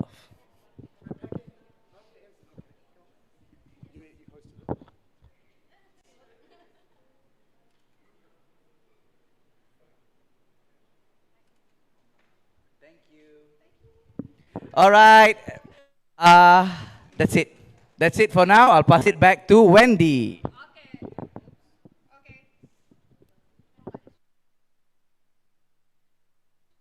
Test. Okay. Okay, thank you. Enough for laughing. Tes, tes. Sudah cukupkah ketawanya? We can see all the drawings during whole week. It can be a souvenir as well, right? Okay, so we start for the second round for the oral presentation. We have 4 presenters, Vina from Yari, and then Denny Gurnia from BOS, and Rifda, and also David. So Vina, you go first. 12 minutes for you. For this session, all the participants will be in. You will be in English or Indonesian? Vina. Oh, Indonesia. Or non-speaking Indonesian, please use the device. Next one. Next. Okay.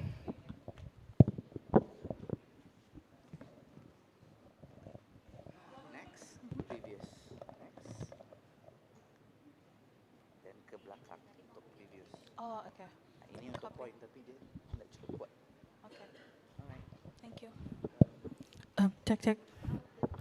Halo semuanya, selamat siang. Selamat siang semuanya. Oke, mantap. Suaranya sudah makan siang ya. Perkenalkan semuanya, nama saya Vina Fadia.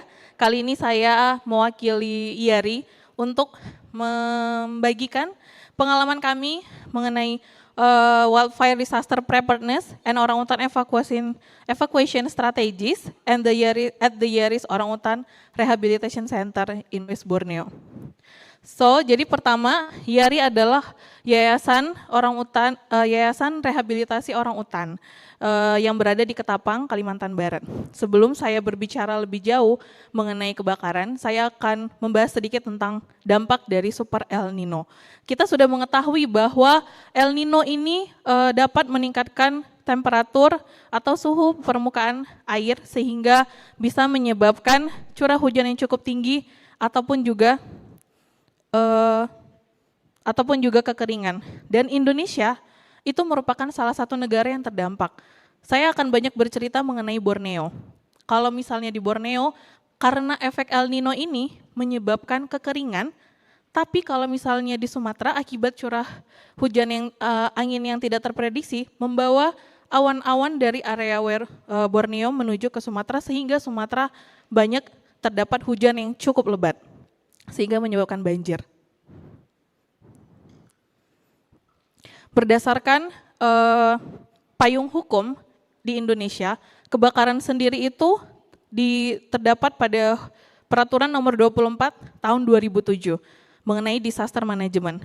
Di sini dijelaskan bahwa kebakaran merupakan peristiwa atau bencana non-natural, yang berarti peristiwa yang terjadi bukan karena alam, tapi karena manusia yang menyebabkannya atau yang menyalakan api. Sedangkan status saat ini Kalimantan Barat menjadi status hotspot statistik yang tertinggi di Indonesia untuk rawan kebakaran. Dan ini sudah diumumkan oleh Presiden Prabowo pada awal bulan Agustus 2026. Ini adalah gambaran titik api kepung di Kalimantan, terutama di Kalimantan Barat, di mana dari seluruh wilayah ini terdapat 65% itu rawan dan sudah terdapat titik api. Saya akan sedikit bercerita kenapa sih Kalimantan menjadi area yang sangat rawan kebakaran. Jawabannya adalah karena Kalimantan itu terdiri dari hutan rawa gambut. Kita mengetahui bahwa hutan rawa gambut itu terdiri dari beberapa lapisan ya. Jadi dia tidak hanya tanah, tapi juga terdiri dari lapisan air atau peat, kemudian ada lapisan yang tempat rawa gambut menyimpan air. Jadi saat musim kekeringan, bagian permukaan ini akan sangat kering hingga menyebabkan bagian peat yang mengandung material organik menjadi sangat kering. Sehingga apabila terjadi sedikit saja api atau kebakaran, maka kalian bisa lihat permukaannya akan terbakar hingga sampai ke bagian lapisan terbawah. Apabila ini terjadi, api akan sulit dipadamkan. Jika tim pemadam biasanya memadamkan bagian permukaan, tapi bagian bawahnya masih memendam api. Dan pemadaman sendiri membutuhkan waktu hingga berbulan-bulan. Saya akan banyak bercerita dan membagikan kisah kami bahkan sampai tahun 2026 ini. Kita mengetahui dampak dari kebakaran hutan sendiri itu yang pertama bisa menyebabkan environment degradation atau degradasi lingkungan yang kita mengetahui ada angka kematian satwa tinggi, kehilangan biodiversitas, dan yang paling buruk adalah selain itu economic losses. Tadi sudah dijelaskan di awal ya, mengenai dampak asap kebakaran bisa menyebabkan kelumpuhan ekonomi. Pabrik berhenti, sekolah tutup, kemudian masalah pernafasan, ISPA di mana-mana. Dan yang terakhir adalah infrastructure damage atau kerusakan dari infrastruktur. Ternyata ini juga bisa mempengaruhi konservasi area apabila kebakarannya terjadi di wilayah konservasi. Atas dasar itu semua, akhirnya YARI membuat sebuah SOP yang dinamakan Integrated Fire Management, di mana ini adalah SOP yang cukup kompleks. Saya tidak akan mungkin menjelaskan semuanya secara detail, tapi saya akan berusaha memaparkan secara garis besar. Lalu, ini yang menjadikan kami untuk bisa lebih memilih jika semuanya, terutama di Indonesia, saat kebakaran hanya fokus pada manusia, lalu siapa yang akan fokus kepada hewan? Siapa yang akan menyelamatkan mereka? Nah, strategi yang kami gunakan itu adalah strategi yang digunakan di dalam pusat rehabilitasi dan juga di luar area rehabilitasi. Integrated Fire Management ini terdiri dari mitigasi, pre-disaster, saat terjadi bencana atau disaster, dan recovery atau pra-disaster. Di mana dari ketiga ini tersebut, akhirnya terciptalah Incident Management Team. Jadi ini adalah sebuah tim tanggap darurat apabila kebakaran terjadi. Yang perlu kita persiapkan untuk ini semua cukup kompleks. Yang pertama kita harus menyiapkan biaya yang tidak sedikit, kemudian investment, kita harus membeli perlengkapan kebakaran, kemudian gudang untuk penyimpanan, kemudian logistik ini tidak hanya makanan, tapi juga sumber daya seperti bensin dan hal-hal lainnya. Lalu ada plan management, ini yang sangat terpenting apabila terjadi apa yang harus kita lakukan.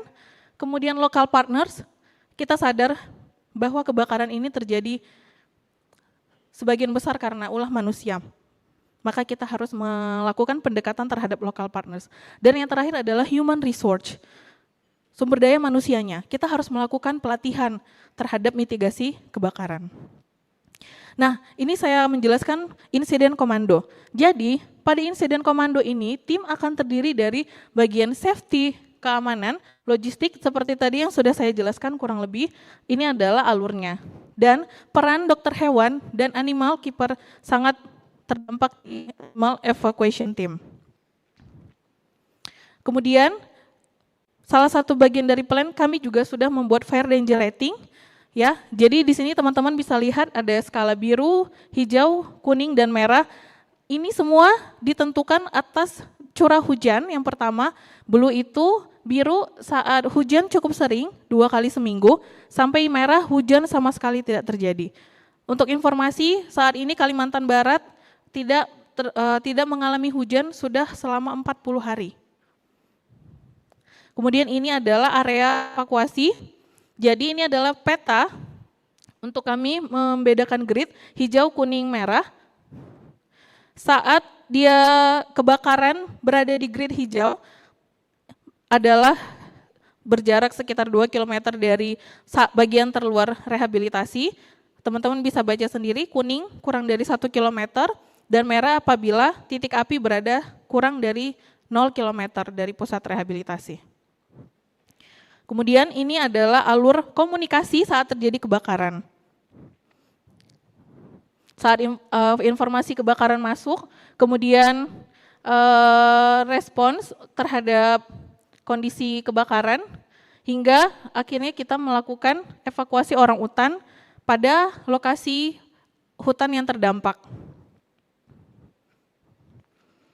Nah, kunci pada saat melakukan evakuasi dan pemadaman api adalah yang pertama wildlife and human safety first, jadi keamanan manusia sumber daya yang paling utama, yang kedua adalah wildlife dan satwanya, kemudian EMT coordination strategis, dan yang terakhir adalah komunikasi fire yang tadi sudah saya sampaikan. Nah, ini adalah instruksi penyelamatan orangutan saat berada di luar area rehabilitasi.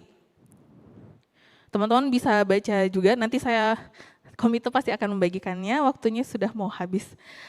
Kemudian apabila terjadi rescue dan evakuasi di area kebakaran. Jadi kita pernah melakukan penyelamatan tepat pada saat tim patroli menemukan ada orangutan yang terpisah dari induknya, kemudian tim harus menunggu dulu sampai api benar-benar padam. Setelah api padam, dimonitor keadaan lingkungan sudah aman, maka tim bisa bergegas untuk melakukan penyelamatan. Setelah penyelamatan yang paling penting adalah rilis dan rehabilitasi. Jadi kita harus melakukan assessment apakah orangutan yang diselamatkan dapat dikembalikan lagi ke habitatnya pada saat itu juga atau tidak sama sekali. Kemudian ini adalah post disaster, jadi setelah terjadi bencana, kita akan melakukan reassessment. Peninjauan ulang kembali habitat tersebut, apakah masih layak untuk digunakan orangutan untuk dilepas liarkan di area tersebut, atau kita harus memindahkan mereka ke lokasi yang lain. Atau mungkin kita harus menunggu selama beberapa bulan sampai kebakaran sudah tidak terjadi lagi di sekitar area hutan yang terdampak. Dan yang paling terpenting adalah local community partner. Jadi IARI bersama-sama telah membentuk sebuah tim yang bernama The Power of Mama. Jadi The Power of Mama ini adalah latar belakangnya kami mengajak ibu-ibu karena edukasi yang paling dasar dimulai dari rumah. Maka kami mengajak ibu-ibu untuk bergabung sebagai tim memonitor patroli api. Selain itu, kami juga melakukan pendekatan secara holistik, sustainable livelihood, dan juga edukasi. Nah, pada fire mitigation succeed, kesuksesan di tahun 2023 adalah saat terjadi kebakaran, kami cepat mengetahui adanya titik api di sekitar area pusat rehab, kemudian tim telah berhasil melakukan pemadaman kebakaran, kemudian orangutan juga berhasil dievakuasi tanpa ada yang terluka. Nah, teman-teman, ini adalah kondisi saat ini di bulan Agustus 2026. Ini adalah wilayah center kami. Center kami dikelilingi oleh berbagai titik api. Teman-teman bisa lihat sendiri. Nah, dari akhir Juli sampai saat ini, kami masih melakukan pemadaman kebakaran. Ini adalah dokumentasi di awal bulan Agustus. Teman-teman bisa saksikan. Jadi kami juga membuat water canal untuk menghindari api melompat, tapi ternyata ada beberapa titik api yang berhasil dibawa angin. Oke. Bagaimana kita bisa mengurangi wildfire disaster, itu adalah yang pertama dengan preventif. Jadi kita sangat membutuhkan peran pemerintah di sini untuk sebagai penggerak hukum supaya orang-orang yang tadinya unpurposely or purpose membakar itu mendapatkan peringatan. Terima kasih kepada tim kami yang sudah bekerja sangat keras. Mohon tepuk tangannya, teman-teman. Terima kasih. Terima kasih, Dr. Vina. Thank you, Vina. We have one question, maybe,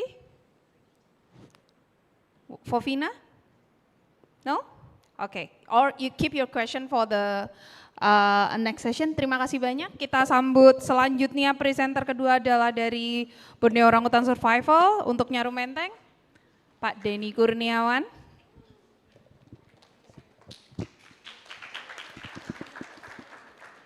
Apanya?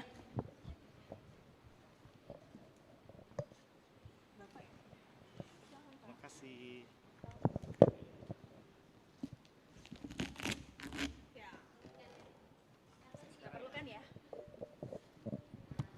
Tes. Baik, terima kasih. Selamat siang semuanya kepada rekan-rekan yang saya hormati, yang saya cintai.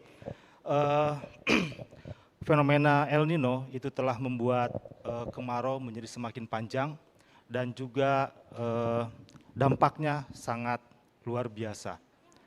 Lahan gambut yang sudah terbuka dan lahan gambut yang sedang dibuka juga saat ini menjadi bahan bakar yang sekali klik akan bisa menyebabkan bencana kebakaran dan juga bencana kabut asap yang dapat melumpuhkan satu provinsi. Yayasan BOS, terutama yang di Kalimantan Tengah, itu memiliki 3 program. Yang pertama adalah Nyaru Menteng. Kami bekerja untuk reintroduksi orangutan. Ada program konservasi mawas, itu bekerja untuk menjaga kawasan hutan yang menjadi habitat orangutan terbesar kedua yang ada di Kalimantan Tengah. Dan yang ketiga yang baru adalah program Sebangau, yang bekerja di Taman Nasional Sebangau. Dan bisa ditebak, ternyata semua program kami, program BOS yang ada di Kalimantan Tengah berada di dalam kawasan gambut. Jadi El Nino itu dan kemarau panjang akan sangat berpengaruh besar terhadap kami sebagai kerja di konservasi orangutan. Dan Bapak Ibu bisa dibayangkan apabila kebakaran sudah masuk ke pusat rehabilitasi. Baik. Perkenalkan, nama saya Denny Kurniawan. Saya bekerja di BOS Foundation sebagai regional manager Kalimantan Tengah dan juga sebagai program manager untuk BOS Nyaru Menteng. Di sini saya akan mencoba menjelaskan apa yang kami bangun, kesiapsiagaan apa yang kami bangun agar kebakaran tidak masuk ke dalam pusat rehabilitasi. Jadi kami akan menjaga benar-benar di batas tanah kami agar tadi kebakaran tidak terjadi. Nah, El Nino bukan hanya kebakaran yang kami rasakan, tapi paling tidak ini ada 3 dampak yang besar buat kami. Ketika kabut asap sudah menyelimuti Palangkaraya, kasus pernafasan terutama ISPA, pneumonia dan juga bisa relapse orangutan air sakulitis itu bisa meningkat. Bisa dibayangkan juga bagaimana teman-teman medis dan juga animal welfare berjibaku untuk mentreatment orangutan yang memang terkena kasus pernafasan. Yang kedua, kami ada pulau pelepas liaran bagi orangutan yang akan dilepas liarkan, itu berada di sungai ketika El Nino kondisinya seperti ini, kering. Jadi kami harus menempatkan beberapa orang di titik-titik yang memang orangutan itu bisa mudah menyeberang dan keluar dari areal hutan. Dan tahun 2019 kami punya kasus, ada orangutan yang ada di Pulau Bangamat, itu semuanya nyebrang ke Pulau Kaja. Dan saat ini, pagi tadi saya mendapatkan informasi, muka air di sungai sudah sampai segini. Bisa dibayangkan juga bagaimana kami harus menambah banyak orang untuk menjaga di titik-titik itu agar orangutan tidak nyebrang ke tempat lain. Yang ketiga, rescue. Ketika El Nino dan kebakaran, ini kami harus berjibaku, tim medis yang sedang treatment orangutan dan juga mereka harus pergi untuk melakukan rescue. Tahun 2015 sampai 2016 kami melakukan operasi terbesar kami selama Nyaru Menteng berdiri dan sekitar 3 bulan kami merescue sekitar 80 individu orangutan dalam 1 kali waktu. Itu sangat luar biasa buat kami. Next. Nah, inilah yang kami siapkan agar pusat rehabilitasi kami di Nyaru Menteng itu tidak masuk atau api tidak masuk ke dalam wilayah kami. Ada 3 poin utama yang kami bangun saat ini berdasarkan pengalaman kami di tahun 2015 dan juga tahun 2019. Yang pertama adalah mengintegrasikan sistem komando yang ada di kami. Jadi di sini kami mengeliminasi sistem hierarki kepada pengambil kebijakan di internal kami itu menjadi lebih pendek, tidak panjang, karena ini sangat penting agar teman-teman yang ada di garda depan itu fokus untuk melaksanakan pemadaman di lapangan, tidak berpikiran bagaimana saya harus menambah tim, logistik, dan lain sebagainya. Jadi ini kami potong, kami persingkat sistem komando yang ada yang sedang kami bangun saat ini. Selanjutnya, kami juga ada melakukan standarisasi untuk tim kami, dan di sini tidak hanya SOP yang kami lakukan, tapi bagaimana teman-teman yang ada di garda depan ini juga memahami terkait dengan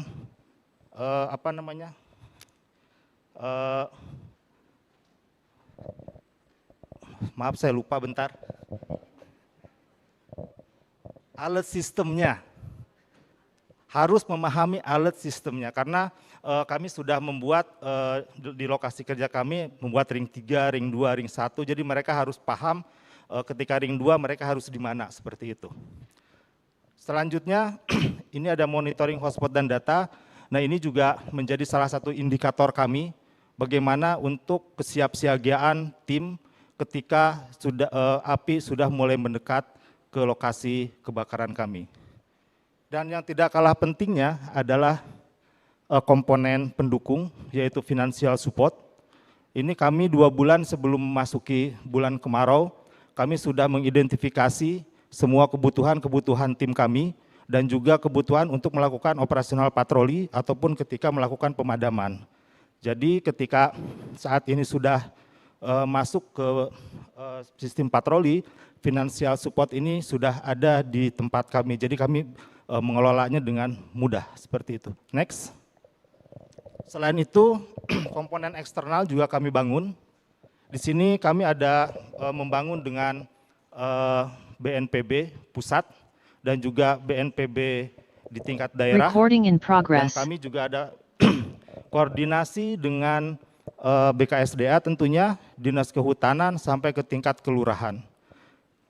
Ini kejadian tahun 2019 kemarin, lokasi kami menjadi prioritas untuk dilakukan pemadaman apabila api sudah mendekat ke wilayah kerja kami. Jadi ini juga hal penting, kita harus mengkomunikasikan ini kepada pemerintah agar kita yang mengelola pusat rehabilitasi itu juga punya jaminan dari pemerintah untuk membantu kita dalam penanganan kebakaran. Dan ini juga masih kita lakukan sampai saat ini, kita sudah duduk bareng dengan mereka untuk tempat kami menjadi salah satu prioritas yang akan dibantu oleh mereka. Next. Nah ini penjelasan tadi terkait yang bagaimana sistem komando kami membuat 3 level. Yang pertama di tingkat site atau di tingkat program. Jadi di tingkat program kami menunjuk satu lead incident yang dia memiliki otoritas penuh untuk melakukan pemadaman tanpa harus menunggu ACC dari manajer ataupun dari CEO. Dia punya otoritas penuh. Otoritas itu juga termasuk dengan dia bisa mengakses langsung ke orang keuangan. Karena kami sebelumnya sudah membuat perencanaan dan budgeting yang sudah ditandatangani oleh manajer, regional manager, incident lead, dan orang keuangan. Jadi itu sudah beres di tingkat level manajemen. Ketika pada saat pelaksanaannya, lead incident itu sudah punya akses keuangan untuk apabila diperlukan, contohnya untuk membeli BBM, ataupun untuk operasional, ataupun untuk membeli peralatan yang baru. Jadi lead incident ini memang yang sangat penting yang berada di tingkat lapangan. Yang kedua, level yang kedua adalah regional level. Di regional level ini, dia akan mengkoleksi semua report dari setiap site atau setiap program, dia yang akan mengkonsolidasikan dan menentukan prioritas. Ini yang akan, dari hasil itu, dia akan membuat sebuah keputusan apakah sudah saatnya memerlukan bantuan dari pihak luar atau pihak lain. Dan yang terakhir adalah level di tingkat pusat, yaitu di headquarter kami. Di sini tugas yang utamanya adalah membangun sinergi komunikasi dengan Kementerian Kehutanan dan juga dengan BNPB pusat, seperti itu. Next. Nah ini lokasi kami, ini untuk yang penjelasan standarisasi tim kami. Ini adalah lokasinya Rumenteng, dan yang titik-titik itu adalah sumur bor kami, dan yang hijau adalah sekat bakar yang sudah kami gali sebagai embung, dan di titik inilah kami yang akan menjaga agar api tidak masuk ke dalam kawasan ini. Lanjut. Nah ini kami sudah membangun early warning system di kami. Yang hijau ini adalah ring 3, Yang kuning adalah ring 2, yang merah ada ring 1. Ring 3 ini 3 km dari lokasi, dari batas tanah kami, dan yang ring kuning ini yang ada di dalam kawasan, dan yang merah itu sudah kita siap-siap untuk evakuasi. Jadi tim kami tadi harus paham tentang ini. Ketika ada titik api masuk ke hijau, apa yang mereka lakukan, mereka sudah tahu semuanya. Next lagi dulu, karena berapa menit lagi? Dan ini report, kami bikin simple report, hanya 1 halaman saja, dari mulai lead incident, regional manager ke CEO, hanya 1 halaman saja. Dan ini nanti saya akan jelaskan di contoh report yang akan bisa menjelaskan semuanya. Next. Ini adalah format laporan mingguan dari lead incident seperti ini. Hanya mencantumkan informasi yang memang benar-benar beresiko dan informatif buat kami di regional manager. Contoh misalkan di Nyaru Menteng 2, trennya, ini contoh minggu kedua, laporan minggu kedua, trennya kebakaran itu misalkan stabil dan statusnya itu masih kuning, sedangkan di Bang Amat misalkan statusnya naik, yang tadinya satu hotspot menjadi 2 hotspot, seperti ini yang report yang dari incident lead yang masuk ke regional manager. Lanjut Mas. Ini laporan tadi diolah oleh regional manager menjadi informasi seperti ini. Ini sebagai contoh ada Nyaru Menteng, Mawas, dan Sebangau. Ini bisa dilihat, kita sudah ada prioritas ranking 1 dan ranking 2. Sebagai contoh misalkan di Mawas sudah terlihat bahwa statusnya naik, trennya naik, dan statusnya sudah merah. Regional manager akan menanyakan bagaimana kondisi tim di sana, bagaimana logistik di sana, bagaimana bantuan di sana. Kalau mereka meminta bantuan, regional manager yang akan nanya misalkan ke Nyaru Menteng yang statusnya kuning, apakah tim Nyaru Menteng bisa tidak memperbantukan ke Mawas, atau nanti regional manager ini bisa bertanya kepada BPBD untuk minta bantuan atau sampai ke waterbombing. Mungkin itu. Mohon maaf, sebenarnya masih banyak yang ingin saya jelaskan, tapi waktunya sangat singkat. Terima kasih. Terima kasih Pak Denny Kurniawan. Wow, it's integratif sekali ya dari internal untuk bisa membuat strategi dan struktur, bagaimana reporting, bagaimana persiapan, sampai kemudian nanti akan actionnya juga. Semoga sih semua terkendali. Oke, the next speaker, Nindya from Roy.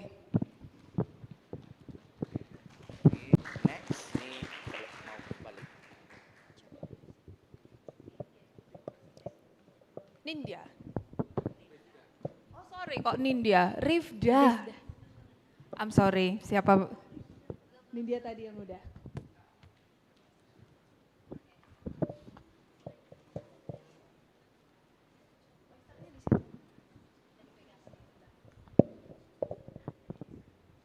Baik, sebelumnya perkenalkan saya Rifda Inaya Askin dari Bos Roy. Jadi saya akan memaparkan tentang Management of Prevention and Mitigation for Forest Fire at PT Restorasi Habitat Orangutan Indonesia atau PT ROI, Release Site East Kalimantan. Oke, sebelumnya saya jelaskan dulu PT ROI itu apa. Jadi PT ROI itu adalah perusahaan yang memiliki izin konsesi hutan untuk pelepas liaran orangutan. Jadi tujuan kami itu untuk mengelola konsesi ekosistem untuk sarana orangutan rilis, terus memprovide dan menyediakan tempat untuk orangutan liar, semi liar ataupun rehabilitas untuk mendapatkan tempat yang baik untuk mereka. Terus wilayah kami ada 86.000 hektar yang kita pulihkan untuk ekosistem, forest ekosistem. Selanjutnya, selain itu, salah satu ancaman dari tempat kami di PT ROI yaitu kebakaran hutan. Di mana kebakaran hutan adalah jadi salah satu ancaman untuk di hutan kami, salah satunya di Peteroy, di mana ini dapat merusak ekosistem degradation, terus loss biodiversity, personal safety, juga merusak infrastruktur tentang konservasi. Oke, nah karena hal itu kita dari Peteroy membangun tim untuk pengendalian kebakaran hutan, yaitu Britdalkarhutla atau Brigade Pengendalian Kebakaran Hutan dan Lahan, di mana fungsinya mereka itu, fungsi dari tim ini sebagai fire preventive, early detection, deteksi dini, pemantauan, monitoring, dan suppression activity atau pelaksanaan kegiatan apabila ada kejadian kebakaran hutan. Oke.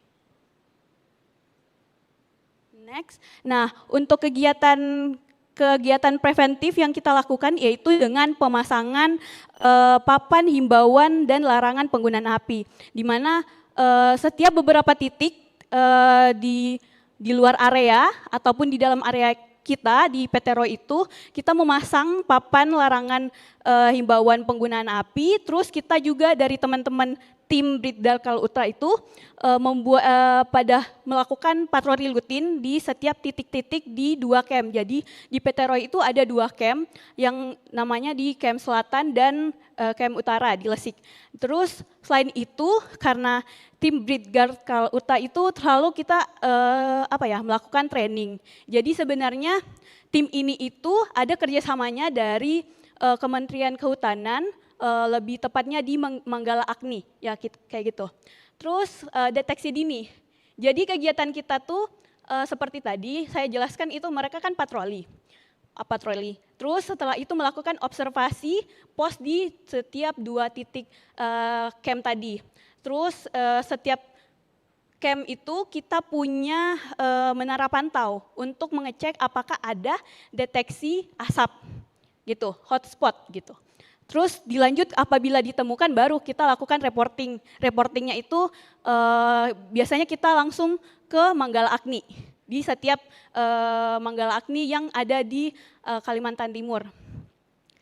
Lanjut, kegiatan selanjutnya itu teman-teman melakukan monitoring. Monitoring seperti tadi mereka pada patroli ini reguler ya. Jadi setiap bulannya kita patroli di 2 camp. Untuk melihat apakah memang ada potensi kebakaran hutan atau tidak. Selanjutnya itu suppression activity. Jadi kita melakukan penanggulangan kebakaran, tetapi ini apabila ditemukan. Alhamdulillahnya di tempat kami untuk sampai saat ini belum ada ditemukan kebakaran hutan sama sekali. Jadi dari teman-teman biasanya melakukan itu training lagi. Jadi setiap bulannya kita training apabila ada penanggulangan, apabila ada kebakaran, kita laksanakan di situ, langsung terjun gitu. Apa lagi? Next, nah jadi keberadaan Britdalkarhutla ini sebagai mendukung kesiapsiagaan personel apabila ditemukan adanya kebakaran hutan. Dari yang saya sebutkan tadi, mereka pada patroli rutin, monitoring, dan mendeteksi apakah ada kebakaran, terus dilakukan reporting, dan apabila ada kebakaran sama sekali langsung terjun. Teman-teman pada terjun. Next. Nah, jadi dengan adanya Britdalkarhutla ini dari kami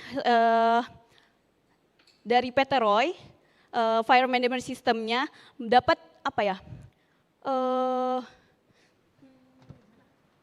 dapat melindungi forest ecosystem, habitat, juga membuat daerah konservasi kita lebih safety. Terus apalagi juga buat teman-teman yang berada di daerah daerah kami juga merasa selamat gitu karena kita udah ada pengendalian terhadap kebakaran hutan. Oke. Selanjutnya, nah hasil utama dan benefit. Nah dari hasil utama yang kita temuin yaitu dengan berkurangnya risiko kebakaran hutan, terus meningkatkan kesiapsiagaan menghadapi kebakaran. Terus manfaatnya habitat yang lebih aman bagi orangutan atau biodiversity lainnya. Lanjut. Oke, conclusion. Jadi pencegahan penanggulangan kebakaran hutan, Kalhutla, melalui penguatan kapasitas dengan adanya breeder Kalhutla, patroli rutin dan monitoring dan kesiapsiagaan dari personal menjadi bahan dari adanya manajemen kebakaran hutan di PT Roy. Terus dan hal ini dapat menjadi deteksi dini dan kesiapsiagaan dari kami dalam menghadapi adanya kebakaran hutan. Nah, seperti tadi yang dijelaskan dari dua present tadi yang tentang El Nino. Nah, untungnya di PT Roy itu kita tidak kena dampaknya karena PT Roy itu ternyata dia pohonnya tertutup. Tapi kita masih tetap mendapatkan kekeringan. Untuk tahun ini, untuk bulan ini lebih tepatnya karena emang tidak ada hujan, jadi itu kekeringan. Oke, itu aja dari saya. Terima kasih. Terima kasih Rifda dari Roy. Kita punya waktu how many minutes? How many minutes we have? 3 minutes. Oke, stay dulu. Ada yang is anyone wanna have a question?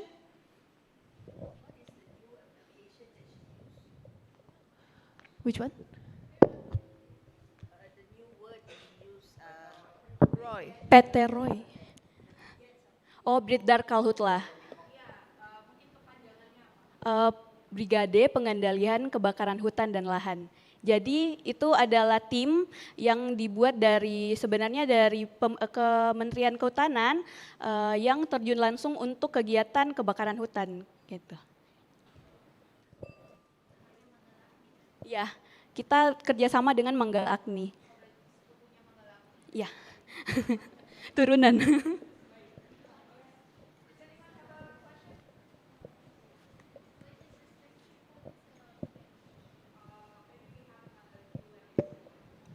Tidak dengar. Ben, tidak ada suaramu.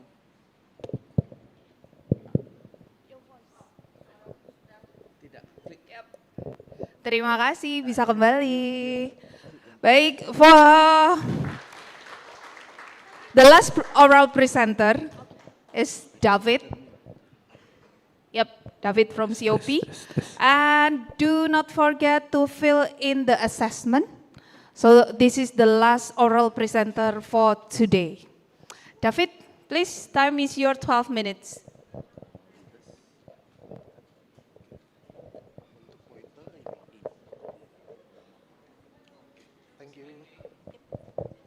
Yes, Joe.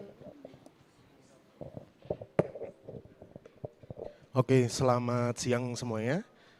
Perkenalkan, nama saya David Adya Prawira. Saya dari Center for Orangutan Protection atau COP. Di sini saya juga adalah staf langsung yang berfokus di konteks kebencanaan untuk satwa, untuk di COP. Jadi akan membawakan pengalaman 16 tahun COP dalam Animal Disaster Relief atau bantuan kebencanaan untuk satwa. Sebelumnya ini kami sudah bekerja di mana saja, jadi kami itu sudah bekerja untuk satwa di area bencana, itu sudah ada di 24 kejadian, kemudian untuk di provinsinya sudah ada di 12 provinsi seperti itu. Jadi selama 16 tahun, mulai dari tahun 2010 sampai tahun 2026, itu kita sudah bekerja, bisa dilihat lagi. Jadi untuk yang terbaru mungkin lebih ke banjir di Sumatra karena dia serentak, dan juga itu sebelumnya itu kita juga turun di Lumajang, yaitu erupsi gunung api. Oke, mungkin ada sedikit video, boleh dibantu untuk play.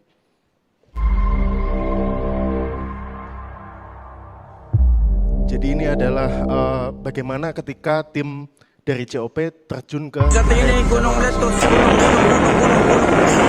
gunung meletus, baru gunung meletus, orang semua lari.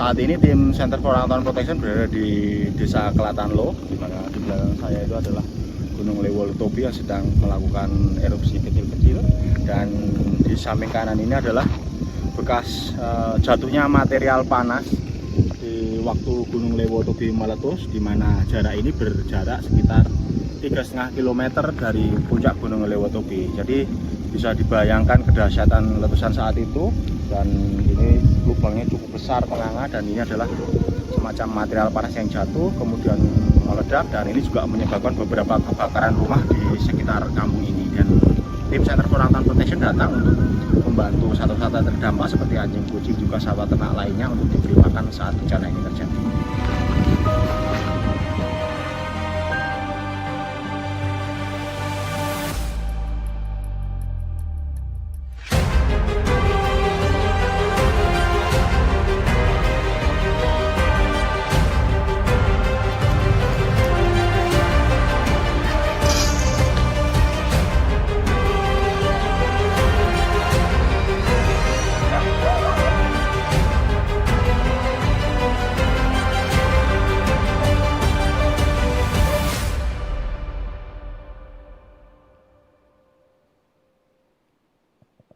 Oke, jadi seperti itu kegiatan teman-teman tim ketika ada bencana terjadi dan kita langsung meninjau ke lokasi. Jadi bahwasannya kita langsung merespon, tentu diawali dengan asesmen terlebih dahulu, yang mana akhirnya kita berkoordinasi dengan pihak yang berwenang di sini. Yang berwenang untuk satwa itu lebih ke dari Kementan, yaitu Dinas Peternakan, seperti itu.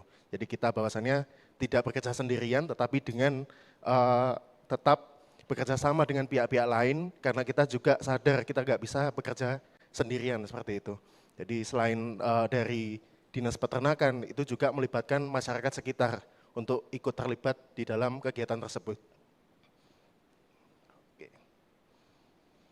Nah, ini adalah selama 16 tahun itu ada sekitar 18.000 bahkan lebih satwa yang telah kita bantu, dan dengan bantuan yang telah tersalurkan yaitu sekira 67 ton lebih, itu berupa dengan pakan hijau maupun konsentrat dan lain-lain. Kemudian COP juga nggak bekerja sendirian untuk merespon bencana, yaitu kita juga melibatkan, atau lebih tepatnya kita bekerja sama dengan BNPB, BPBD maupun Basarnas, juga Dinas Peternakan, yaitu dengan BKSDA juga, bahkan ada dari Orangutans. Orangutans ini adalah relawannya COP, seperti itu. Kemudian juga ada IVAU dan TOP di Orangutan Project, itu selaku donor kita, seperti itu. Nah, setiap lokasi bencana maupun kejadian bencana itu juga akan berbeda-beda dampaknya, yaitu diikuti dengan ancaman yang ada dan juga siapa yang akan terdampak, yaitu manusia dan satwa. dan juga ada kerentanan. Di sini kerentanan adalah bisa termasuk dengan seberapa siap masyarakat maupun satwa ini untuk menghadapi bahaya bencana itu, seperti itu. Nah, people stay for their animals very dangerous if secondary disaster occurred. Jadi bahwasannya memang sebuah tantangan tersendiri bahwa masyarakat itu juga nggak bisa untuk langsung pindah seperti itu. Itu adalah keputusan yang sangat emosional. Jadi dari situ ya akhirnya si satwa ini juga akhirnya ikut terpapar oleh potensi bencana juga kayak gitu. Jadi apa ya, lebih ke ya ketika majikannya itu stay, otomatis satwanya juga stay.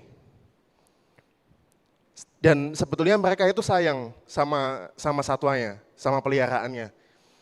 Cuman dia kadang tidak prepare. Jadi hal tersebutlah yang bikin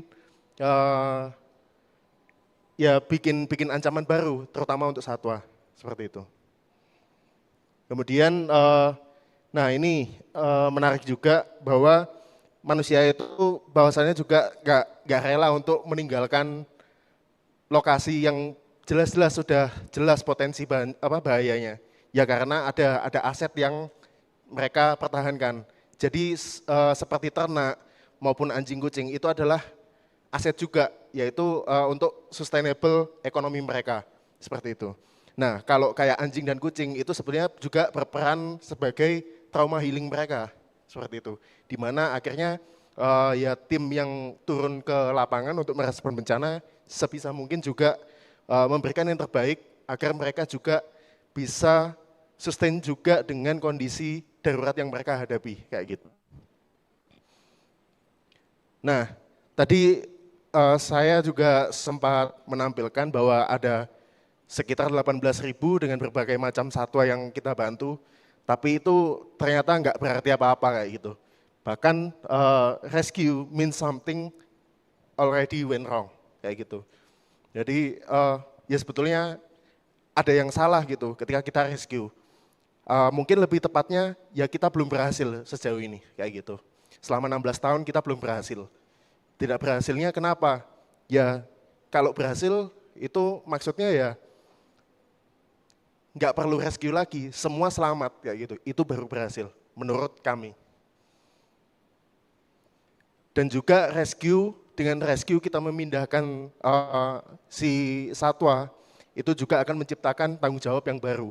Satwa ini mau dikemanakan, akan diapakan, itu akan menimbulkan tanggung jawab yang baru.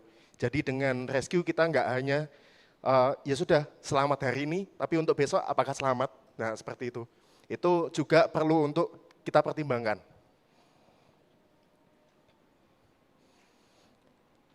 Nah, memindahkan hewan itu memang lebih mudah daripada membuat keputusan yang tepat. Salah satunya adalah yaitu tadi kita memindahkan hari itu, mereka hari itu selamat. Tapi apakah besok selamat? Selamatnya apakah sustain atau apakah mereka benar-benar akan terawat di kemudian hari seperti itu? Apakah nanti pemiliknya nggak nyari? Nah, ada juga etika untuk ketika kita hendak memindahkan satwa yang hendak direscue. Jadi biasanya tim di lapangan itu lebih mencari si pemilik terlebih dahulu untuk mengajak ataupun membujuk untuk agar segera dievakuasi. Jadi seperti itu. Jadi si hewan ini nanti akan diketahui lokasinya oleh si pemilik yang nanti juga akan dirawat oleh pemilik itu sendiri. Namun ketika memang dirasa perlu ataupun masih masa darurat, ya kita bantu sebisa mungkin. Tapi bahwasannya adalah tim yang di lapangan itu selama ini kita hanya membantu ketika masa-masa darurat saja, kayak gitu. Nah kemudian nggak hanya untuk yang hidup, tetapi juga untuk yang nggak ada atau yang sudah tiada. Salah satunya adalah kita juga mengupayakan untuk sterilisasi bangkai. Itu untuk mencegah salah satunya zoonosis, karena bangkai itu bisa jadi saluran penularan juga. Dan yang kedua itu juga membantu cukup membantu untuk BPBD maupun pihak-pihak lain yang memang mencari korban manusia terdampak kayak gitu. Jadi kayak lebih membantu ke evakuasi jenazah. Karena si baunya itu memang dia bercampur antara satwa, antara manusia kayak gitu.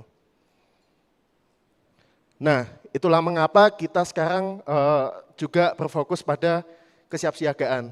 Kita melalui dengan edukasi ke sekolah-sekolah maupun ke masyarakat langsung. Jadi kita lebih memperkenalkan bagaimana tim bekerja di lapangan selama ini, yang bekerja sama dengan pihak-pihak lain juga seperti itu. Lebih ke mempersiapkan generasi yang baru. Nah, salah satunya adalah dengan kita sudah mengadakan sebanyak 3 kali namanya Animal Disaster Relief Training yang sudah diadakan sejak tahun 2023, 2024 di Yogyakarta, kemudian 2025 itu di Sumatera Barat yang sudah diikuti dan memiliki alumni sebanyak hampir dari 100 orang. Selain itu kita juga mencoba untuk istilahnya membus bahwa isu ini memang belum nampak banget di permukaan, kecuali di kita. Tetapi di masyarakat luas bagaimana? Ya nyatanya hal yang kita temukan adalah ya masyarakat belum aware juga, terkhusus untuk masyarakat yang jauh dari bahaya bencana. Nah dari situ kita membaca peluang tersebut, kita mencoba bulan Juni kemarin sampai bulan Juli, jadi selama 1 bulan kita membuka untuk pameran foto tentang banjir Sumatera. Itu. Oke, sekian dari saya, terima kasih.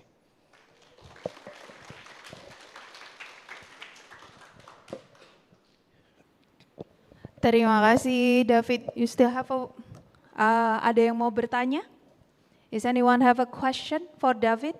I'm sorry for the assessment form. The name is not David, but Muhammad Raihan. But it's another David colleague, yeah, di COP, sorry. Anyone have a question? If it's not, thank you so much, David. Okay, you're welcome. Terima kasih banyak. So we still have like around 15 minutes for Q&A. So if anyone has a question, ada yang punya pertanyaan dari sesi 1, oral presentasi ke sesi 2. Tadi mungkin ada yang belum nanya ke Victor, lupa, bisa nanya sekarang. Atau mungkin ada pertanyaan untuk peserta. Saya buka kesempatan pertama dulu. Yeni maybe, okay, keep it Yeni later. Ada yang mau bertanya mungkin? Is anyone have a question? Tanti? From this side? Tanti? Pak Dudi, Pak Aldrin, Riris. Oh, Mbak Yeni nanti berarti. Oke, start from Tanti. Tanti dulu Mbak.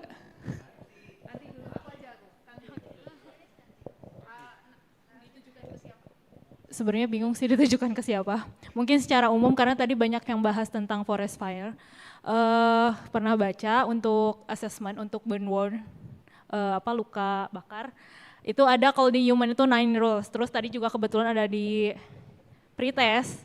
Nah, penasaran aja mungkin teman-teman yang biasa nanganin kebakaran hutan dan sebagainya, terus rescue buat animals gitu, apakah ada assessment tersendiri untuk luka bakar, derajat keparahan luka bakar untuk satwa gitu, untuk satwa secara umum. Mungkin kalau misalnya untuk human bisa disamakan dengan primate mungkin ya, tapi nggak tahu, mungkin ada ada yang lebih tahu bisa berbagi bagaimana cara menentukan derajat keparahan luka bakar. Terima kasih. Since the mic is now on me, so I will try to answer. Thank you Tanti. In Indonesia I think ya.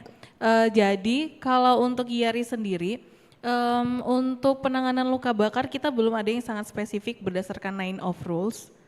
Tapi biasanya saat melakukan penyelamatan kita sudah membawa perlengkapan yang kita sediakan sesuai kebutuhan. Jadi kita sudah memiliki tim yang berpatroli di lapangan.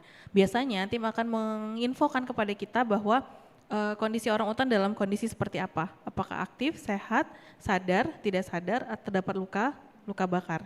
Oke, kita mendapat ada informasi luka bakar, maka kita akan langsung prepare perlengkapan rescue termasuk pemilihan obat anestesi yang sesuai, yang lebih aman menurut kami. Kemudian perlengkapan persiapan untuk luka bakar seperti bandages, lots of fluid, banyak mempersiapkan cairan infus, terutama seperti salin. Kemudian habis itu gel untuk melembabkan area luka. Jadi first aid dulu yang pertama kami lakukan, termasuk oksigen dan juga biasanya kami juga membawa SpO2, alat untuk mengukur SpO2, seperti itu. Jadi setelah sampai di lapangan hewan sudah terbius, lalu kita pertama itu pasang infus dahulu, kemudian baru di assessment, seperti itu. Kalau tidak salah kan itu dia dihitung ya, berdasarkan luas permukaannya. Nah kami belum sampai sedetail seperti itu. Mungkin itu dulu. Terima kasih. Kembali ke Dok Wendy. Pak Denny. Baik. Oke, Pak Aldrin.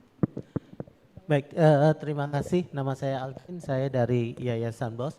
Dari seluruh presenter saya umumnya saja yang berkaitan dengan land ownership sebenarnya. Jadi tadi land owner kepemilikan lahan pekerja, tempat bekerja, karena tadi banyak yang misalnya di Sintang dan di tempat-tempat lain itu tidak kurang menjelaskan land ownership. Mungkin itu bisa nanti bisa dilingkan dengan collaboration dengan pihak-pihak yang terkait lainnya, misalkan lahan itu miliknya Kementerian Kehutanan kah? Tadi dengan disinggung juga dengan adanya Garda Api atau Manggala Agni dan lain sebagainya, karena ini juga sangat pengaruh. Saya kok belum terlalu melihat antara linknya, seolah-olah kita bekerja sendiri untuk menyelesaikan semua permasalahan yang ada. Ini sangatlah penting. Mungkin itu yang untuk umumnya. Terima kasih.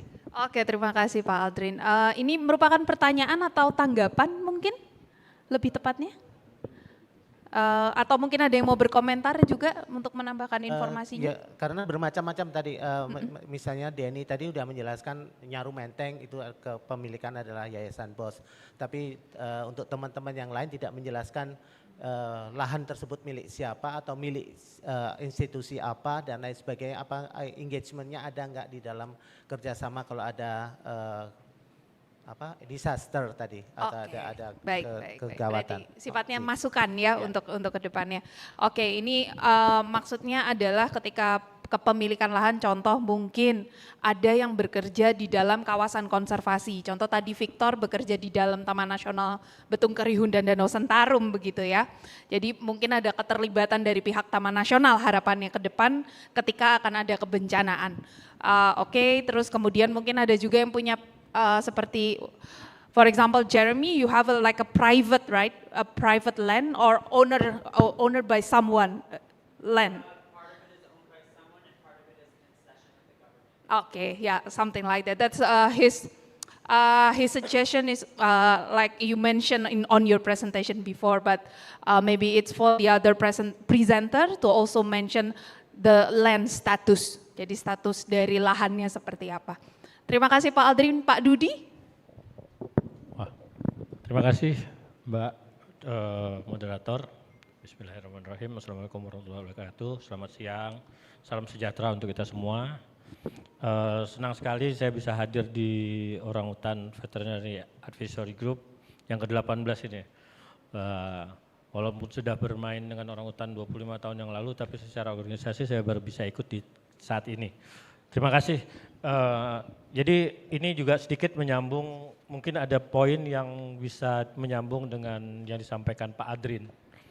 Jadi tadi teman-teman menjelaskan semua penjelasan penanggulangan kebakarannya, penanggulangan disasternya, itu ada di pusat rehabilitasi saja. Kalau Orangutan Foundation, saya Pak, nama saya Dudi Kurniawan, saya dari Orangutan Foundation Internasional. OVI sendiri punya dua lokasi ya, dua site untuk kegiatan konservasi orangutan. Ya ini pusat rehabilitasinya sendiri dan camp monitoring yang ada di dalam kawasan konservasi. Dalam hal ini di Taman Nasional Tanjung Puting dan di Suaka Marga Satwa Mandau. Dan di masing-masing site ini kita mempersiapkan untuk penanggulangan kebakaran, mulai dari persediaan peralatan, bahkan membantu pihak UPT atau Taman Nasional dalam penyediaan peralatan dan pelatihan untuk staf dan itu. Nah ini mungkin perlu dibahas juga mungkin ya bagi saya hubungan kerjanya nanti dari kita, dari lembaga kita ini bagaimana sebaiknya. Karena selama ini selalu yang kita lakukan adalah kita hanya melapor kepada UPT yang bersangkutan. Nah untuk pelaksanaan di dalam kawasan konservasi ya, kejadian di dalam kawasan kita hanya selalu melapor dan menunggu instruksi dari Taman Nasional atau dari BKSDA sebagai pemangku kawasan. Itu yang pertama. Kemudian juga yang belum terlihat menurut saya adalah penanganan pasca bencana. Pasca bencana, setelah bencana itu orang utannya mungkin yang mengalami traumatik akan kita lakukan apa, prosedur apa, itu saya belum melihat di sini. Apa yang apakah akan kita isolasi atau akan karantina ini yang belum terlihat di pembahasan tadi. Itu dua poin dua poin yang saya sampaikan. Kemudian yang terakhir mungkin perlu kita pikirkan juga di musim kemarau ini selain bahaya kebakaran, kemudian banjir, bencana alam, mungkin masalah air bersih. Air bersih ini juga menarik karena pusat rehabilitasi pasti sangat tergantung nih, sangat tergantung dengan ketersediaan air bersih yang ada. Nah kalau di OVI saat ini sedang melakukan penambahan untuk sumur bor, untuk penyediaan air bersih. Itu yang kita lakukan, tapi itu mungkin jadi permasalahan karena harus membersihkan kandang, harus menyediakan minum untuk orang utannya juga itu yang perlu kita pikirkan. Demikian mungkin 3 poin yang bisa saya sampaikan, terima kasih. Terima kasih Pak Dudi, boleh tepuk tangan dulu untuk Pak Aldrin dan Pak Dudi. Kalau boleh saya rangkum, yang pertama adalah berarti lebih ke koordinasi secara eksternal stakeholders. Jadi di luar kalau tadi Pak Denny Kurniawan lebih banyak menyoroti untuk internal stakeholders, untuk koordinasi dan lain sebagainya. Tapi ini lebih ke eksternal stakeholders ya, bagaimana kita berbagi peran dan tanggung jawab gitu ya. Dan juga ketika ada lebih dari 2 atau 3 stakeholder, siapa yang akan mengambil keputusan untuk penanganan kebencanaan selanjutnya. Yang kedua adalah terkait dengan pasca kebakaran hutan contoh. Seperti tadi dicontohkan oleh Joe, ketika sudah ada rescue, selesai penanganan, kemudian apa yang dilakukan? Ada yang dieuthanasia, kemudian ada juga yang dikembalikan ke alam atau dirilis kembali, ada juga yang mungkin masih dalam perawatan, atau mungkin tadi juga ada yang mati. Nah mungkin ada yang poin nomor 2 adalah itu, kemudian poin nomor 3 adalah ketersediaan air bersih. Tadi sepertinya sedikit disinggung sungai-sungai sudah kering, tapi kemudian sudah mulai juga membuat embung untuk cadangan air. Nah mungkin dari 2 poin aja ya yang kita akan coba gali. Yang pertama adalah terkait pasca rescue atau pasca penyelamatan kalau ada kejadian penyelamatan saat contoh kebakaran hutan atau tadi seperti longsor di presentasi pertama. Mungkin ada yang mau sharing untuk ini 2 contoh yang mungkin SOCP mungkin Yel mau boleh sharing sedikit? Boleh, terima kasih. Pasca bencana ya. Oke, terima kasih. Pasca bencana longsor yang terjadi 2024, memang tidak secara langsung kami melakukan medical check di orangutannya. Jadi yang kami prioritaskan adalah orangutan aman dulu. Jadi kita mengusahakan bagaimana mencari tempat atau kandang yang tidak terdampak longsor untuk si orangutan ini. Kemudian asesmen yang berikutnya yang kami lakukan adalah kita mulai mengidentifikasi orangutan-orangutan yang terdampak langsung. Karena di SOCP sendiri sebenarnya ada 2 lokasi yang orangutannya terdampak sekali adalah di kandang isolasi dan di kandang baby infant, 3 dan kandang 4 ya Mbak, salah. 4 is a male facility, isolation, treatment, and baby infant. So semua orangutan di sana terdampak karena kandangnya benar-benar hancur dan beruntung juga desain kandang kita yang bentuknya attached di tembok. Seketika hancur temboknya, kandang terbuka, jadi orangutan escape semua. Ini sangat akhirnya yang kami prioritaskan adalah mengembalikan orangutan ini ke kandang. Setelah itu yang selanjutnya dilakukan oleh tim vet adalah kita membagi kelompok untuk melakukan asesmen orangutan yang terdampak langsung dan orangutan yang masih berada di kandang. Yang berada di kandang kita hanya melakukan preventif sambil terus memonitoring kejadian tiap harinya. Kemudian untuk orangutan yang terdampak, ini teman-teman juga paham bahwa di Sumatera memang kejadian meliodosis tidak ada, tapi landslide itu berarti kan membuka tanah, lapisan tanah secara besar-besaran dan kita tidak tahu historical dulu seperti apa, maka satu yang menjadi prioritas kami adalah kami melakukan assessment untuk meliodosis. Jadi preventif yang kami lakukan adalah preventif pencegahan penyakit meliodosis. Kemudian yang kedua kita juga melakukan preventif untuk saluran pencernaan karena pada saat longsor kebutuhan air bersih sangat benar tadi yang disebutkan Pak Dodi, kebutuhan air bersih itu sangat penting terutama untuk rehabilitasi. Ya sebenarnya kalau orangutan di alam juga nggak bersih-bersih banget ya, cuman karena ini kita kondisikan di pusat center, mau nggak mau kita juga harus sedikit preventif di hal itu. Jadi sebenarnya ada dua hal yang kita lakukan preventif penyakit di awal. Selanjutnya medical check baru akan kita lakukan setelah kondisi kami stabil. Jadi bukan cuma orangutannya, tapi fasilitas stabil, staff yang paling penting juga perlu stabil terlebih dahulu sebelum kami melakukan medical check. Jadi itu mungkin yang kami lakukan di SOCP. Terima kasih. Oke, mungkin dari sisi Kalimantan ada yang mau menambahkan from the Borneo side? Pernah punya pengalaman juga pasca rescue atau mungkin terkait air bersih? Tadi Victor mention air bersih. Waktu banjir bandang, banjir lama tuh gimana Tor?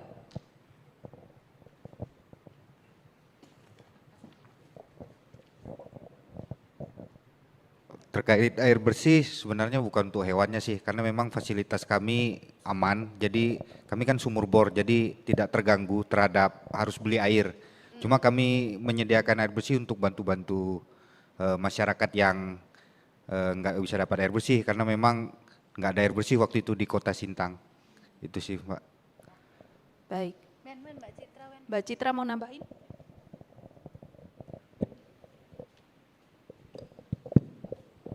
Ya, kalau air bersih itu memang sangat penting ya, tetapi saya ingat waktu kejadian longsornya yang Sumatera secara keseluruhan kemarin, siklon, ya saya waktu itu karena saya lagi di Aceh waktu itu, jadi saya hubungi Kevin sama Steve langsung apa yang perlu kita lakukan cepat, air termasuk salah satu, tapi prinsip yang pertama sekali penting ketika terjadi bencana seperti itu, ketersediaan air. Tidak masalah airnya bersih atau tidak ya, yang penting ada air saja dulu. Nah kalau sudah ada sumber air itu kita bisa olah untuk dijernihkan. Jadi yang penting ada air, terutama kalau kekeringan, tidak cuma kekeringan ya banjir dan sebagainya juga. Yang penting ada air, kalau sudah ada air itu nanti bisa diolah, dijernihkan dengan berbagai macam cara. Nah ada cara-cara praktis, termasuk misalnya air cuma yang sodis itu, sistem sodis yang ditaruh di botol, kemudian bisa dijemur di atas, dikenakan sinar matahari, itu sudah sangat membantu mengurangi sekian banyak bakteri atau patogen yang ada di situ. Jadi yang penting ada air dulu. Banjir itu kadang kan kita bingung, wah banyak air tapi kotor, sebenarnya itu udah kabar baik gitu ya, ada air. Pengolahan itu nanti tinggal bisa kita lakukan. Kalau tidak ada air sama sekali itu yang susah. Jadi ada air. Terima kasih. Gimana pun caranya ada air. Oke, ada tadi satu penanya terakhir. Kalau nggak salah. Hah? Oh Riris.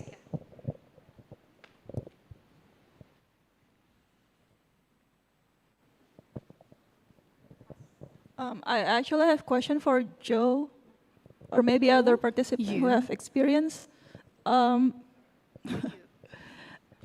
Yeah, earlier you mentioned that you have hotline for public who can report for injured wildlife. Do you give incentive to them? How do you encourage people to report injured wildlife? Because in the state of emergency, people will try to save themselves first. Thank you. Is this on now? Great. Yeah, good question. I think it's taken years of trust building to get to that point where there is no real incentive other than the feeling that you're helping wildlife. There isn't an incentive for the public to report. There's no legal obligation, but they have essentially, are you talking about the public or the government? Public, yeah. Essentially, it's become more of a again, it's only 70,000 calls at the time a year. It's gone up to 150,000 because they have had some marketing and input from the funds that were developed after the fires.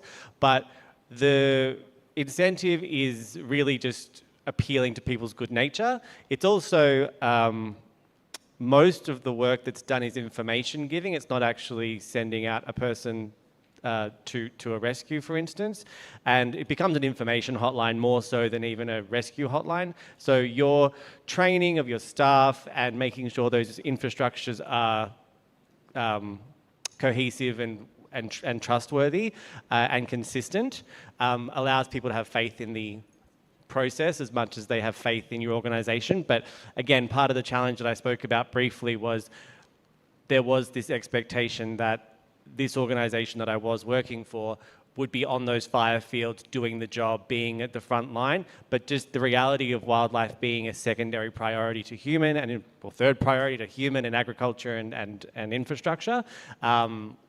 In those instances, people were very disappointed in hearing that reality. So that actually did create a bit of a trust barrier in the months after. But as the reality of the situation and the size of the fires and the expectation of people being able to go onto those fire grounds became acknowledged that that was an impossible task to do without it being declared safe first.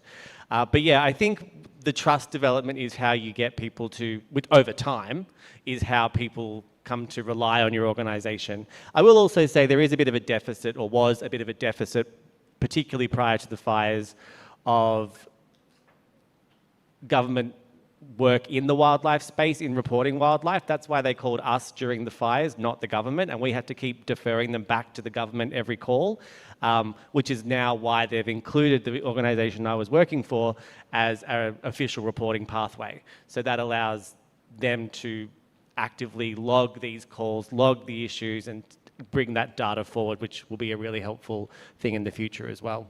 Does that answer your question? Great. Thank you, Joe. Welcome. Well done. And then is maybe one more question, if anyone still have a question? Daria.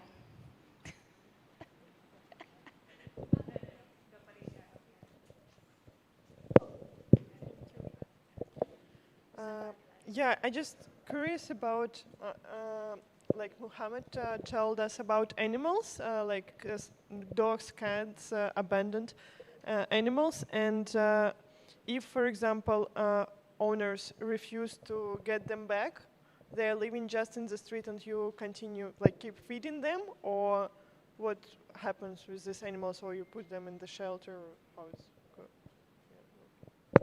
Ini, oke, pertanyaannya?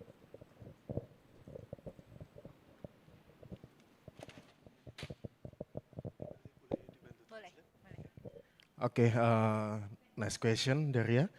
Thank you for asking. Yeah. Apakah ditinggalkan? Oke, jadi untuk para pemilik yang mereka tidak mau dievakuasi dengan para peliharaannya kayak anjing dan kucing, ya kita saat itu hanya akan memberikan bantuan pakan yang untuk mungkin kira-kira dengan masa darurat seperti pakan. Kalau misalnya mereka punya anjing, kucing, itu kita akan meninggalkan dry food. Kemudian kita juga nggak akan bisa memaksa mereka untuk evakuasi. Bahwasannya kita juga menghargai keputusan tersebut. Mereka juga paham soal konsekuensi itu, tetapi itu pilihan yang mereka sudah pilih. Dengan kita tetap memberikan atau tetap menawarkan untuk mereka bisa memindahkan ke tempat yang lebih aman, seperti mungkin himbauan untuk menitipkan kepada saudara mereka ataupun orang-orang yang mereka kenal. Bahwasannya adalah kenapa harus ke orang-orang yang mereka kenal, karena ya kalau mereka nggak kenal ini rawan hilang, kalau hilang nanti akan berdampak lagi ke mereka, menjadi ya dampak jelek seperti itu, ada dampak negatif ke mereka. Peliharaannya hilang ataupun kayak kambing atau sapinya hilang, itu akhirnya menimbulkan kerugian ekonomi. Nah, di sini kita kami bahwasannya ingin menjelaskan juga selama 16 tahun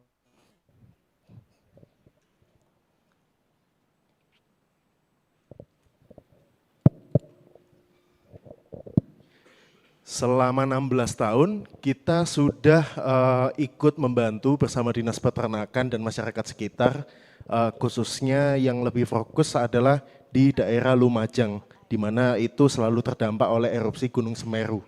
Jadi seperti apa bantuannya dan apa yang kita kerjakan bersama di sana adalah berbentuk shelter sementara, seperti itu.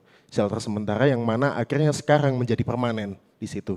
Yang mana itu juga sudah di kawasan yang lebih aman, jauh lebih aman. Itu untuk sapi, domba, dan kambing.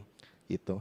Sedangkan untuk anjing dan kucing, itu beberapa yang dari masyarakat yang memang ingin atau bersedia untuk pindah, itu pemerintah juga sudah menyediakan seperti hunian sementara maupun hunian tetap. Nah, si hunian itu juga saling berdampingan dengan kandang yang sekarang permanen itu.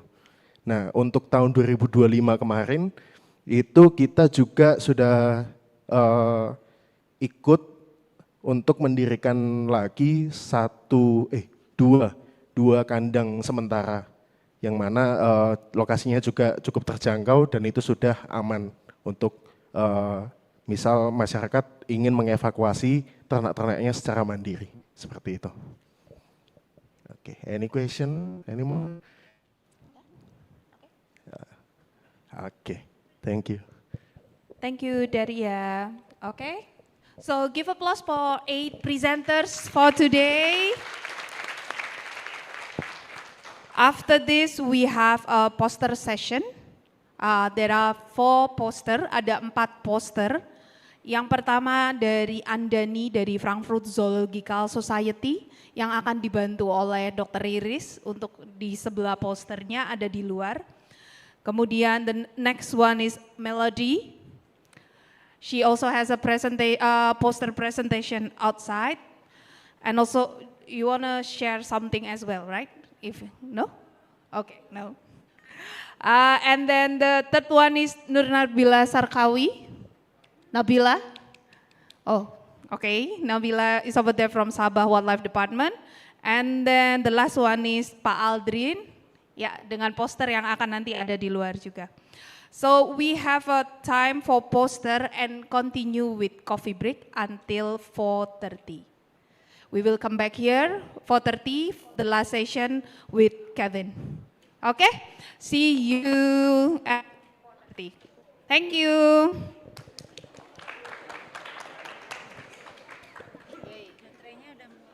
Ini baterai udah mulai ngakok. Cek, cek, cek.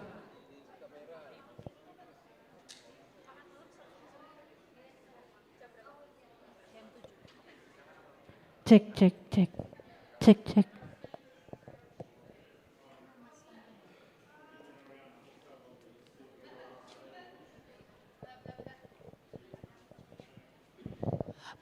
The one who still have the device, please return it to the first person who has it for the next session. Thank you.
Please,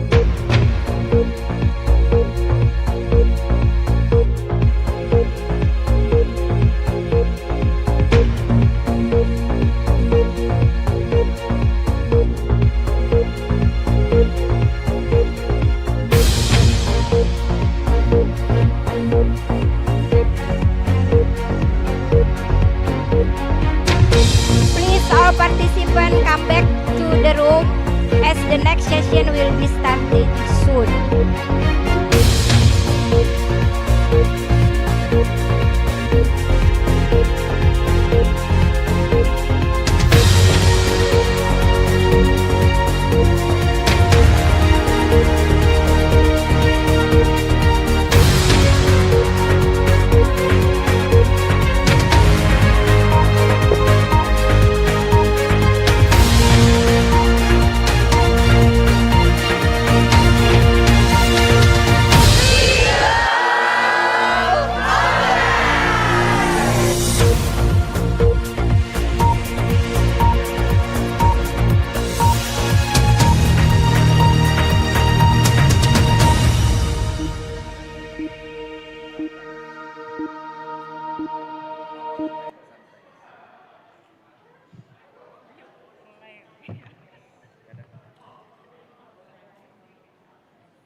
Okay, welcome back to this room. We will start with the last session.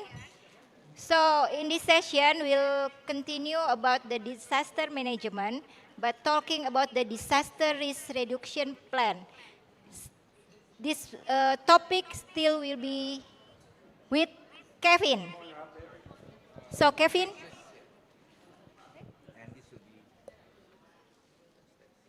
Test. Okay. First up, update on the bag. It's at the airport. But I have to go. But I have to go and get it. It's an emergency now. No longer Yeah, a what? disaster. I have to go and get it. But anyway, sorry? The other surprise was me asked the front decks to organise a taxi to take me out and bring me back. And they questioned whether they could do that or not. But anyway, I've left them to it to see. So we're going to look at, so this session is what I call plan to plan. All right, so in amongst the things that you've got, for this session, in your bag of tricks, you have a flow chart, which will come up on the screen in a moment. Don't try and read it. But you also have a plan template, and that plan template has some guiding instructions in it. All right, so it's kind of helpful hints on how you might complete the plan. But that's about where I go. Please don't just fill in the plan, because the planning is more important than the plan. All right? You have to do a lot of planning before you can start filling in the plan, which is particularly important because a lot of people tend to want to just fill in the plan. So push the button and it works. So no great surprises. And I should say up front, for some of you, this plan might turn into your preparedness plan. If that's what you want to call it, I'm comfortable with it. Remember though, you're trying to address, mitigate the risks, prevent the risks, not just prepare for the next response. Okay? So just kind of keep that in mind. And the plan will develop or evolve over time. So you don't have to fill it all out in one go, and you might put a bit in here and a bit in there, and it will just keep filling out. And sometimes you might actually get some things done before the plan is finished, which is a good thing. Does that make sense? All right, I was going to ask if anyone here has ever built a house. So typically you have a beautiful plan, but when they start building the house, it doesn't match the plan. So you need to have site variations. Okay, based on what I said this morning, what's this plan going to address? Resilience, help a community to cope, build infrastructure, social infrastructure, all right, economic and also natural environment. And interestingly, in some of those case studies, did we not see each of those? I loved that one that had the economic impact, all right, pop up out of it. So really important. And the World Bank for the 2015 smoke haze from Indonesia ranked that smoke haze as amongst the worst economic impact on the globe. So pretty big deal about doing it in terms of rolling it along. I just want to echo what I've just said is, when you're filling this plan out, it's not linear. You don't start and just go through. When you see the flowchart, you'll see there's a lot of backwards and forwards arrows, all right? You don't just rattle on down it. So it's important to understand that. Just echoing here where I said it might be a preparedness plan, I'd kind of be, I'd be happy with it to start with, but I'd like to think as you mature, you might call it your risk reduction plan, all right? And the word contingency plan in there becomes part of the documentation for preparedness plan. Remember I said this morning, probably 5 elements of good preparedness, and one of them was documentation. That's where your contingency plan goes. I won't be dealing with contingency plans this week. There's just a limit to what I can fit in. But if you look at one of the references you'll have is the Statement of the Apes, chapter that I wrote, 6 in volume 5, Disasters and Ape Conservation. In there, there's some links and some references to contingency plans from around the world. All right, so some quite good ones. And some of them I included just because they were a little bit novel. So the one about legal aspects was included just because no one else considered legal as part of their contingency plan in terms of doing that. And you'll see right at the bottom, and again, some of those case studies emphasise the importance of collaborators. I don't care what you call them, but you need to get everyone that's involved potentially in what's going to impact. Several of the case studies talked about how important the local community was, whether it was the fruit and veggie market, you know, those things, the interconnection. So you need that collaboration, you need those partners. A number of the fire case studies, as you would expect, we're talking about other partners. So you can't just, excuse me, develop this plan in isolation from those people. Does that make sense? So do that. Nice little quote at the bottom here. A problem anticipated is a problem solved. That was given to me by a military major whose job was to defuse terrorist bombs. So for the Sydney Olympics, he climbed along the top of a train to get to a bomb to be able to defuse it. I reckon that's a pretty good reminder that if you're going to do a plan, that should identify all the problems so your plan can come off on them. So nice little hint there, and your plan ought to address those. So flow chart, pale yellow arrows. You have this for real in your bag of tricks, all right? Did this have a pointer on it? Yes, it does. Top button or bottom button? Top button. It just can't point at both at the same time. So these theoretically are all the steps. Governance, all right, context, we're going to work through these each a little bit. Risk assessment, and you'll notice pre-treatment and post-treatment, and that's just to align with the terminology that we'll be doing on Wednesday. Then you get to your plan, you can see it sitting in the middle here. Community engagement, exercising, and look, there's monitoring and reviewing again down the bottom. All right, so I just want to point out, is that my pointer or your pointer? Doing a good job. So you'll see here these pale anemic yellow arrows are double-ended. So it doesn't just go down here, it goes back there. Similarly here, if you apply a risk treatment, it's going to go back up there. Down here, if you run an exercise, the learning is going to go back to the plan, isn't it? Can you see that? So this is just a reminder that there's a lot of toing and froing on it. Similarly, community engagement is going to have a two-ended arrow. You need to listen to the community and pick up on what they're saying. Looks really easy on the flowchart, doesn't it? So you just, if you want to put this in perspective, when you're in a response, theoretically, this is what you are doing almost from up there down to there every day. You're revisiting that every day in your response plan, all right? So this side's actually a little easier to read than the other side.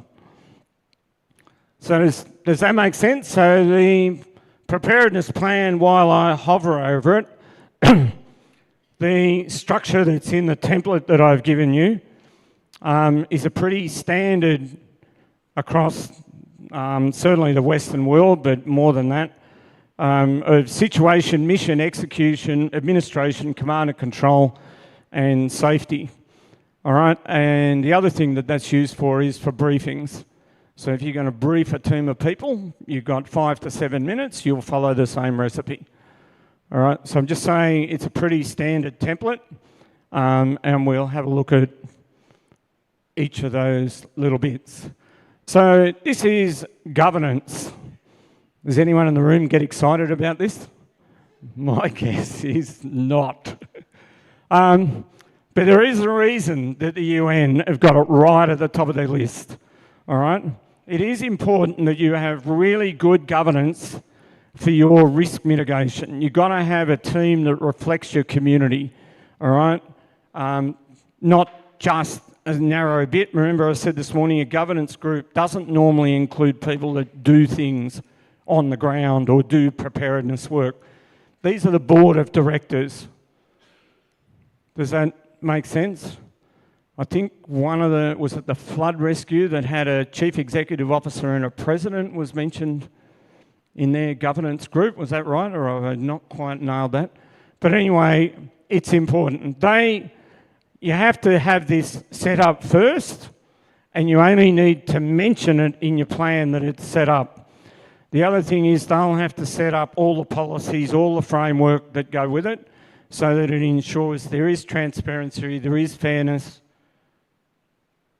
All right, in terms of doing that. Legal frameworks, goes without saying, in terms of putting it in there.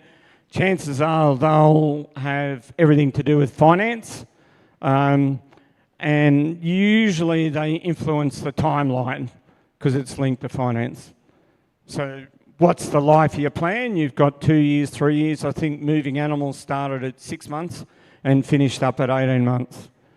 So most projects around this, 2 to 3 years is the kind of max. Because if you go longer than that, it's going to be hard to see you getting a return. Does that mix with people? And the other reason for documenting it is, over the life of the plan, you're going to have people come and go. So if you've got to document it in the plan, it's much easier to get transition between people as they move along, all right, to do that. governance. The good thing is that you'll hardly see it between now and the end of the workshop. All right. I know a lot of people. And in the references that I've given you, there are actually a couple of business governance references. And why did I include them? Because they're written in plain English. Only a couple of pages, not pages and pages and pages of stuff. All right, nice and simple, straightforward. Context. So, heads up for this one, because the first thing you'll do on Wednesday morning is actually write the context for your risk assessment. All right, and the case studies have given us some really nice descriptions of context. What's the facility look like? Where's it located? What's that potential harm? What else am I looking for? Vulnerability. All right, so a number of those groups, and certainly we saw after the accident had happened, so after the flood or the fire, they did a little more work and found out the exposure and the vulnerability of the facility. Does that make sense? So you'll be having a bit of a look at that. So you need to get your head around it. What are the hazard or hazards? Can you get that from anywhere? In fact, Indonesia has some really great information online about the distribution of your hazards across your 17,000 islands. All right, so it's quite handy that you can look that up. You've already had someone today show you the maps that you can do for inundation, for floods and flash floods. So a lot of that information is available and it is accessible. And I cannot remember who said it, but get local knowledge. Ask the locals what they know. Historically, they'll tell you that the fire went up there and down there. And that's a really good starting point. So you want to get it from them. So you're going to document that and build it in. I've got their uncertainties. What do you think that's about? How much of this disaster management game is about uncertainties? Do you think you have perfect information? No, you're going to have to make decisions in the absence of perfect information. That's just the reality of it. And if any of you are really interested in it, there's actually a science now called decision science. Been around for a few years, got a couple of journals. Really impressive if you have a passion for that in terms of understanding it. And the last comment there is, so on Wednesday afternoon, you'll apply some risk treatments. And if they're going really well, do you think your context will change? That was the floor, not me. My bones are old, but they don't creak that much. So what I'm getting at is, if you do, as we saw with a couple of the case studies, move or be in an area that's not flood prone or less fire prone, your context must change, mustn't it? Because you've changed the exposure to the hazard. Make sense? So you'll have to go back and revisit the context in terms of doing that. So the good news is that when you write it for the risk assessment, you can almost do a cut and paste into your plan. Does that make sense? And why do you need it in your plan?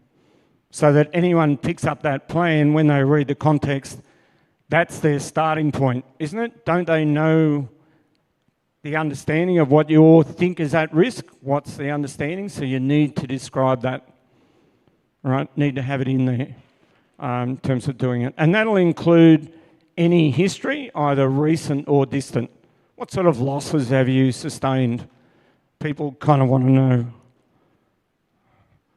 It's not going again. Oh, did it go too many? Context, risk. So, first up, while you're looking at the nice pretty table, Steve and I managed to get on the same page.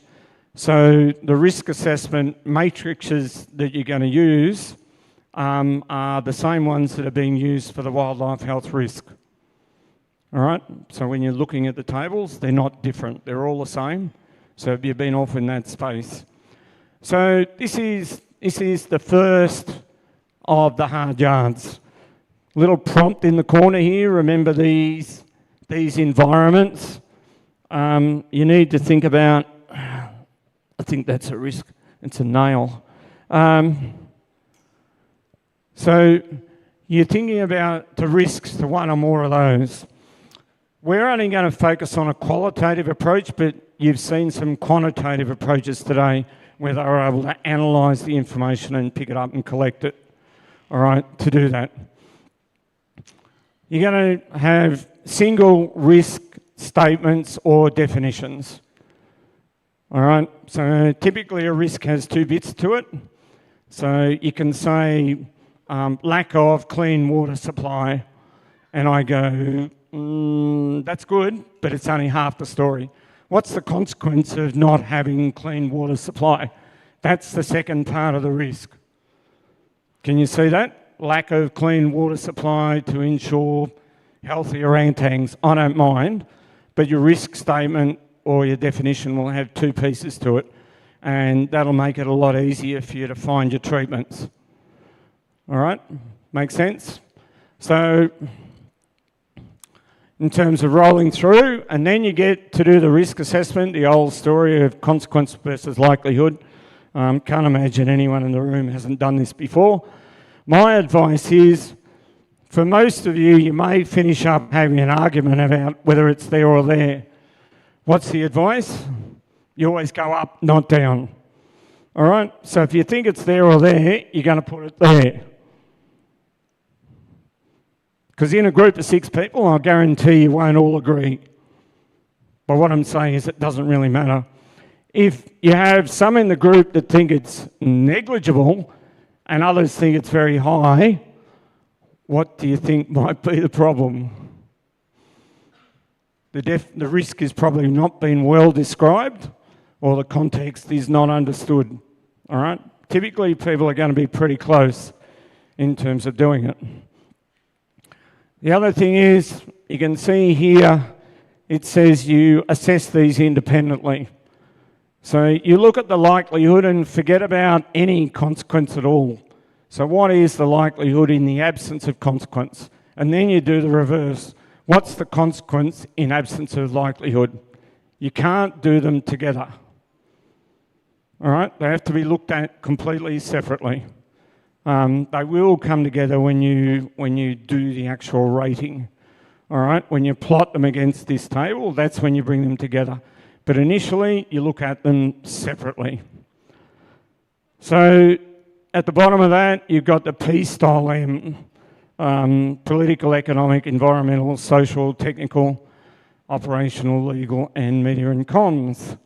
So interestingly, the first time I met Steve was a 20-minute presentation at a World Disease Association conference in Bali, and everyone else was talking about diseases and pathology, and I was the sole person talking for 20 minutes about emergency response and how you can do it in a structured, systematic way, and that's the P-style M.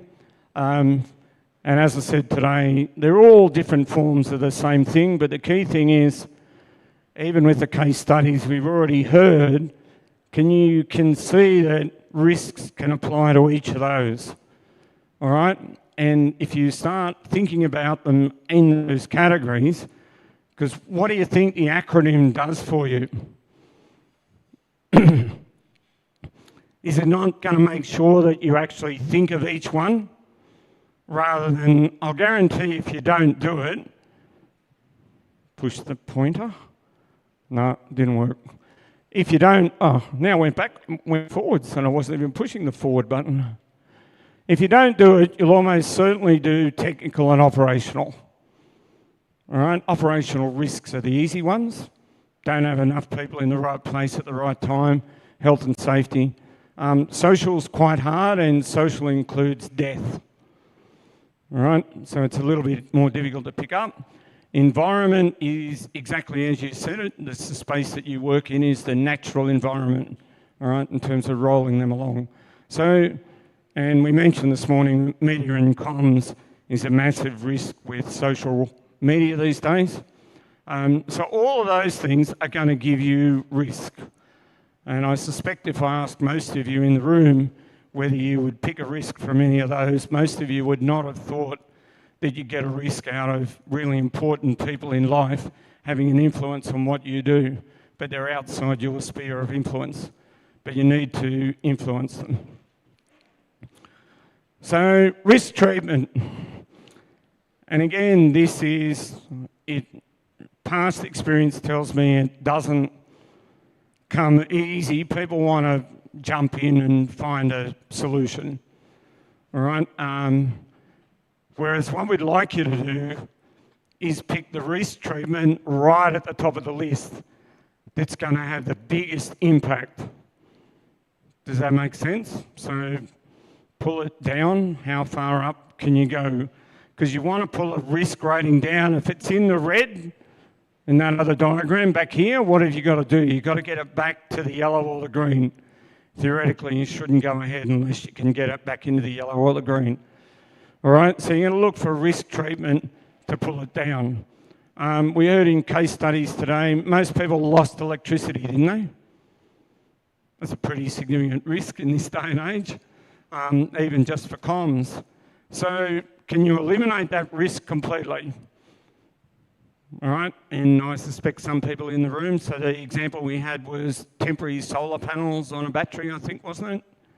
Someone did that. But there's a whole range of ways of getting electricity, and I wouldn't be opting for the petrol-powered pump engine to run a generator, because then you have to get the fuel for it. But what I'm getting at is, if you look at the little green table, I'm suggesting that you're probably going to be in substitution. So can you get a better methodology that's going to supply you with reliable power to run your fridges and your devices? They're the key things you want to run, aren't they? All right, you're not going to be able to run your 3-phase water pumps off a battery because you won't generate enough power for it. Okay? So, work from the top down. Isolation is usually a barrier. So you're either putting something up a screen or a levee or something like that, all right, in terms of putting it through. So that one often is kind of a last resort. Substitution is usually pretty common. And again, we mentioned this morning, most of you will set out to reduce the likelihood, and that's fair enough, because that's usually about as much as you can do. Can you reduce the consequence? You're probably going to be in elimination. So move people or animals out of harm's way before the hazard impact occurs. Make sense? All right. Accept and manage the risk. And I've got to say that some of the case studies were saying, yep, we've just got what we've got and we're going to deal with it. And that was great. I loved the fact that they took on the challenge and they were going to pick it up in terms of doing it. So I could ask you, most of the people in the room would have heard of the hierarchy of control before, wouldn't you? Yes, no. I know when I went to the conference in Bali, there was a couple of people there that were all about the hierarchy of control. So it's just an example of a tool that you've got, but it's pretty handy. But most of us start down here somewhere, whereas what we want you to do is start up here. And this is harder. I accept that. This is a lot easier. Write a few procedures, but how much do they reduce your risk? How much are they going to bring it down? So after you've written your risk and you've done your risk assessment and it's come out as I put it in pretty simple terms, green, yellow or red, all right, and you've applied a risk treatment, all right, and you're thinking you're going to apply a risk treatment, you need to find out whether there's good support for the risk treatment. So find out whether the community and even the governance group is on board. You know, are they going to support it, not support it? Run an exercise if you need to. See whether it's going to work or not. Do some modelling, right, in terms of trying to pick that up. So pretty important in terms of doing that. And hence this relationship risk rating there, risk up here, treatment, it'll go round and round until you finish up with a really neat tool. If you're focused on response, you're going to have one of those, one or more, typically more, of the 5 elements of good preparedness. So, for example, documentation, you need documentation for capacity and capability because you want to train people in how to do things. Make sense? So you can't do it. We had a number of examples given of systems that are in there, so they all hook together, all right, in terms of trying to pick them up. So you will find that your treatments overlap in terms of doing that. So you've identified, you've got the risk, you've done the likelihood consequence, and you've now got a treatment. If you go to the E for execution in your plan, that's where these all go. But when the treatment goes in, you have to add who is responsible for it, all right, when it's going to be done, and if necessary, where, all right? It shouldn't be how. So there'll be what I call the W's, who, what, where, and when. And that'll go, so in the template, it actually says that, and it does give the headings of the 5 elements of preparedness. It's pretty cool. All right, so it sits in that. So whatever you put in your risk assessment tables on Wednesday and Thursday, you can carry forward into your execution part of your plan. They're your treatments. All right? And the good news is that I'll be most surprised if a lot of the treatments from one hazard don't transfer to someone else's hazard. They're often the very same treatment. And you saw some great examples today in the case studies of treatments. So, quick, brief rundown of the plan, and just before I do that, because people are probably looking at the picture, today you've had a couple of mentions of incident management team or incident control systems. They're called all sorts of things, but they're fundamentally the same.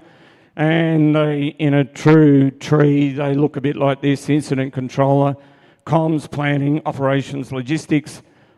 These days there's usually another one called intelligence. All right, intelligence needs to turn information into intelligence so that planning can do something with it, whereas intelligence used to be embedded in planning. So just a little tree, and where would you find this? In your contingency plan. So that when things start off, everyone knows where they are in the tree. Does that make sense? So, and as I said earlier, I know a number of the countries here that use slightly different names, but fundamentally the same heading. All right, so we've got ourselves down to execution. Administration, not quite as uninteresting as governance, but vital. So administration can include who has authority to approve money. Where do the records go? All those things that you need to keep, all right? And so these are the instructions to the people that are going to be implementing the plan, the administrative requirements. Do I need to say more than that? I think I could, but I'm seeing a few glazed looks because I know it's pretty uninteresting. When you get to the last C in SMEAC, which is loosely referred to as command and control, that's basically who is in one of those key roles in the structure. So in my language, who has authority to do what? All right, and I'll just take a little pause here. I've explained it to a couple of people today. There is some interchangeability between command, control, and coordination. In fact, they're completely different. So command is at the lowest level. So those fire teams that were in the field would have a field commander. All right? And there was a great example of where they said they got authority for those people to do things without referring it upwards. So that's your field commander. Then the next level up is control. So they bring the commanders together at the scene of the incident. All right, so that's control. Coordination is at whatever you want to call it, district, regional level, and their job is to support control to deliver what the commanders need.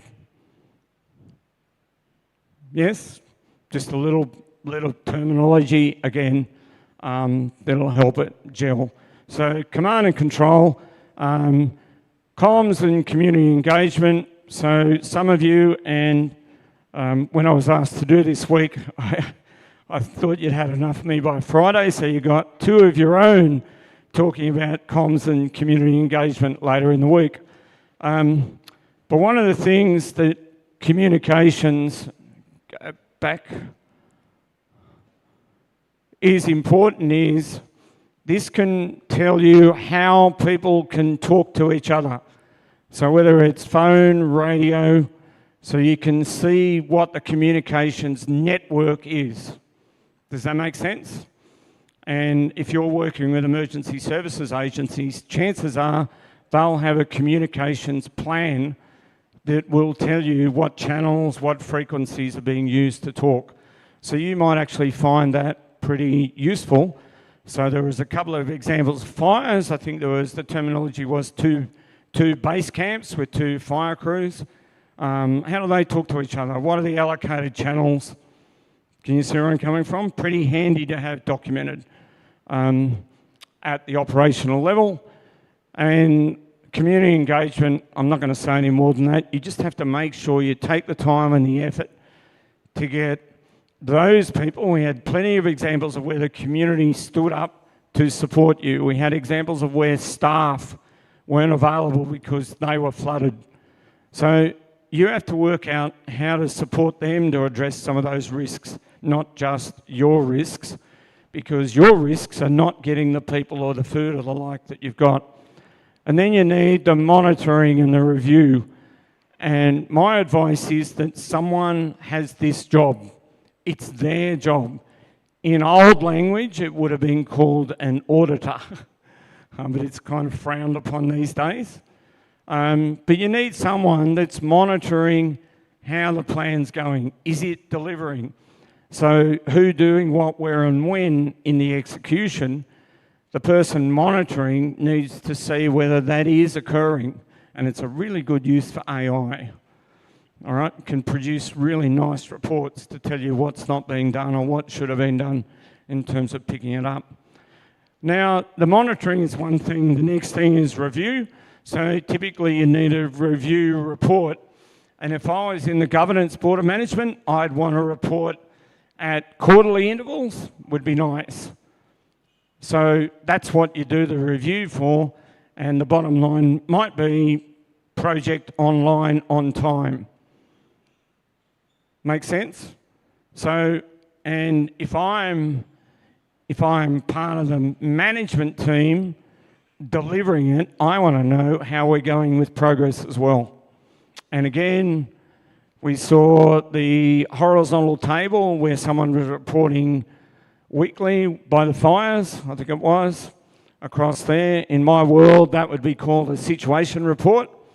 And again, right across the uniformed emergency management world, abbreviated to SITREPs, and they have a standard format. Might be a good idea for you guys to work up a SITREP format. You're going to have to report on the same sorts of things. So SITREPs are generally pretty straightforward. What's happened, what's been done, what will be done in a simple language. So community engagement. And if you're wondering what this picture is, this is part of Darwin, when we basically had to search and destroy for every banana plant in the city of Darwin. So we had 69,000 properties to find bananas on.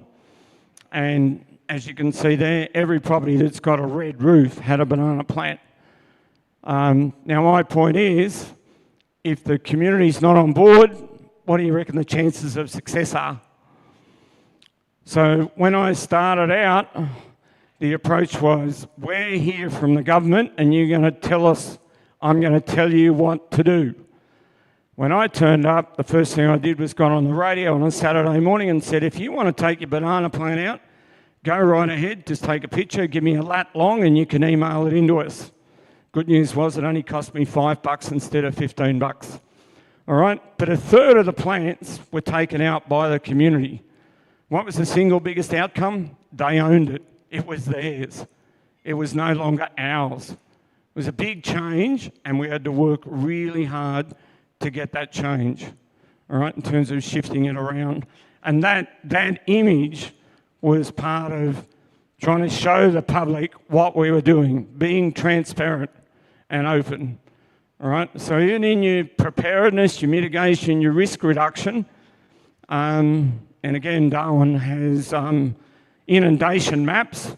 If I was buying a house in Darwin, that's the first thing I'd look at, not where crocodiles are, all right? But it's really important to get a buy-in with the community and make sure that it's two-way. Don't just play lip service to the community for the sake of talking to them, all right? They need to know that you're hearing them. And my advice to that is that if you get them on side, they'll back you to the hilt, all right? So in horse flu, we used to have community meetings. They were pretty bloody hostile, I've got to say. But we went to one night and there weren't that many people at it. There were about 40 or so. And they wanted to be in a red zone, not a purple zone. And anyway, a guy in a pinstripe suit had tried to rip into us. And the first person that stood up was a lady in her 60s. And she dressed him down and told him to sit down and shut up. So I didn't have to say that, she said it for him. And then he was going to get in the queue at the end, and a 16-year-old young bloke in flip-flops and a pair of board shorts and a singlet t-shirt walked up to this guy, flicked him around on the shoulder and said, listen mate, you've set a really bad example in here for the young people, and just dressed him down. I didn't have to do it, the community did it for me. So if you can get them on side, all right, they'll be a real winner for you. And they'll come up with solutions that you don't expect. All right, really, really valuable in terms of doing it. Cultural needs, I mentioned that earlier today when we were talking about Ebola. All right, you need to understand what the cultural needs of the community are. They're really vital in terms of trying to do that. And I guess the really important thing is if you do get them on side, they're going to do more than you would have ever thought possible. So you won't have to work out how to get fruit and vegetables in a response. They'll know it and they'll bring it to you. Can you see the difference? Once you get them on side.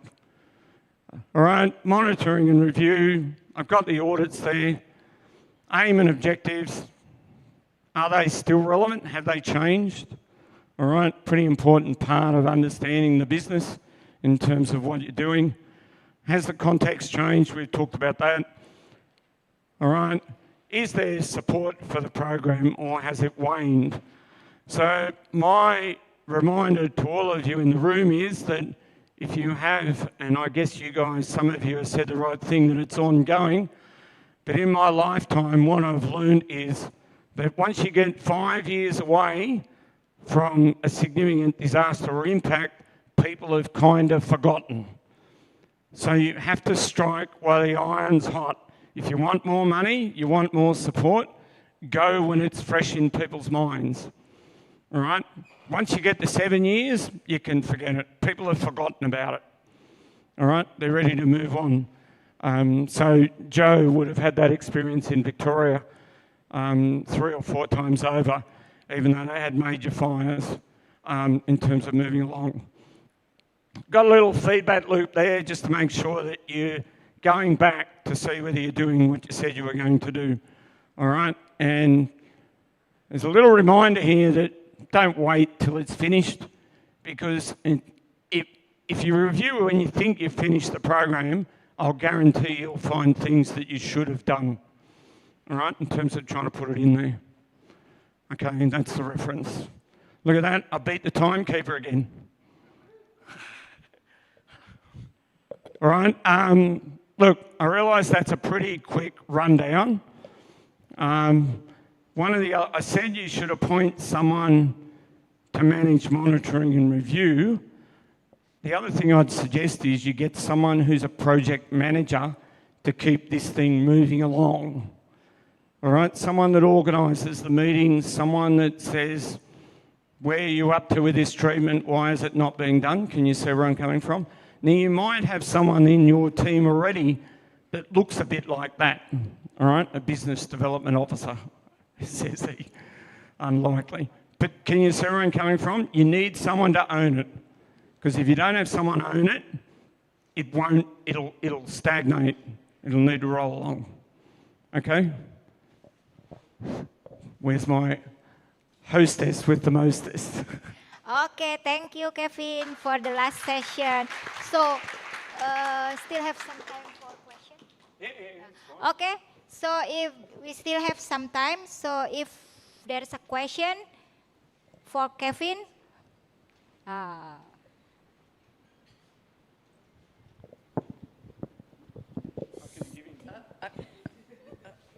Get one for each hand. Thank you. Yeah, I should have got it myself. Sorry if I make people come to me. My question is, speaking very closely to this infection machine, it's actually more for the audience. One of the things that Kevin was talking about with community engagement, how you engage with the community has a lot of cultural and political and social implications. I'm quite sure if a person from the Ministry of Forestry turned up at a facility in board shorts and flip-flops, that you may treat them with a little bit less respect than otherwise. So through the rest of this week, but maybe if anybody's willing to say now, if you have any experience or on how you can get the community on your side in this sort of situation, just in a few sentences, can anybody share with that without resorting maybe to flip-flops and board shorts or violence? While you're thinking about it, my way of doing it over the years is to find what I call the unelected community spokesperson. So I suss them out, all the people in the field. Usually they'd be the most unassuming person. So in one of my earlier responses, a lady wouldn't mind me calling her by name, is Margaret Pontifex. I got to know her so well that she confided in me that she had breast cancer. She was in her late 60s, and every community meeting we held, she ran. She stood up the front. It was their meeting because she was running it. All right, so it's really important. That was a tool that I learned early on. Find that unelected community spokesperson. It might be more than one, could be two. And part of that is to stand beside people, not in front of people or above people. Your approach is to always, I'm with you, all right, rather than I'm in charge of you. So I've given you time to think about it. Anyone else want to volunteer? We do have a session on this later in the week, so you've got plenty of time to think about it. But it is vitally important. And at the moment, so what Joe didn't tell you was in 2019-20, we had a flood of veterinarians from overseas to come and work with the affected wildlife during the fires. And part of that problem was a lot of them weren't registered in Australia. They just rocked up. So they're actually unofficially working. They were not veterinarians. That became quite a challenge, whereas there was a formal way of getting them into the country. But why have I said that? Because there's an interest holder group, see I changed the word, that you might even have on your radar, but you want to work out how to engage with them. All right, we had the IFAW talking about what they do today. They might turn up in your backyard and say, do you need to engage with them beforehand? That would be much better. All right, so that they're part of what you're thinking, what might happen, what might do. Now, it's only a low likelihood they might be involved and a low consequence, so you don't want to put a lot of time into it. Do you see where I'm coming from? Whereas if you thought it was a high likelihood they're going to be needed, All right, well, you'd put a bit more time and effort into getting them on board. Can you see what I'm doing there? If it's a low risk, you're going to have enough to do with the yellow and the red ones. The green ones, I'm happy to leave them where they are at the moment, because you're all time poor, all right? And how do you make time for this is the challenge, all right? Once you start looking at the risk treatments, you'll finish up with a list a mile long, all right? How many of you saw all the risks out of those case studies? We've already talked about clean water, electricity, all right?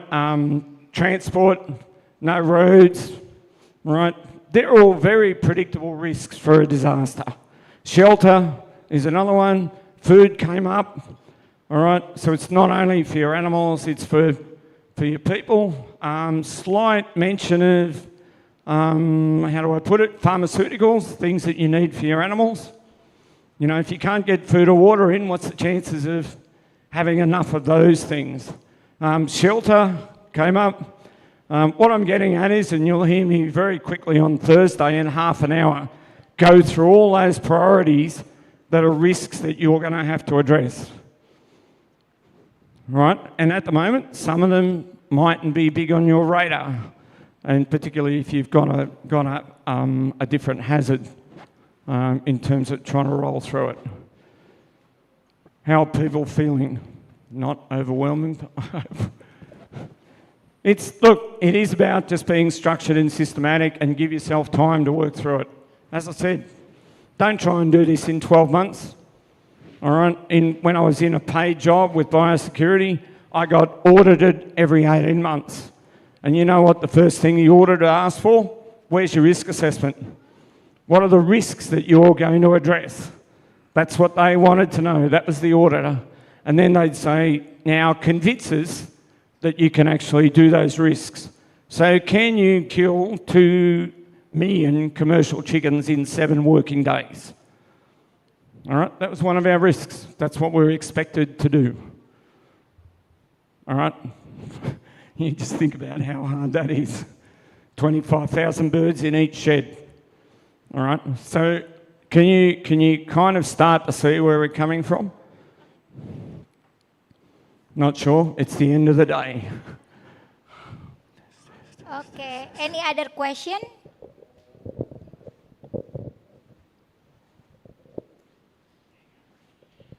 Okay then. Thank you, Kevin, for the session today. We have a good session today in the morning relating with disaster risk reduction. And then the last session is disaster risk reduction plan. So Siska already posting some files in the OVAG group. So probably all participants can start reading it. And there's for the reference in the working group, which one participant choose for the disaster group. So all material will be needed for the parallel session during Tuesday working group. So before ending this session today, there's some announcement. Dinner will be ready at 7 o'clock in the same room with the breakfast, which will in the 8th floor. So tomorrow photo session will be on 8 o'clock near the restaurant when we have breakfast. So don't forget to use the OVAG t-shirt. Hopefully they will fit with the suitable size because the committee don't have the spare size. So, and don't forget to bring the form assessment because tomorrow there will be another 2 speakers, 2 presenters need to be assessed. And now, before leaving this room, don't forget to fill up the form for the evaluation. And the last announcement, whoever participant borrow the device for translation, don't forget to bring it back to the vendor, the PEMAT, which is in the left corner. Because you need to sign again for that device. And tomorrow, if you need it, you can borrow again. Okay, that's all. Any other? Yes, don't forget.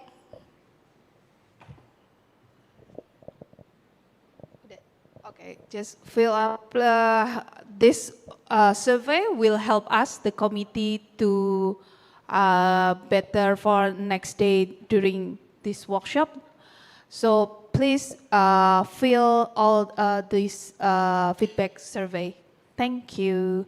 And after you finish to fill the feedback survey, you can back to the room or have a coffee or have a smoking or anything else.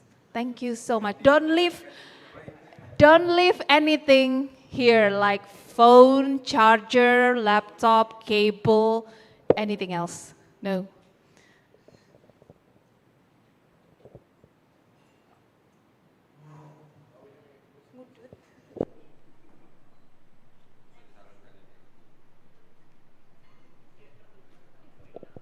And for the committee meeting, please stay in the room and the student also. Thank you.